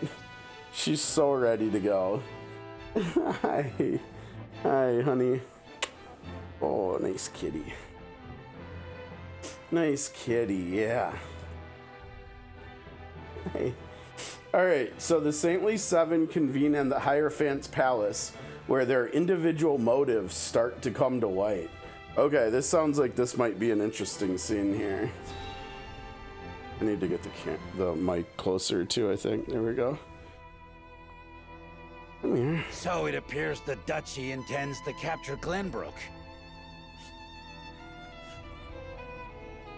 Dude, they already have. What are you talking about? Roland slipped from their grasp and fled to Wolfort. The ink on the treaty is barely dried, and they're already declaring war. And what's more, there's a price on Prince Roland's head. It has spurred the masses into movement. They will bear their fangs at us in time. We cannot leave them to their own devices. I see this as a wonderful opportunity. We can make it clear how we stand after the Salt Iron War. Aye. And I much prefer to extinguish embers than a raging inferno. It sounds like you intend to start a war. Eat her ear. Calm yourselves. There is no need to get so worked up over this. It is true that this grave matter may one day affect Hyzante. But it is in times like these that we must trust the Hierophant's words more than ever. Say nibble on your ear, yeah. Hasty kitty ear.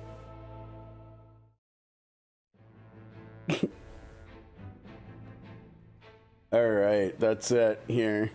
While we have the cat on our laps, why don't we go do this? Because this is a little bit less than that. Okay, here is Medina. We get to talk to Medina too.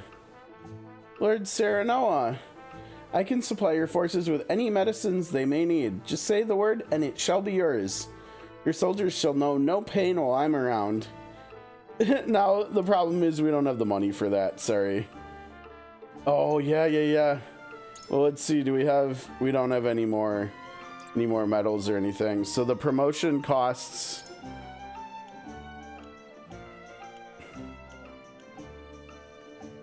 It doesn't even say what it costs, but yeah, I think Sereno is already level 10, so he'll get this.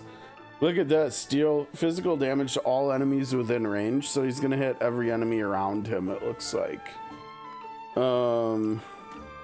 Pushback. 3 tile knockback. You ready to get down, honey? Okay, let me get rid of her real quick. We'll just put her over here. There you go. Nice cuddle, and now we got cat hair all over our black shirt, because why not? You know.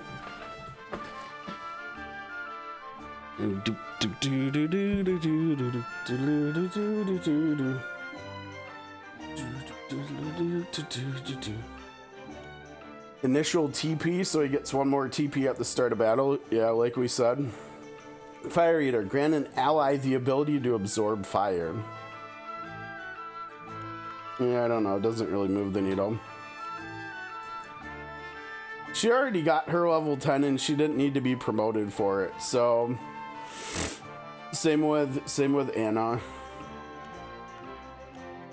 Same with Huet. We're not using him. I don't know. Should I be using Erdor? I feel like we don't really need it on this difficulty. I think we're probably okay without it. He got his level 10 already too. Honestly, it feels like the promotions are better as far as passives go typically. More so than actives. Like for instance, Hasabara here, promoting to her 3rd and final class. She gets up, and that's the only way, as far as I remember, that she can actually heal herself. You know, and so like that's pretty important. Narv gets extending your reach with his 3rd class, which makes all of his skills have 1 more range, which is kind of a big deal. Having 5 range is pretty massive, right? Now at 15, Narv is going to get really good, right? Because he's going to get pierce defenses. And so he's actually going to start doing magic defense break. Whenever he attacks, whenever he uses any of his offensive magic, he's gonna be magic defense breaking as well automatically, which is really strong. Obviously, I don't remember what Lady Luck is. I don't think it's that important for her when she goes from being an apothecary to a medicine master. That's kind of whatever. Hale and Hardy, I think he regens like health every turn or something. Also not that important. Switch places is really interesting too. It goes along with her decoy, where she can swap positions with her decoy, and you can use that to like manipulate enemies and stuff, which is good on hard as well. Strength in numbers doesn't come. Oh, that's from his first promote. You know, let's just go ahead and pull the trigger on Serenoa. He's the main character. Why not promote him to a sword fighter? Honestly, let's do it. All right. Oh, we even get some fancy animation stuff. There we go. I would not be here without my allies. Learn sweeping slash, and he also now can learn strength in numbers in 3.5 levels. Shielding stance is the last thing he gets. I think it makes it so he can like cover for allies or something. I don't know. It almost feels like they tried to make him too much of a master, like a jack of all trades type deal. I wish they would have like gone more into, I mean, he's got pursuit stance, which makes it so his follow-up attacks do more damage and have higher accuracy. Counter stance, which makes it so he can counter attack. Strength in numbers, so he gets more damage being near his allies. And then I think if I remember right, his ultimate skill actually buffs everybody around him. So he kind of is just like a leader, but it doesn't fully translate. Like he's nowhere as strong as Elaine is in Unicorn Overlord as far as main characters go. You know, I think there's probably,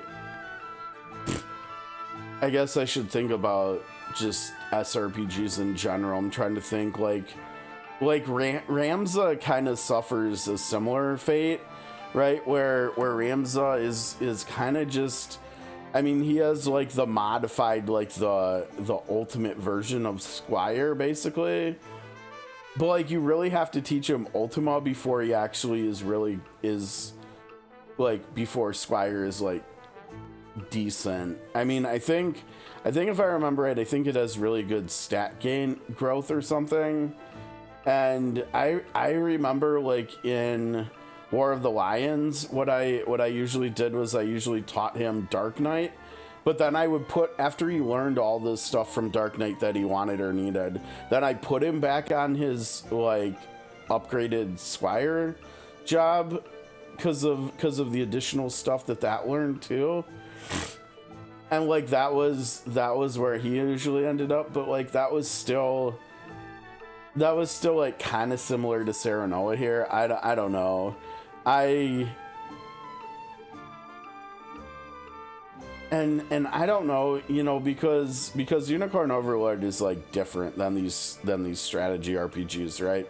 The only way I've really like differentiated them, you know, a lot of people use interchangeably SRPG and TRPG for strategy or tactical. But like when I think of strategy, I think of these games like this and Sword of Convalaria, Final Fantasy Tactics, Shining Force, Fire Emblem, etc. And so like I use TRPG for like Unicorn Overlord, Ogre Battle, Dragon Force, etc. And I don't know how valid of a comparison it is between the two, because they are different, right? Like Unicorn Overlord is not the same kind of game as Triangle Strategy. Like they're kind of similar-ish, but not really, right? Like the combat's different. The way we interact and engage with the worlds are different. The way we form parties and stuff is different. Like we have squads in there, units in there, and we have like one unit in here. So I don't know how valid it is comparing like Serenoa to Elaine. other than the fact that like we're comparing them within their own games, right? Like I'm comparing Serenoa to other characters in this game or other characters within his genre, whereas I'm comparing Elaine to like other characters in his game and stuff.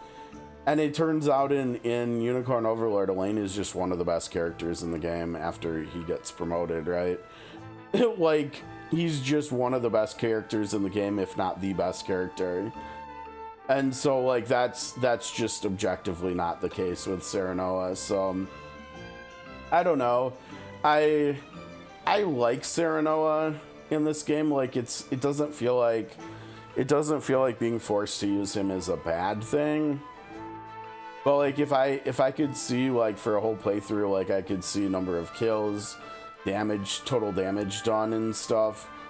Like I don't think he would be at the top of like any of those lists or something, right? Like even among the starting characters, like Anna and Fred and Roland just do more damage than Serenoa, I think.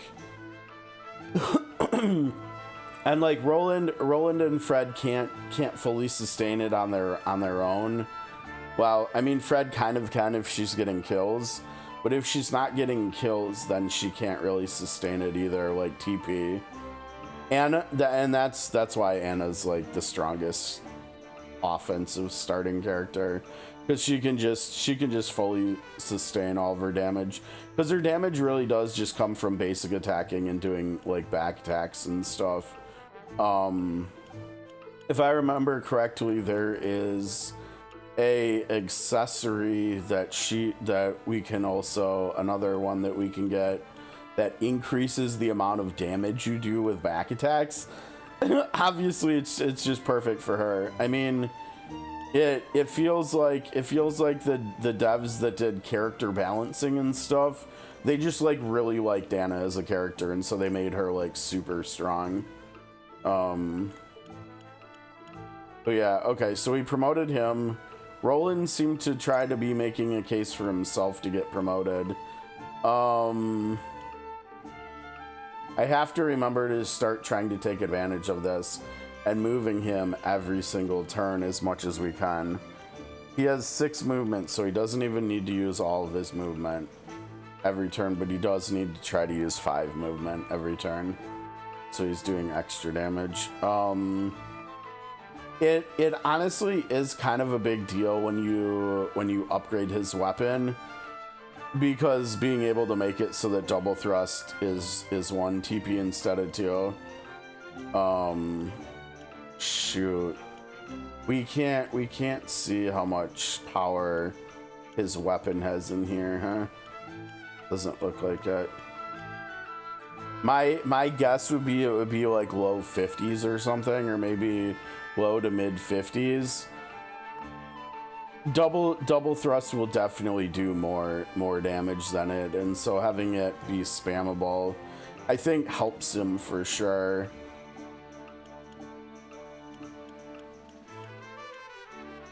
But I don't know. Again, it feels like his costs are so much, right? 2 and 3.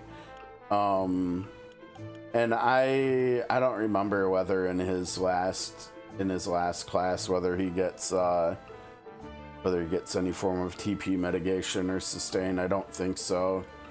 I don't think Benedict gets any way of now Benedict here with 2-fold turn.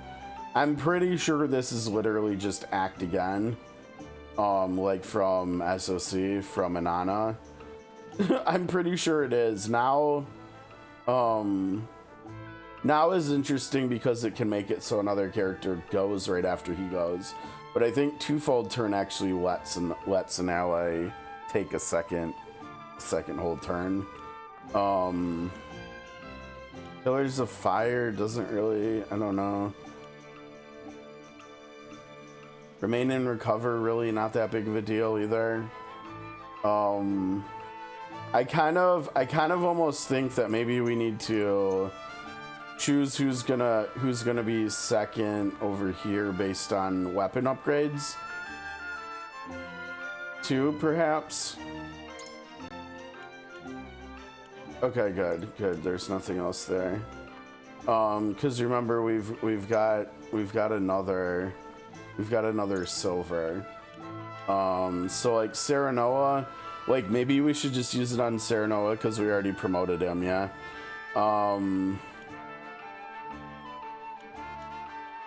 Roland, again, like I said, we could just do a big upgrades for Roland, right?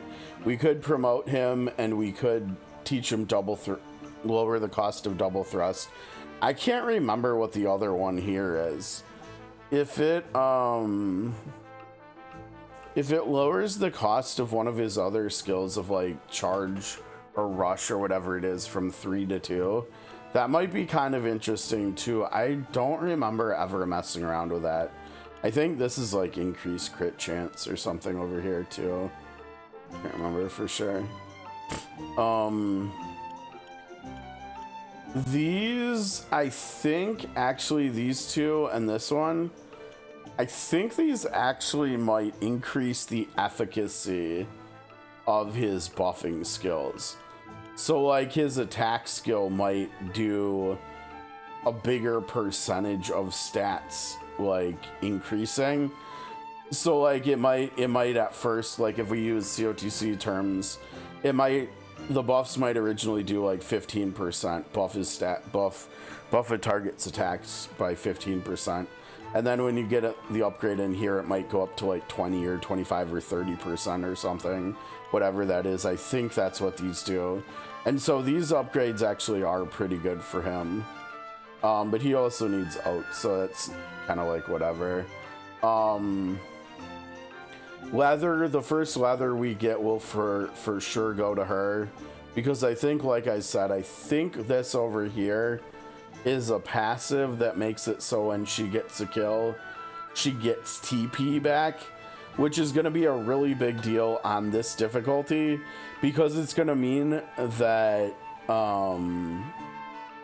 that Ulio will probably just never have to battery her again and can focus solely on Narv and Corent, or just Narv actually. That's the crazy thing, because eventually Corentin will get a passive that, and I can't remember if it's from promotion. It looks like it's from promotion for him, so we'll have to remember that. Oh man, that probably means he won't get it until like the 20s, until his last class. Because eventually he gets a passive that makes it so if he ends a turn on an ice tile, he'll get TP back. So he can technically chain cast too.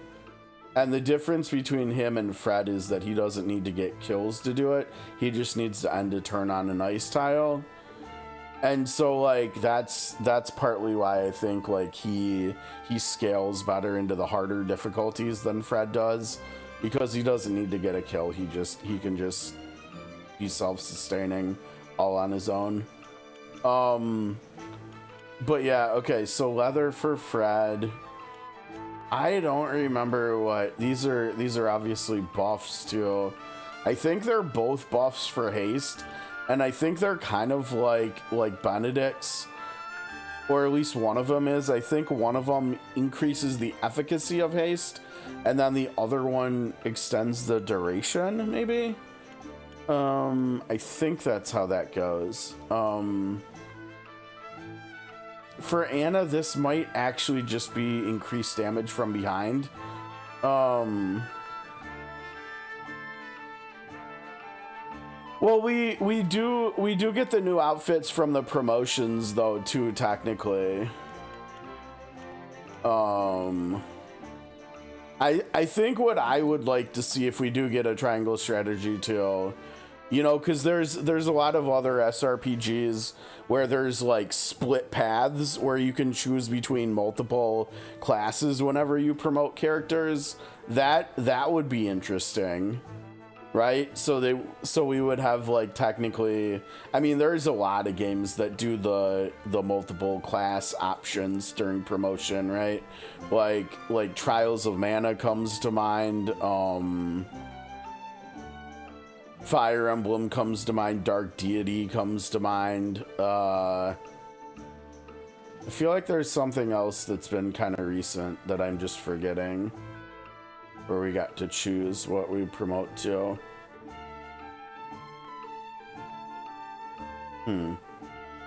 I'll have to think about that more.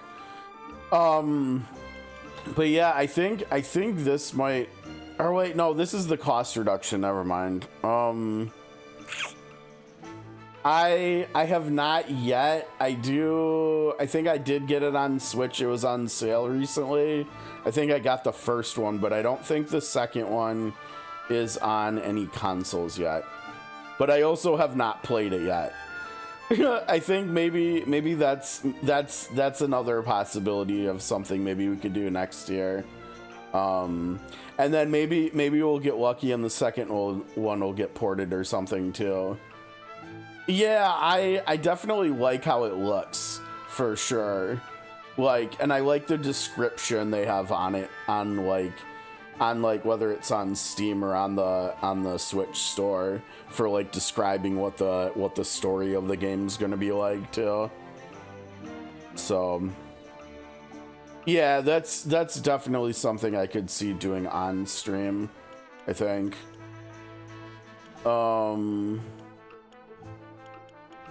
So these are the ... dots are like new passives. I don't remember what this is. This could also be, no wait, no, this is also extra range. So she gets extra range both from her weapon upgrades and from leveling, which is yet another nice thing about her.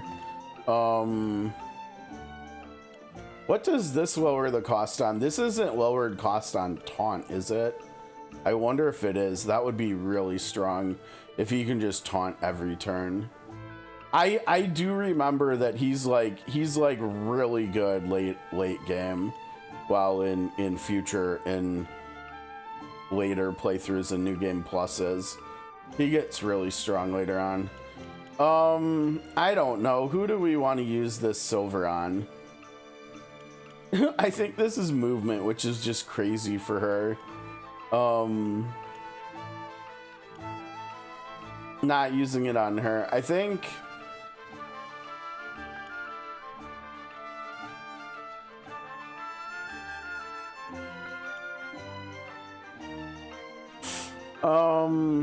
honestly, I kind of just feel like I want to do one of these two. I think I'm gonna promote Roland too. Or wait, did we decide that was a good idea? I can't remember. I know for leather we want to do her next. Let's see, she's fiber. You're iron and you're iron.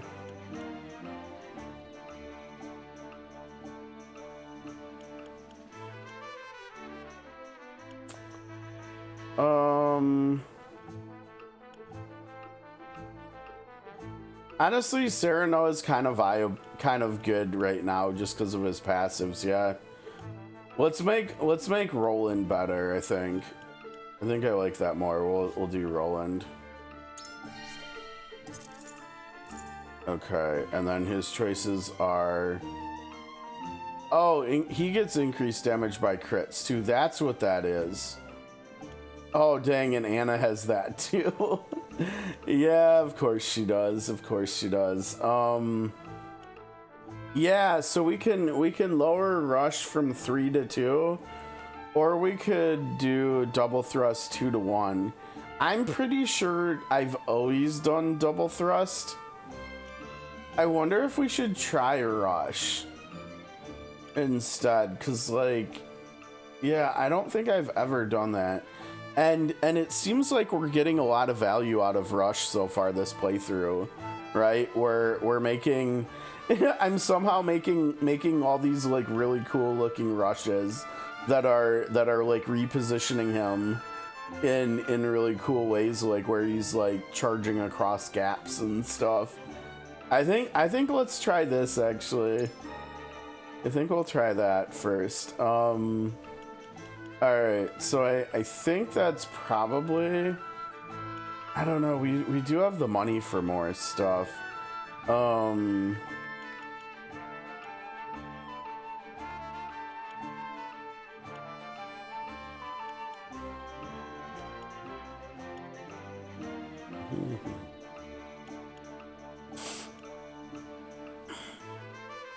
I kind of feel bad with Huette, like I should show her at least a little bit of love, especially considering she's like the later into the platinuming process we go, like the less valuable she's gonna be. So if we're gonna do any promoting, like before we can afford to just max out everybody, we probably should be doing it now. So I think we'll do that for her too. Oh, Fred lost the ability to do something. Oh, she needed 10 fiber, damn. Chill, Fred, you don't need that many resources.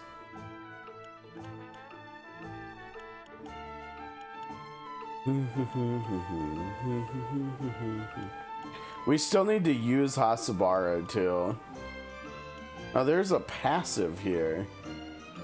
She's oak as well.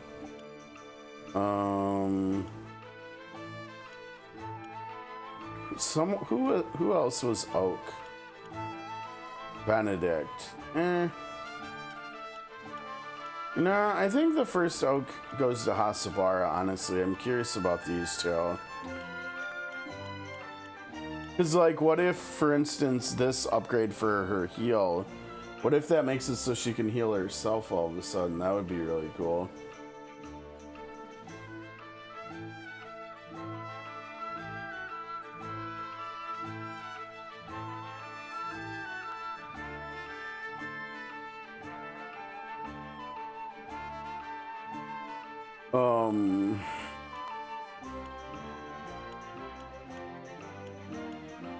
Oh, maybe this is why she ends up getting pretty fast, because she's got 2 speed upgrades. Right, you can give Yen's movement, because why not? Yen's is actually a really high priority upgrade too if you are playing on hard, right? Because of being able to lower the cost of his trap. I think that's good here. And then I think we said we decided that we are gonna promote Roland next, I believe. I mean, there's also probably an argument for Fred. Oh man, her hair goes pretty hard then, right? It looks like she's wearing... Oh, maybe... Yeah, I guess it's just like a ribbon in her hair. I don't know. I thought maybe she was wearing it up in like a half ponytail or something too, but I think it's actually just whatever she's got in her hair. And then obviously her outfit gets better too, bigger and better.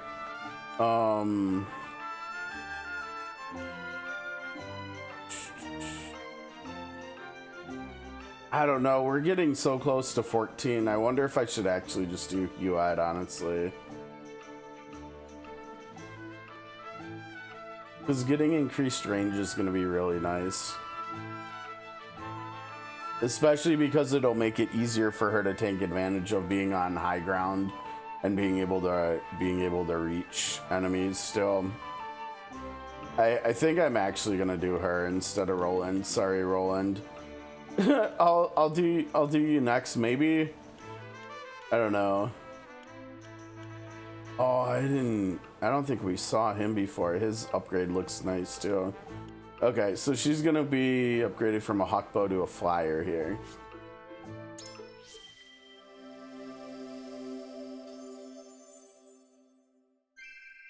It is an honor to serve. All right, and she's gonna get sights set. Oh, you know what? I forgot about this. That's actually pretty interesting. I don't think I've ever played around with it before.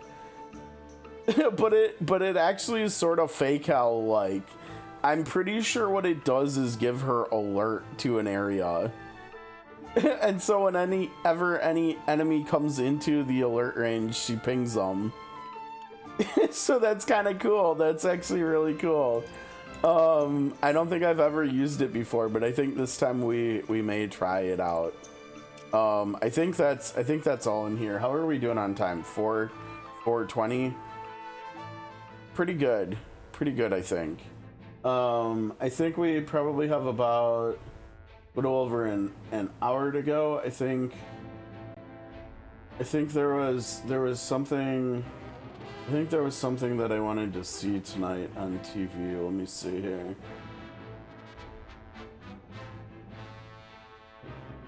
Yes, at 6 p.m. So we got to be done at the latest in about an hour and a half from now. Okay, that's fine. That's definitely doable. Okay, Serenoa struggles with the news of his father's collapse, and an unexpected visitor arrives to speak with the new lord. And we are also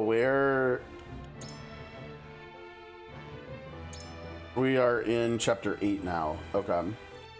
I can't remember. Oh, and we're in part 1. So, we haven't been keeping up with these. I think we'll have to wait till tomorrow to get caught up on reading all these. So we went down and then up and then up. Yeah.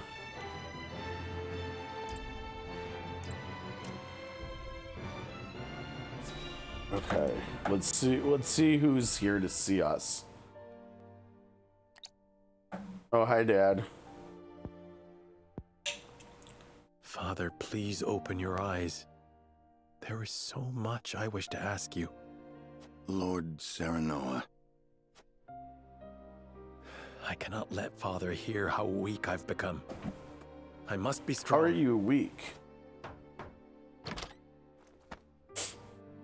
Lord Serenoa, Master Benedict, you have a visitor. Who is could be here? Lord Silvio Tellior. He wishes for an audience with Lord Serenoa. Oh, that guy? What business would the Lord of House Tellior have with me? Tell him we will be there shortly. Yes, sir. Every day is busier than the last. We haven't had a moment to catch our breath. You are doing a fine job as head of House Wolfort, Lord Serenoa. Your father would be proud if he could see you now. I could not do it without you, Benedict. Thank you.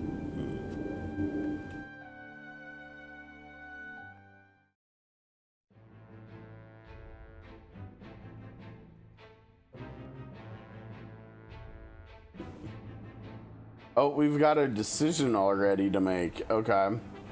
After hearing Silvio's proposal, Serenoa is faced with a difficult decision. All right. Already we've got a choice to make here. Oh man, yeah, it's choices right away. We've got the scales of conviction music going.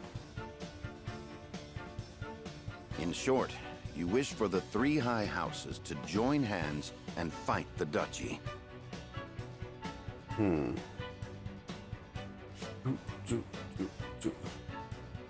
Is that correct, Lord Silvio? Indeed. I believe it our duty to fight. Where have you been? We've been waiting for you to join the fight for I don't know how long now. And now you decide to, and you want it to happen on your terms. In fear, trembling at the mere thought of the duchy's power. You mean like you've been? I feel that joining the 3 high houses under a single flag is the only way to unite them. My men ready themselves for war as we speak. Come to Tellior, and we can strike at Aesfrost together. Prince Roland will be safe with us, of course. It's as good a plan as any. You have my thanks for getting the preparations underway. I wonder if Lord Landroy would agree. I doubt House Fawkes would refuse a fight. Their devotion to the crown knows no bounds.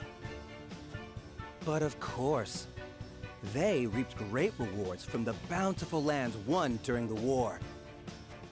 You propose reuniting the 3 high houses who led the Salt Iron War to its end. It is heartening to know you would once again lend us your strength. We certainly could use all the help we can get. Though I wish we could resolve matters peacefully. You speak as though your brother is not at fault for all this. My bride-to-be bears no blame for the duchy's actions. My apologies. Forgive me for my outburst. But we haven't much time. I would have your answer now. Shall we accept Lord Silvio's proposal, my lord? Well, you know what the answer to that is. Fetch the scales, Benedict. We shall decide our path together. Exactly. To the scales. And I like how he's like, fetch me my scales.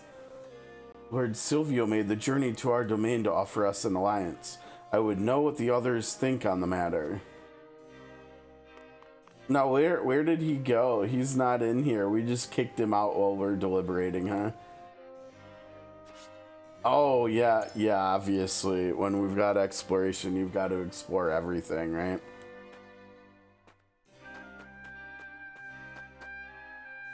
The Lord of House Tellior came all this way to ask for an alliance, but just between you and me, they wouldn't be of much help in a battle. House Tellior is indeed not known for their prowess on the battlefield, but I do not know if we have the luxury of choosing our allies now. You learned about House Tellior's might. That should be in quotes, shouldn't it? House Tellior's might. Though one of the three high houses, Tellior lacks both valor and troops. Still, the support of soldiers at full health is something the exhausted House Wolfort desperately needs. Uh-huh. Okay. A rear guard's cloak. Alright, sounds like decreases damage when taken when being hit from behind. Well, I mean, that obviously sounds like something we would want on Serenoa, for instance, right? Yeah, I think we just put it on him, on ourselves here.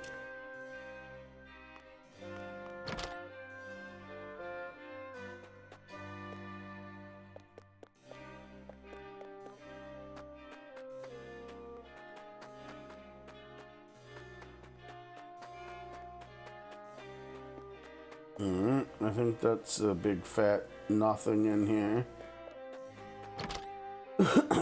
Okay, we should probably also look and see who agrees and who doesn't agree. We actually have Anna agreeing on something for a change. Benedict is the one who's undecided. Well, that's kind of interesting, and that's definitely different and new.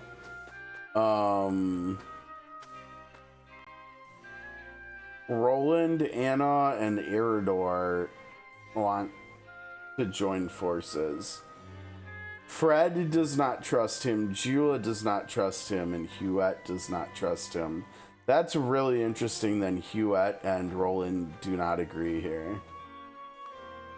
Oh dear, how could this happen? And at a time like this? Is something the matter? Whatever it is, I would be happy to help. Well, you see, my daughter and her husband got into a fight and decided to go their separate ways. But I fear for what will happen to their poor son. I don't know what I should do. I fear there is aught you can do. The issue is between the two of them and must be resolved as such. Children are the ones who suffer most when parents fight. I think your efforts are best spent helping them reconcile. There is not to be gained by forcing themselves to stay together. Separating and starting new lives is for the best. The top one is definitely the most mature one. I feel like the middle one is way too meddling. And well, not wrong. The bottom one is like, I don't know, there's no like tact to it. Like, I don't know if this is what, like, these two are basically saying the same thing, but the top one just feels like it's worded better, basically. I fear there is aught you can do. The issue is between the two of them and must be resolved as such. Well, the top one, actually they're not really saying completely the same thing, right? The top one is just acknowledging the situation, right? The bottom one is also injecting our opinion into it, right? With the second sentence, separating and starting new lives is for the best. Who are we to pass judgment on what is or isn't the best, right? And the middle one, I think your efforts are best spent helping them reconcile. Again, we're interjecting our opinion. And up here with the top one, we are too, but we're not like interjecting our opinion of what should be done. We're giving an opinion, like we're giving an opinion of what has to be done, basically, is I think is the difference. So I'm gonna go with the top one here, I think. I suppose you're right. I might just make things worse if I stick my nose where it doesn't belong. In the end, it might be for the best that they give each other some space. Thank you, Lord Serenoa. I feel so much better now that we've spoken. I apologize for burdening you with my family's troubles, especially at a time like this. You needn't apologize. No family is perfect.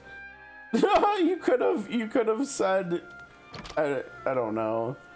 That kind of felt like agreeing that their family has. Yeah, I don't know. Oh, I thought I saw Sparkle over there. I guess not, yeah? Lord Serenoa, thank you for protecting our house. You got it, dude.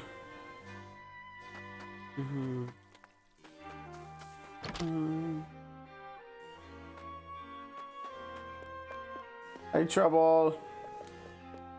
Yeah, I saw that over here. Yeah.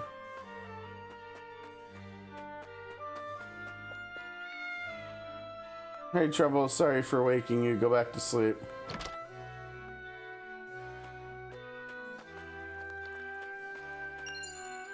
Oh, yo, that's huge, actually. You remember who the leather was for? The leather is for Fred.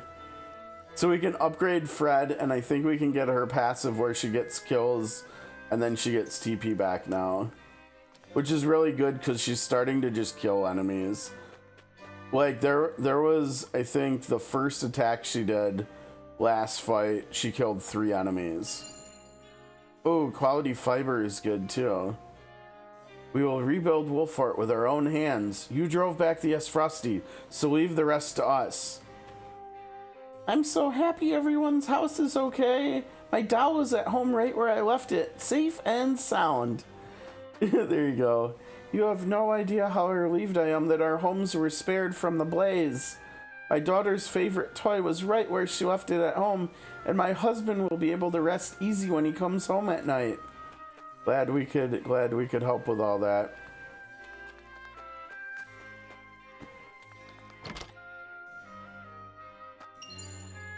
Enchanting spice. I think that's like a buffing item, like that we can use in combat.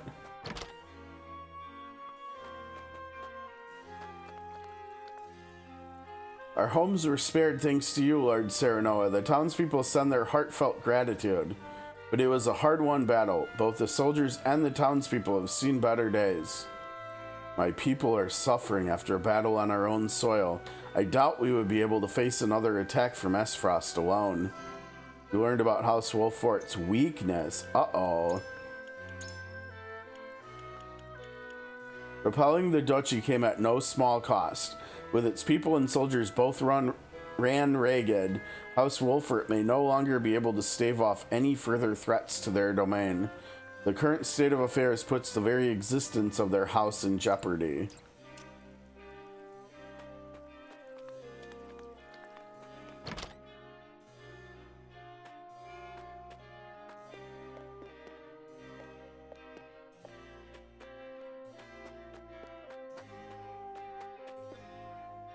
To say I'm disappointed in Lord Silvio would be an understatement.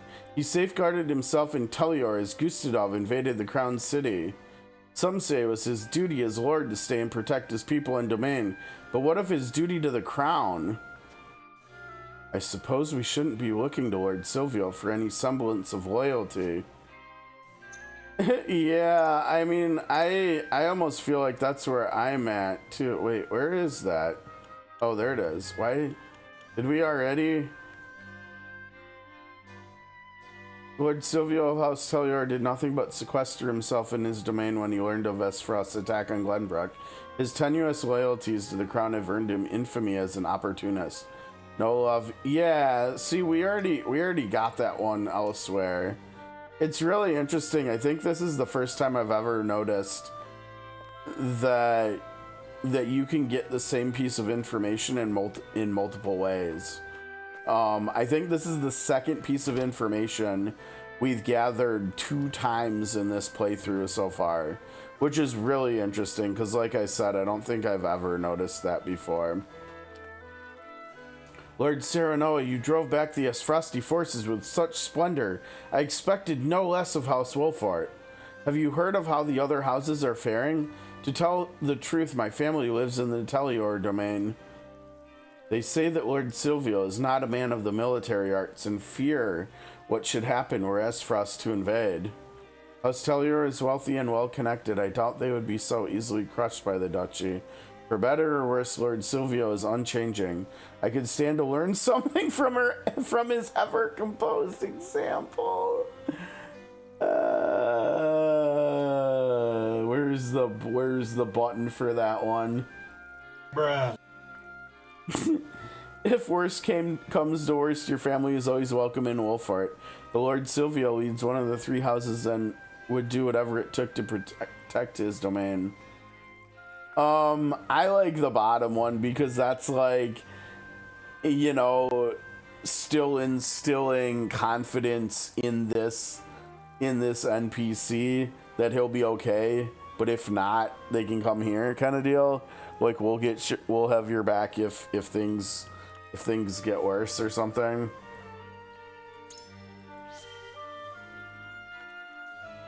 Thank you. You are most gracious, Lord Serenoa. Hearing you say that puts my mind at ease. I only wish House Tellior were so reliable. I shall let my family know what you have told me and invite them here to Wolfort. So basically, he's already decided that House Tellior has let them down, and so they're just gonna come here now anyways. Alright, you know what? Fair enough. Silvio is the Lord of House Tellior, but I don't care much for the man, to tell the truth. He has some nerve coming around here in such fancy robes while we break our backs repairing the town.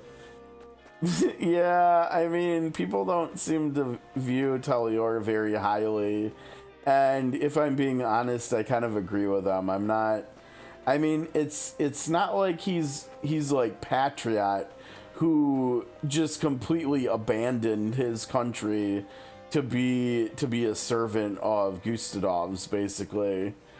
But he's still kind of crummy, and he's still kind of sus here too, though. So I'm kind of feeling like, nah.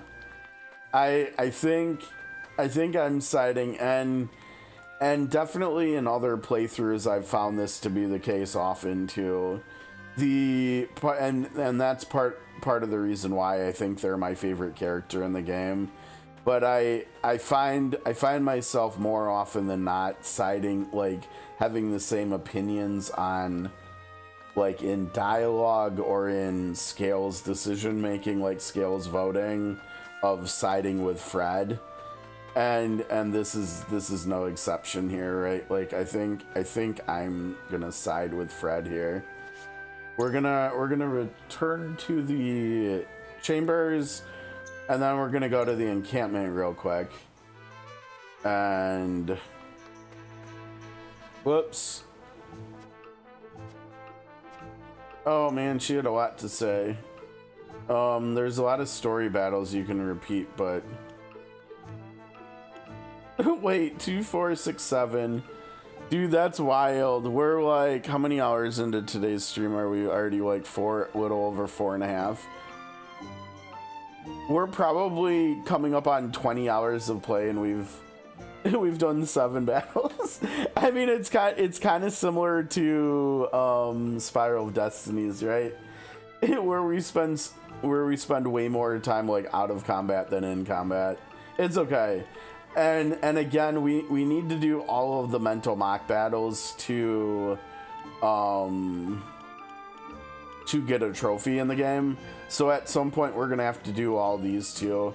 I think, like I said, I think we're just gonna end up doing them off stream. I'll do them off stream though. Fred and Crenton, the two mages. I think we decided, because I legitimately can't remember what these upgrades are for him. I think you have to do Fred because we need to see what these are, but I think even more so we need to do this upgrade. I think these are like upgrading the power of either her single target fire spell or her AoE fire spell. And honestly, we probably want to upgrade the strength of the AoE one more, just because it seems like we're often hitting multiple enemies anyways. And so, like, Fred, we want to do a lot of upgrades on Fred, right? Like this one, and this one, and then this one, and then probably this one too, because I think this is going to be magic attack. I mean, I think, like I said last week, I think there's a good chance Fred ends up being the first character that I fully upgrade. But yeah, let's go ahead and promote, like, upgrade our weapon here, so that way we can see everything. So yeah, it's more potency, it is more magic attack, it is Scorch or Blazing Chains, and it is 1 TP when you defeat an enemy. Now, I don't know how this works if you defeat multiple enemies. Like, can you get 2 TP back from defeating 2 enemies with one cast of Scorch? I hope so, because I think Scorch is going to be the next upgrade we do here with Quality Fiber. I mean, don't get me wrong, I literally want to do all of these rank 2 upgrades, but yeah, you gotta do this one first. This is such a big deal. And then we need more. Yeah, we just need more. Okay. So that should be really, really good. Okay, we'll get out of here. Okay, so it already feels like we've decided that we want to reject his proposal, yeah? So we need to talk to Roland, Anna, Erdor, and Benedict. Wow, look at this. All the people that are against Silvio are on the left side. I wonder how often that actually happens. So everybody we need to talk to is in the middle or the right. I think Roland is usually in the middle, which kind of makes sense considering he's basically the second most important character in the game. All right, hi Roland. To say I have no doubts about Lord Silvio would be a lie. Even so, we are in sore need of allies. If the 3 high houses stand together, we may be able to turn the tides of war in our favor. It would be best for us to refuse Lord Silvio's proposal. This one should listen to reason. I believe his offer to be one worth considering, but if you have any reservations on the matter, I would hear them. Oh, his loyalty. Okay. Claiming victory in our last battle was no easy feat, and our soldiers have suffered for it. Must we consider taking the field again so soon? That doesn't even have to do with Talior. Well, I mean, I guess it kind of does, because it sounds like he's trying to use us for our military might, basically. There are people out there who will stop at nothing to see you dead. I think it unwise to leave the domain at this time. I mean, that's totally valid, right? Lord Silvio is a man loyal only to himself and one of unfavorable repute with his people. I advise you not to put too much faith in him. Yeah, I mean, we've got the intel on that. Let's go with that one. I like the middle answer, though, too. Trust me, friend. I know Lord Silvio to be unworthy of our faith. He cowered in Talior as the Aesfrost army laid siege to Whiteholm Castle. But to think even the people distrust him proves to me that our judgment was correct. Moreover, I care not for whatever Lord Silvio may or may not be plotting. If he intends to use us, I say we use him in kind. Well, that doesn't sound like I convinced him in any way whatsoever. Does it? No, that seemed like he didn't disagree. He disagreed with us despite what we said. Like he doesn't care. All right, Benedict. Look at them turning back and forth depending on which side we're looking at. It's interesting because unlike our character, you know, here who's just looking straight ahead, there we can't get a straight ahead from them. Okay, Benedict. Serenoa. Everyone has their suspicions over Lord Silvio's offer, but I think we can guess his true intentions easily enough. Whatever House Tellior's aim might be, I am certain we can use it to our advantage. We should ally with him. It may take effort, but they can be swayed. Nope, it would be best for us to refuse Lord Silvio's proposal. Is there something on your mind, my lord? If you have any doubts or concerns, pray let them be known. A bounty on the prince. We never know when the Aesfrosti army will strike next. Is it truly safe to leave our domain at a time like this? House Tellior is not known for their prowess in battle. Would there be any merit in allying ourselves with them? using their soldiers as meat shields for our soldiers to protect. I mean, the duchy has placed a heavy bounty upon Roland's head. Perhaps what Lord Silvio came here for is not an alliance, but okay, yeah, let's get Benedict's wheels spinning a little bit. I mean, he's probably already considered this, but it might be helpful for him to know that we are also considering it. To seize Prince Roland. I will not deny the possibility. If we think of Aesfrost's actions of late, it would not surprise me if they had already brought House Tellior to heel in secret. However, oh god damn it, he's gonna hit me with the however. He always hits me with howevers. It does not matter what decisions I make. He's always like, however. We cannot ignore the fact that the strength of our forces pale in comparison to that of Aesfrost's. So, are you not concerned about the size of our own army, Lord Serenoa? Perhaps the people would respond to a call of arms. I think it best we ready our own forces before recklessly looking to others for help. Even if I were, I doubt how Tellior could be of much help there. Yeah, that's true. They're not like combat ready like us or the Falks' domain are. Alright, let's choose that one. The size of one's forces is an important factor in war, my lord, and it is true that House Tellior does not have many soldiers at its disposal. However, yeah, basically, but neither do we. As such, we shouldn't be so hasty in turning away any numbers we can get. Yeah, he just slapped me with however after however after however. He always does that. He always drives me crazy in this game. He's always full of doubt for whatever we have to say. He's like, no, I don't think that's a good idea, my lord. Alright, Herodor, can you be persuaded? The high houses are sworn to protect the crown, yet Lord Silvio couldn't be bothered to leave Tellior when the capital was in danger. So then why do you want to accept his proposal? Here's what I think. I can't help wonder what he's scheming. But if he wants to join forces, I see no reason to refuse him. God damn it, Herodor. It would be best for us to refuse it. He will not easily be, of course he won't. I say we join forces with House Tellior. The more of us, the better, but I can see you don't quite agree, lad. Aesfrost is no doubt watching our every move. Leaving our domain may alert them to an alliance and put us in even more danger. Time is of the essence right now. General Avlora is likely desperate to reclaim her honor with a rematch sooner than later. And a heavy bounty weighs upon Roland's head. We do not know who we can or cannot trust now. Why didn't you make that argument to Benedict? That sounds like a better way of making your argument, doesn't it?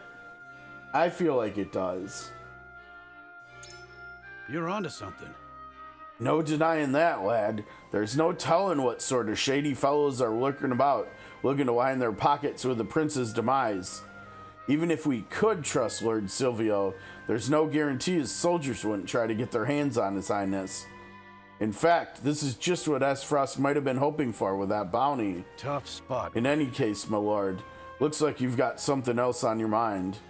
Could it be you've got some suspicions of Lord Silvio? Lord Silvio left the safety of his own domain to come here, something I doubt he would do if he feared an attack from the duchy. No, if he was truly worried for Roland's safety, I think he would suggest fortifying ourselves in Castle Wolfort rather than venturing to Tellior. That makes a lot of sense considering on Friday they said that our castle is like the most impregnable stronghold in all of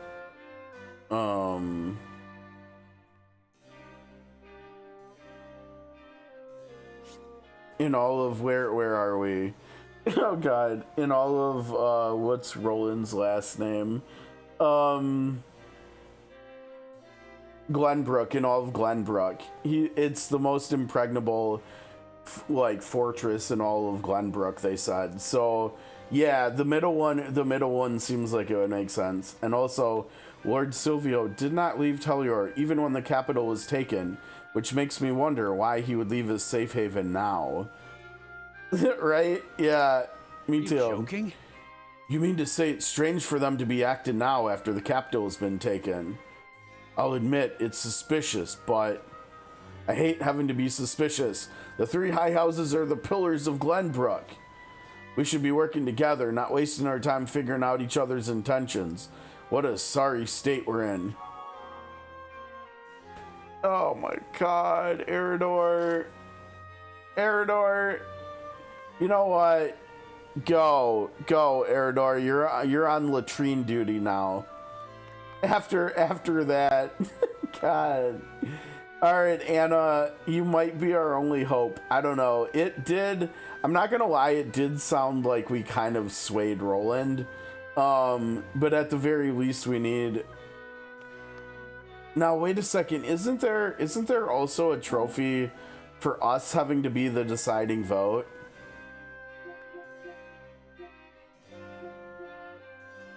Cast the deciding vote when there's a tie.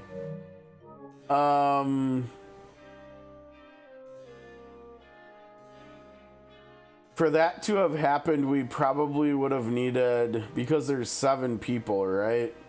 So like one of them has to be indifferent. So I would have needed to not talk to, I think Benedict was the one who was undecided this time. So I would have needed to not talk to him. Now, me talking to him though, it might have not swayed him either way. I'm not sure. Yeah, I guess we'll see what Anna says here. Yes, sir. We must be prepared for any who would march against us, but our forces are lacking in both number and supplies. House Tellior's motives matter not. We could use even those against them should the need arise. This one should listen to reason. Okay, good. Lord Cyrano, I believe we must use every tool available to us if we are to survive. We do not know why Aesfrost invaded Glenbrook. I think it best we be cautious and not rush headlong into an alliance. We would leave ourselves vulnerable by venturing outside our domain. That seems to be a common thread among all these choices we've seen so far, and we needn't rely on others just yet. If we were to be attacked, we could make our stand at Castle Wolfort.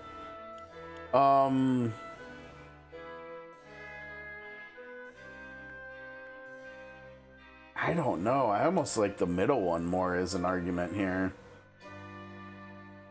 But the locked ones have to carry more weight, right? Because you need to collect information to get them to unlock them. I could be wrong, but it's always felt like they should carry more weight. So I guess with that said, let's go with the bottom one. Our army is a formidable one indeed. They managed to force a retreat of Aesfrost in the last battle. But we also sustained heavy losses. The soldiers will reach their limit sooner or later. We should act before the enemy does, lest we lose everything we have left. Oh man, I don't know. This is gonna be this is gonna be interesting. I don't know what to expect here. I really hope we swayed at least one person though. Or I hope we did not sway Benedict either way and we end up getting a tie. Because I don't want to go to Telior. Alright, here we go.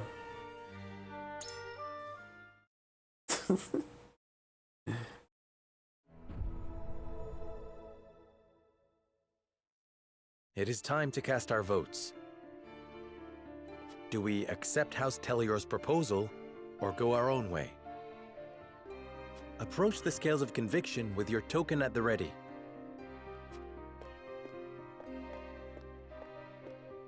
I believe in you. I was right. We got Roland. I think that means we win. Unless,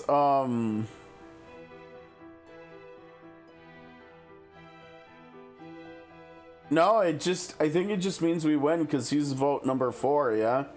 I think that's it. I think we're, because I didn't talk to all the people that agree. You make a convincing argument, my lord. Yo, we got Benedict to change his mind. Yo, that's pretty hype. We already know what Fred wants. She's with us. We already know what Jula wants. She's with us. We already know what Huette wants. She's with us. My apologies. Well, you're in the wrong here, Anna. Sorry, not sorry. You and Eridor are gonna be standing alone here, I think. Forgive me, lad. Yeah, it's gonna be 5 against and 2 for. Scales of conviction will illuminate the path we've chosen. I think.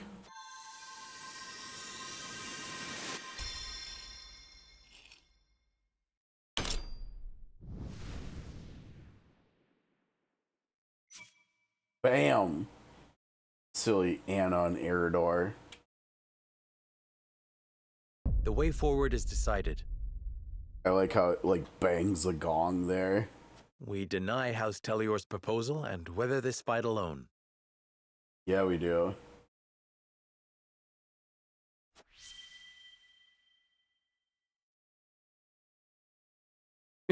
Let's see how he responds to this decision. He's gonna be pissed. Are you mad? You would stand idly by while our kingdom is in grave danger. This is the path we have chosen. I hope you understand. No hard feelings, buddy.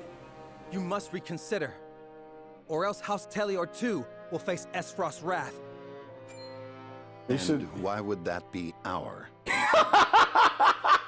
No, chill. We are in no condition to fight, Lord Silvio. It is as simple as that. And I pray something more than death awaits us both. I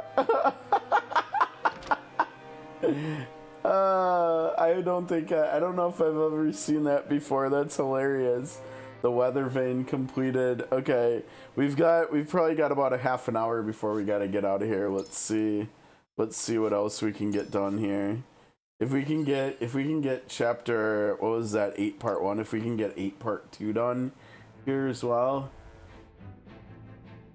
Lord Silvio of Telior offers the solitary House Wolffort an ally, and a place of protection for Roland. Get out of here, shoo, buddy. But Serenoa chooses to walk his own path, even if he must do so alone. Silvio leaves with a disquieting look in his eyes. Chapter 8, Part 2, Parting Ways. How much you want to bet? Is that... No, they went home. Let's see, he's gonna be so pissed. Whoa, who's that? No! Spare me! I beg you! That's enough, Rufus. Rufus, huh? You call these men soldiers, Silvio? They haven't got any spine. Save your anger for House Wolfort. We will strike at their castle soon enough. Oh, what the hell? Sounds like they saw straight through your stupid plan. Oh, he made the right What can a choice. bounty hunter know of a lord's struggles? Without Roland, my house is doomed. They call you Hero's Bane, right? That is all you need do. He's Hero's Bane. And do it I shall. The only one you need alive is the prince, right? Oh, we might have a battle coming up. I don't think we have enough time to do a battle here. We'll see. Let's see, side story. Oh, jeez. So we got Travis and Trish back. All right, let's do their side story first. Yeah, these two are so silly. Ah, the music. Wait, they're back at the docks. Look at them. Now that Aesfrost's taken over Glenbrook. I heard they put a huge bounty on the prince's head. We can make a killing if we catch him. Oh, jeez. Are we gonna have to fight them again? I always dreamed of kidnapping royalty. But the prince of a crumbling kingdom? They'd probably kill him if we turn him over. The reward is tempting, though. The reward is tempting, though. Yeah, it kind of sounds like we might be seeing them again. Alright, with the Crown City captured, Gustadov proceeds with his plan. Oh, more insight into what Gustadov is up to. We haven't seen any of that today, I don't think. I beg you, sir, give me one more chance. I shall not fail again. We are already taking measures against House Wolfort. A suitable pawn has showed itself before us. Though, perhaps, I should be more wary of my own family than any other. Huh? What does that mean? Falks is all that remains of the three high houses. I trust you know what to do, Avlora. Uh-oh. Lord Landroy Fox is famed for his bow arm. He had the pluck to fire at your master during the war. Do you think you can best him? Without a doubt. So maybe since she couldn't beat us, she's gonna go there to Fox domain? That's not good. Alright, tensions grow as Anna brings news to Serenoa, shedding new light on their situation. Anna's always getting information. She's quite the handy spy to have in our house. The Telior army has entered our domain? Yep. Yes, the Vanguard is nearing Castle Wolfort as we speak. It will not be long until the rest arrive. Oh boy, okay. I knew his intentions were not as pure as he made them seem. But to think he would attack so soon after proposing an alliance. According to our spies, Lord Silvio has been in contact with Aesfrost. Wow, shocking. He is known as an opportunist. This was all a plan to destroy us. Okay, so we made the right call then. To secure Prince Roland to use as leverage with Aesfrost. I was also told that House Telior has hired a man named Rufus as a bodyguard. What do you know about this man? He's a bounty hunter known as Hero's Bane, whose only loyalty is to coin. That said, he's claimed the lives of countless famed warriors. It would be wise not to underestimate him. Okay. I think Lord Silvio would hire such a man. It means he's serious. We must plan accordingly. Understood. Gather the others. We have much to discuss. Do we have another decision coming up?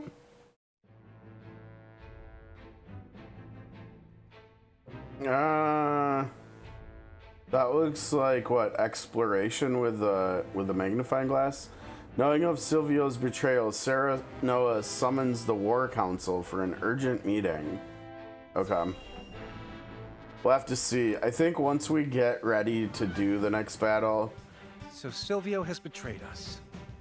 We'll have to call it for the day, because I don't think we'll have time for that. I suppose he has come here for me. You are correct. He most likely wishes to use you to curry favor with Aesfrost. Of course he does. Bastard! To think he would throw his own countrymen underfoot. We haven't time to get emotional, Erador. They are on their way here. I beg to differ. There's no better time. I'm trembling with rage. As am I. We'll teach those traitorous bastards a lesson. Yet more bloodshed for my sake. Prince Roland, we have no choice but to act.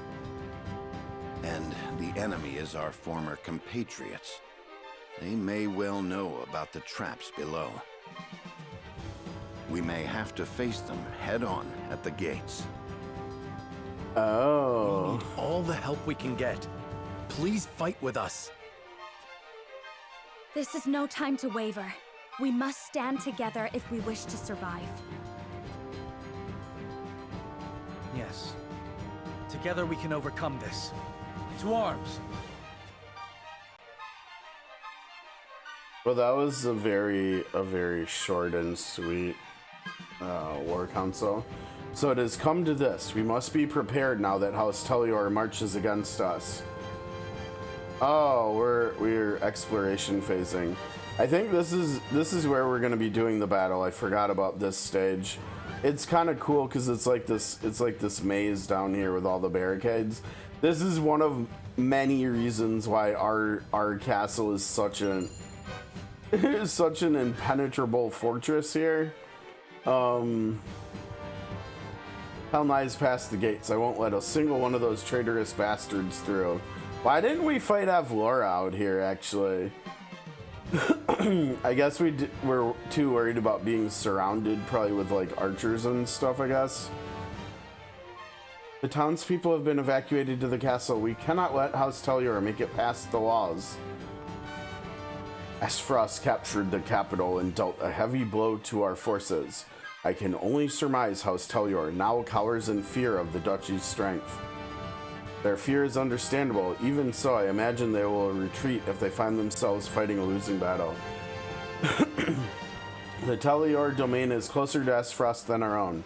It stands to reason that their fear would be greater as well. House Telior's hands are yet clean, unlike our own. Makes me wonder if Lord Silvio is the greater ruler between us. What?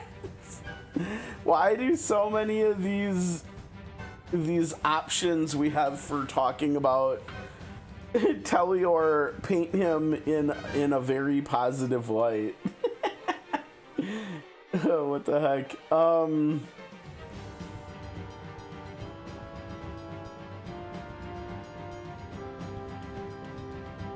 I mean, honestly, I've always thought that this was the case.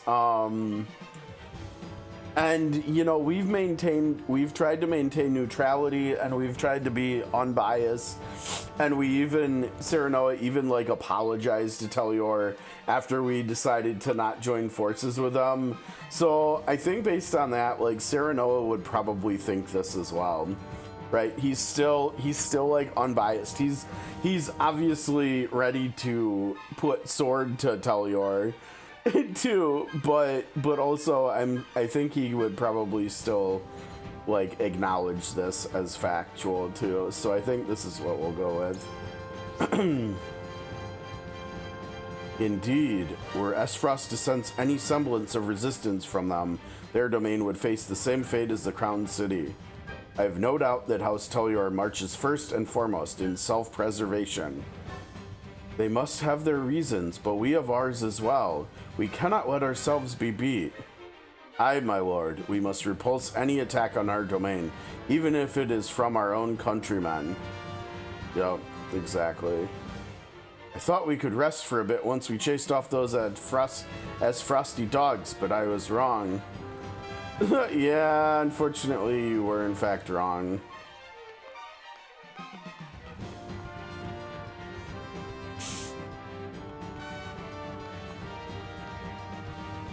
Everything is progressing apace, my lord. The barriers will be ready by the time the enemy arrives. But the townspeople grow wary. We must stop Lord Silvio at the gates, no matter the cost. That's the plan, buddy.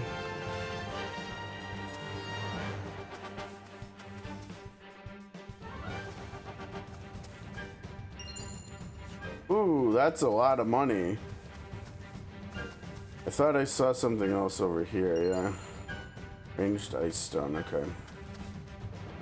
I heard Lord Silvio's hired a bodyguard who calls himself Jrpgs. I admit, I'm a little envious of his name. Fair enough. I know it's safer for us to stay in the castle, but sometimes it gets hard to breathe in there with all the other townsfolk. Okay, but you should still go in there, I think. I was prepared to lose my home in the battle, but it still stands, thanks to you. I count my blessings to have a kind ruler like you, Lord Serenoa. Cheers. Glad we make you feel that way. Iron, nice. I wonder what the Holy State thinks of our situation. We went to their aid during the Saltiron War and stopped the fighting before it could claim any more lives.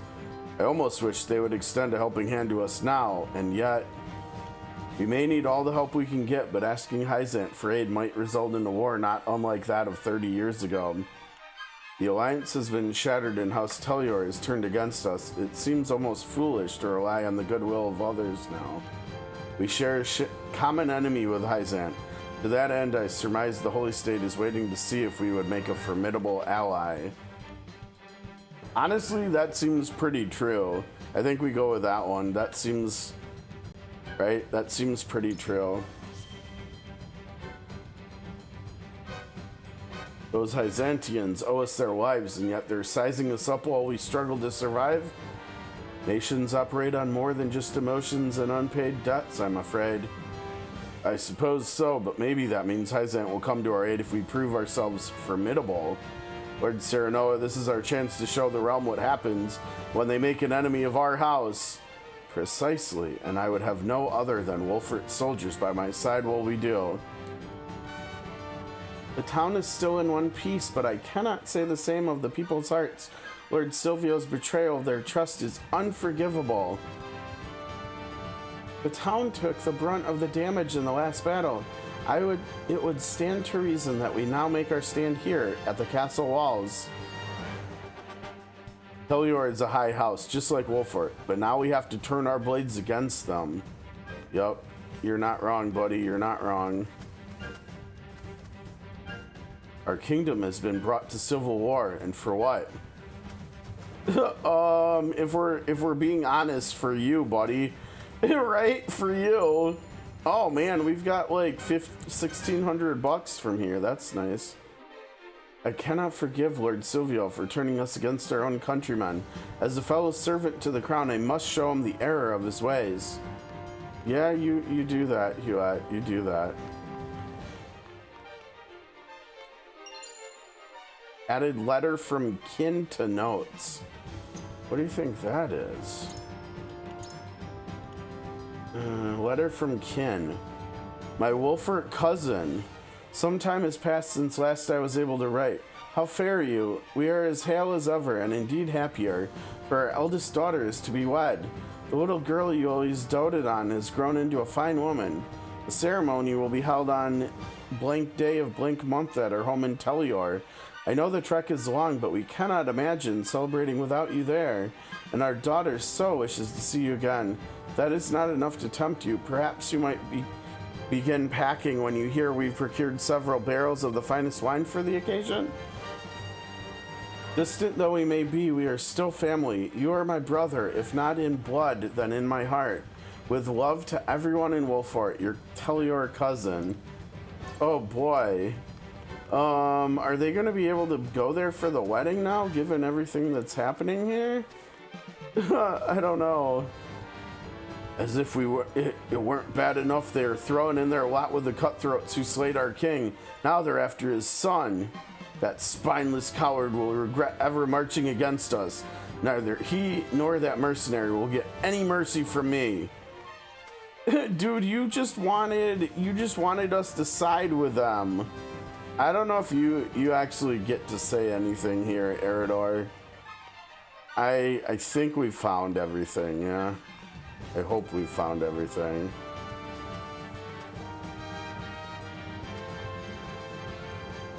Let's see if we see any sparkles.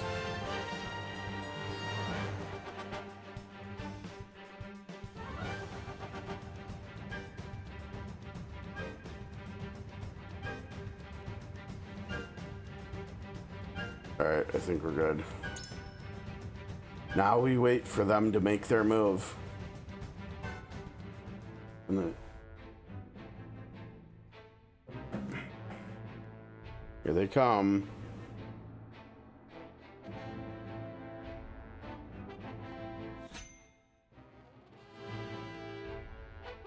Oh, whoa, character stories and side story. We got we got 2 more. Dang. We're getting more characters in this first playthrough than I think I have in either of the other like first playthroughs I've done, because I technically did two other playthroughs, right? Because there was the one on launch that has like 3.5 playthroughs on the file, but then in the second file was when I streamed the game originally on Switch last year. So this is technically the 3rd time I've gone through playing the game for the first time. And I don't know if I got this many characters the other times. So we've got this character, and then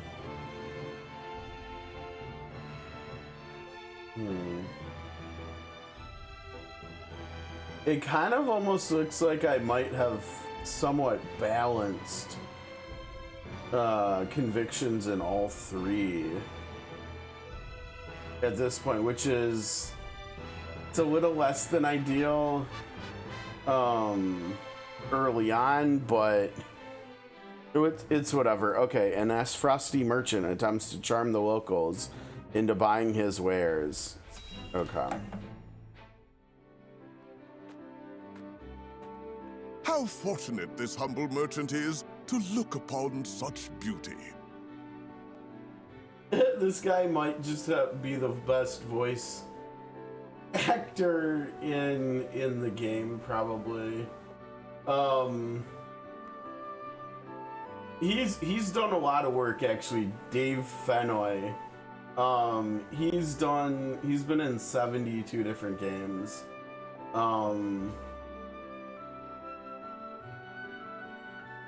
He's been in the last 2 iterations of WWE 2K.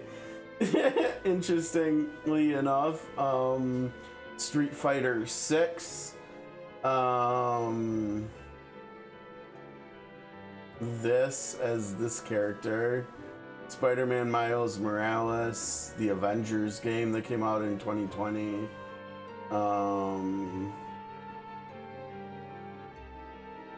Super Smash Bros. Ultimate 7 years ago. Darksiders 3, Fallout 76, Spider-Man 7 years ago.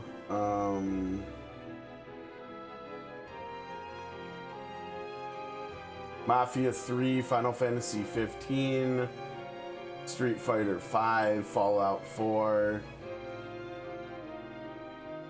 Tales from the Borderlands.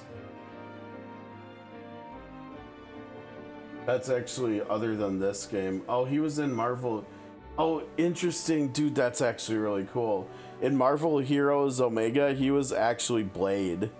I could totally hear him voicing Blade, right? Yeah, that makes a lot of sense, actually. StarCraft 2 Wings of Liberty.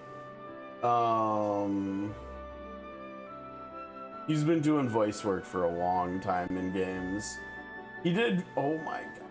Yeah, this guy is an OG. He's like a real OG. He did work in King's Quest 6 in 1992. Leisure Suit Larry 6, 1993. Curse of Monkey Island, 1997. Star Wars X-Wing Alliance, 1999. Star Wars Episode 1 Racer. Was that the Pod Racer game on N64? Because if it is, I had that game.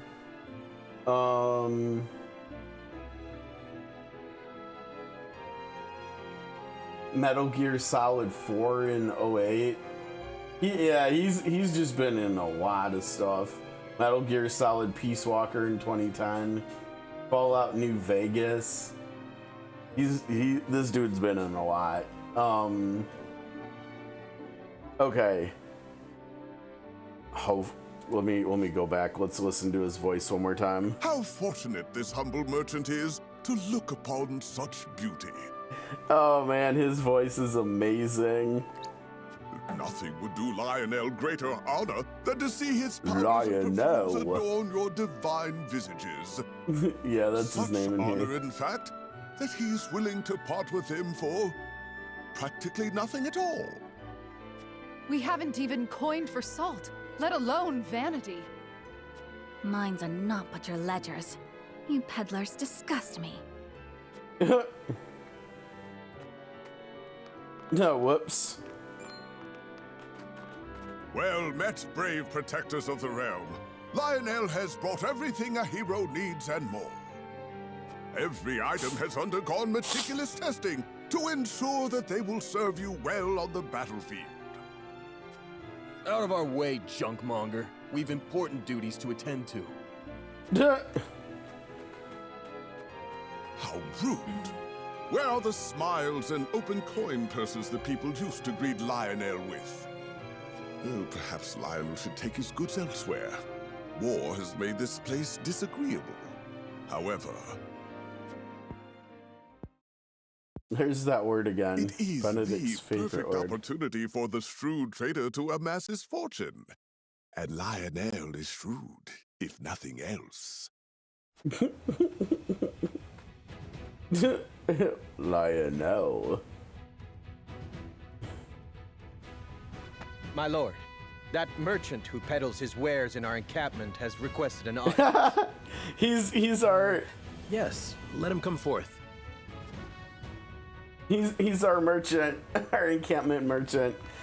So I was right. We get to... A great honor, my lord. A great honor. We do get to recruit all these. House Wolfort among his loyal patrons has ever been a source of pride. Yes, right. What brings you before me today? As my lord is doubtless already aware, war places a heavy burden on the treasury. A burden that only grows heavier as time drags on. However, a skilled negotiator can see his coffers even fuller at war's end than they were at its beginning. If he may be so bold, Lionel would offer his services in that very capacity.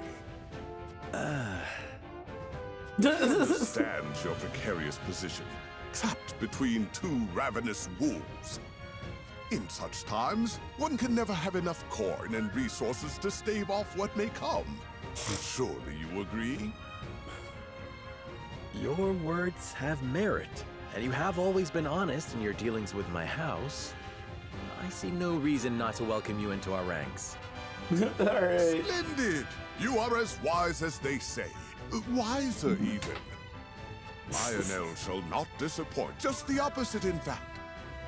All right, here's Lionel, merchant of the Norzelia Consortium. Lionel Capita, a merry and masterful merchant who provides an array of goods. He believes that a profitable end justifies the means in his line of work, and dedicates himself wholeheartedly to filling his own coffers. Oh my gosh, he's a real big character in this game. From this day until his very last, he shall stake his honor on the prosperity of your house. Now what? And if his own coin purse should grow fat in the process, who could blame him? Bruh. Why no? Now he might actually be someone we want to trifles with foes using his elite eloquence, can infuriate foes or tempt them into defecting. He collects an extra bit of coin along with spoils. Yeah, he's a little bit interesting. He's got stuff that pertains to. Oh, I don't know why I thought I saw that there were still 2 character stories left. So he's interesting. He can defense break a single target, which is kind of cool, right? And it's free, basically. He can infuriate at a single enemy, which is basically taunting. As we can see, I think if we come back over here and we look at HP, he's got a lot of HP. Remember, we've got an HP ring on Serenoa. And so, like, if we didn't have that on Serenoa, Lionel would have the most HP out of all of our characters. So he kind of actually is a tank. He also has this, obtain money when picking up spoils. He also has treasure and HP, which I think has a chance to grant like rarer items when he picks up spoils or something too, and obviously HP, so he heals when he gets spoils too. I'm pretty sure his weapon skill actually taunts like all of the enemies around him, and so he's kind of like a somewhat of a tank alternative to Eridor of sorts. He's definitely for like actual fighting worth. He can be good on hard difficulty too. He's one of the few characters that is like very hard mode viable. But like his like money stuff makes him actually fairly useful on any difficulty, and so like we might actually just want to bring him so we can get more money, because if we get more money we can do more upgrades and we can buy more healing items and stuff. So we might just want to bring him too for all that. Now if I do remember correctly, I think he's pretty darn slow, if I remember right. Yeah, see, he's tied with like a very low level 2 Eridor and Yen, level 9 Yens for being the slowest. So you definitely, well, but also that's not bad, right? Because you want him to come around after people have defeated enemies and he pick up the spoils. So that's not actually that bad. Okay. And then the, let's see, was there another one, or was it just these 2? Oh, we are zoomed out all the way already. Yeah, I think it's just these 2. Okay, so we'll go to that one after this. So we've got a shaman happens upon a village and uses her power over the weather to bring succor to those suffering from drought. Oh boy, this is gonna be funny. Remember? Oh my god. The sun's a harsh mistress, ain't she? If she sticks around much longer, my fields are apt to wither from the attention. I'd give my firstborn for a drop of rain. This voice actress has been in a ridiculous amount of stuff, and she's really well known right now on Behind the Voice Actors website. She's trending as 13th right now. So she's pretty high in the list, and it's because she's probably trending really high right now because she's in Trails in the Sky first chapter, which I think is either like newly released or coming up soon. Interestingly, we haven't even heard her voice yet, but she actually voices Emma Frost in Marvel Mystic Mayhem, which I streamed a couple, like 1 to 2 months ago for about a month or so. And Emma Frost is a character I have in the game, and so like I've actually heard her in there. She's also the the voicing for if you make your main character female in Xenoblade Chronicles X Definitive Edition, which came out earlier this year. She's also the voice there. She was in Romancing Saga 2 that came out last year, Zenless Zone Zero, which is one of the more popular gacha games that's currently, like, in terms of current gacha games that are out. She was the voice of Rosalinda in Unicorn Overlord, so kind of a big deal. Kind of a big character in Unicorn Overlord as well.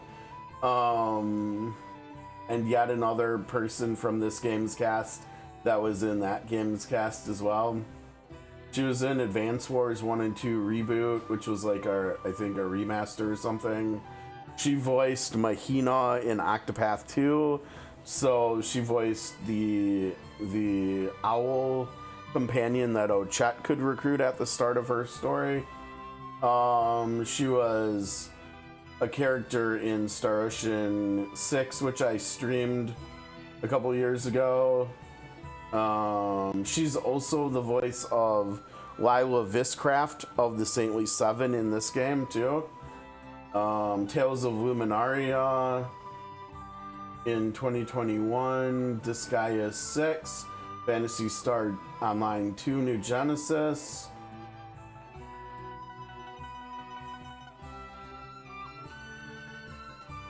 She voices a couple of characters in Genshin. She was in 13 Sentinels, which is another Vanillaware game like Unicorn Overlord. Guardian Tales, which is one of the only, I think, one of the only gacha games that's made its way to consoles.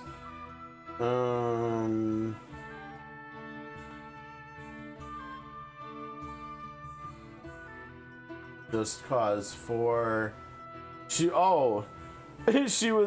Ophelia in Octopath 1. Yeah, I mean, keep scrolling down the list of games she's been in, and yeah, quite a few. Fire Emblem Echoes in 2017, Fire Emblem Heroes in 2017. She voiced 6 characters in that game. That's a lot, I feel like, for one game. Kind of up there with a few of the people that were in Aiden's voice cast that voiced like 5 characters or something. Street Fighter 5. Xenoblade Chronicles X, the original version 10 years ago, was also the female protagonist. Final Fantasy Type 0. Tales of Xillia 2.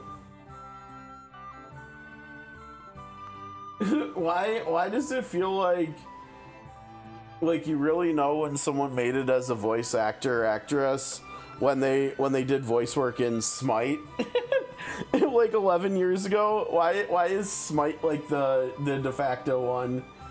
But yeah, she voiced 12 characters in Smite.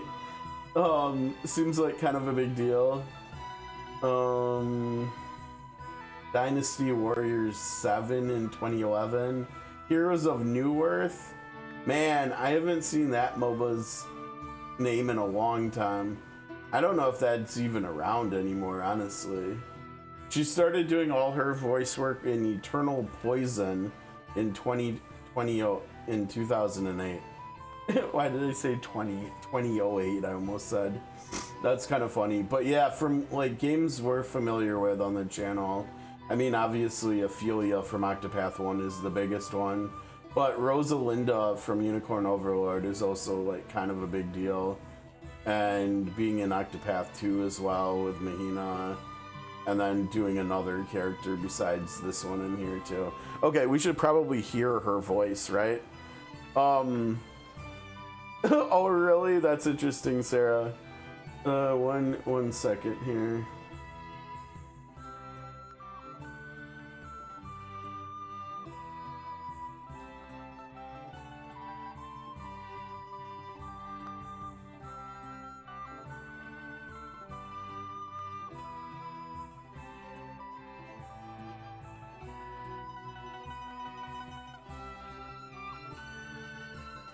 Alright, sorry.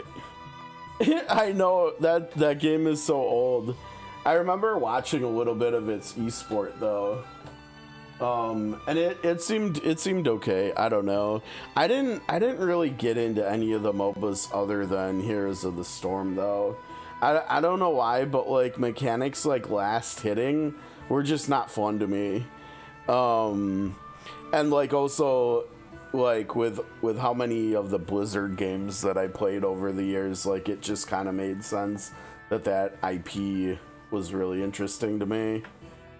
Like being able to play as Diablo, that was really cool. And then obviously like a lot of the StarCraft characters were really cool to play as too. Aye, and it ain't just the crops what are worse for wear. I'd cry over our lot, but naught but dust would pour from my eyes.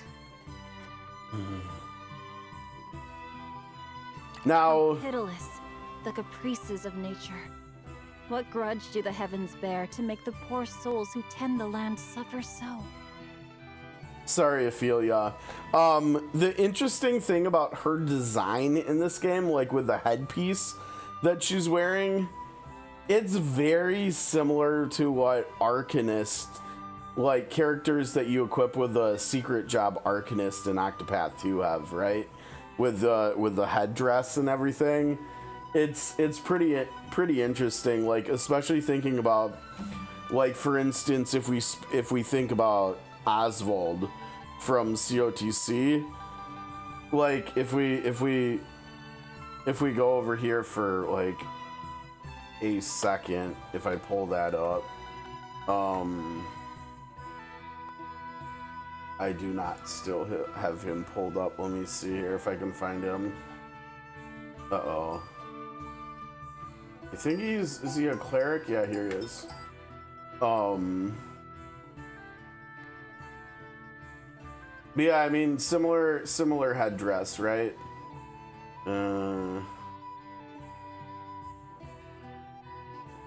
Uh-oh, what's going on down here? We didn't load the whole profile.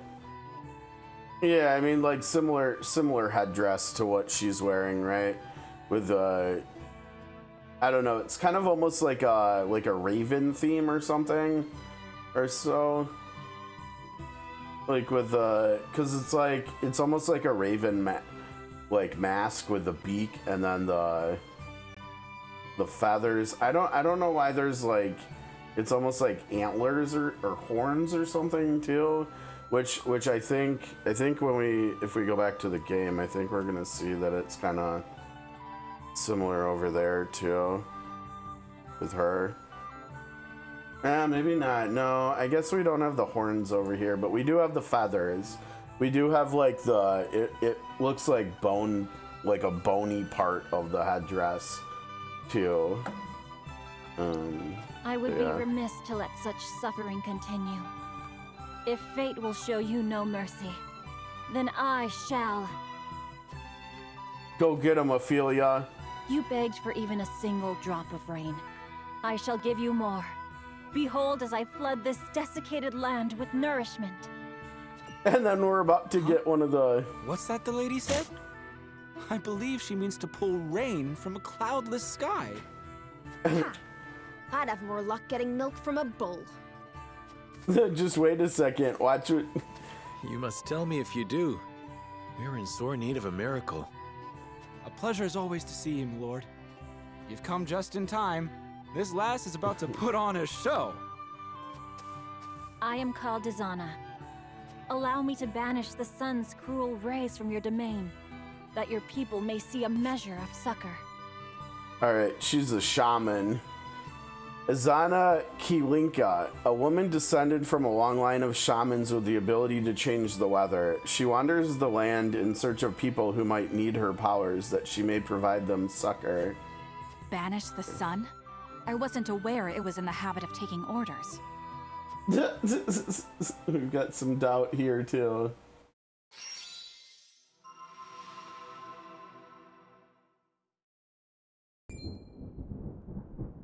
Oh, dude.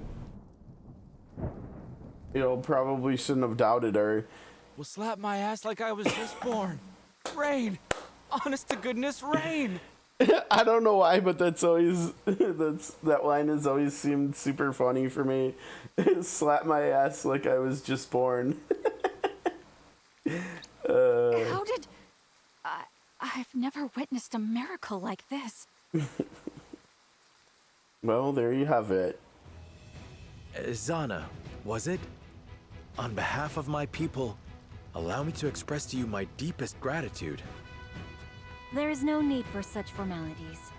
I seek only to alleviate the suffering of the downtrodden in any way I can.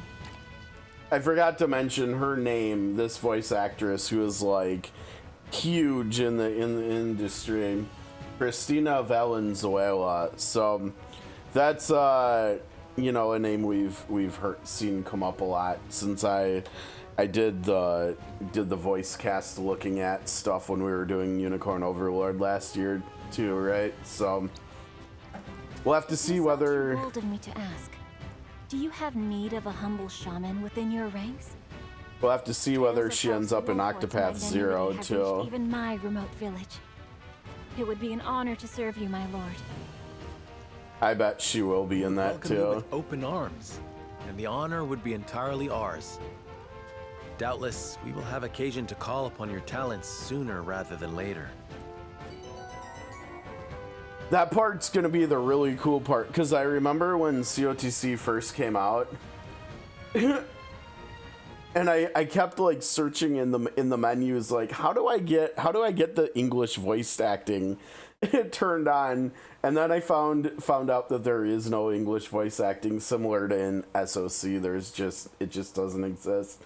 So it's gonna be really cool in Zero to finally get English voice acting for like all these characters I have like these huge attachments to now from the COTC's story. So that part's going to be really cool, and it's going to be interesting to see how the casting goes. Like I feel like I have high expectations, right? Because Octopath 1 and 2 have both had really I've thought have had good English castings. So hopefully Zero does as well. All right, Azana's aptitudes in battle. She's a shaman with the weather at her whim. She excels at wind and lightning magic and summons rainstorms and tempests to turn the tide of battle. Now, this will be interesting here because we can do like stuff with puddles and lightning, I think. I'm not sure how if at all, if that'll affect Fred at all, but we'll see. But I've never really liked how she plays in battle, and so I think this is the perfect opportunity to actually try to use her on this difficulty in this playthrough. So I think we'll be using her a lot this week at the very least. What time is it? It's already almost 5:45. I wanna do this side story too. Let's take a look at her really quickly. So I like her design. I've always liked her design. So she's got single target lightning, which is I think basically the same lightning skill that Narv has. She's got wind, which is basically the same wind skill he has. She debuffs enemies' walk, so they can't crit as much, I guess. Okay. And she learns Rite of Rain, Rite of Tempest at 14 and 19, where she can change the weather. Pierce defenses, I don't know if that's like, it is the same. Okay, so they can both do magic defense breaking. Yeah, I don't know, it kind of almost seems like we're trending towards just using mages. Right? Like we might have to drop some, like who are we gonna drop? Like we should drop Huette, and maybe even we drop Benedict too, because I kind of sort of want to use Lionel to make more money. Yeah, maybe not. Maybe we just wait till next playthrough for him. But at this point, we've got 4 mages, which is a lot. One of them at least shouldn't need any DP support, but the other 3 probably will need some help there. I think we'll have to see what kind of weapon upgrades her and I don't remember if we looked at, I think we looked at Narv. Yeah. Okay, let's do this really quick. Word of Silvio's betrayal reaches Landroy's ears. Hopefully we can get through this in like 5 minutes or something. My lord, House Telior's betrayal has been confirmed.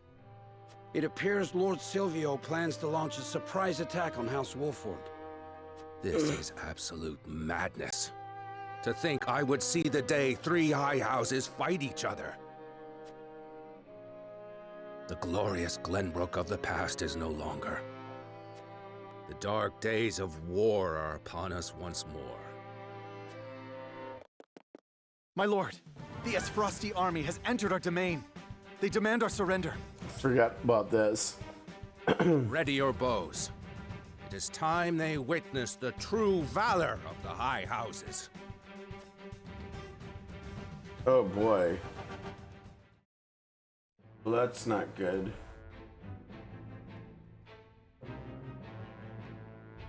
Okay, that's it. That's gonna do it for today. I think this is a good stopping point here for us right now too.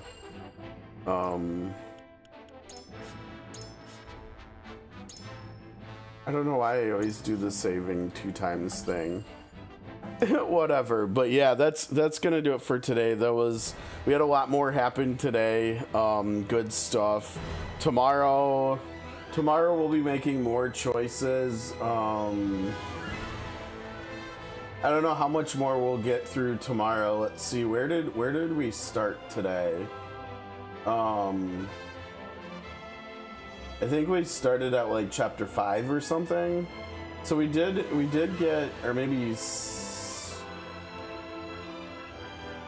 no, we started later than that. We started at chapter like 6 or 7. So we got through like maybe 3 chapters. If we can get through, let's see. So we're in 8 to part 2 right now, right? So if we can get through like 9, 10, and 11 tomorrow. Yeah, we're still probably like 2 days out from getting.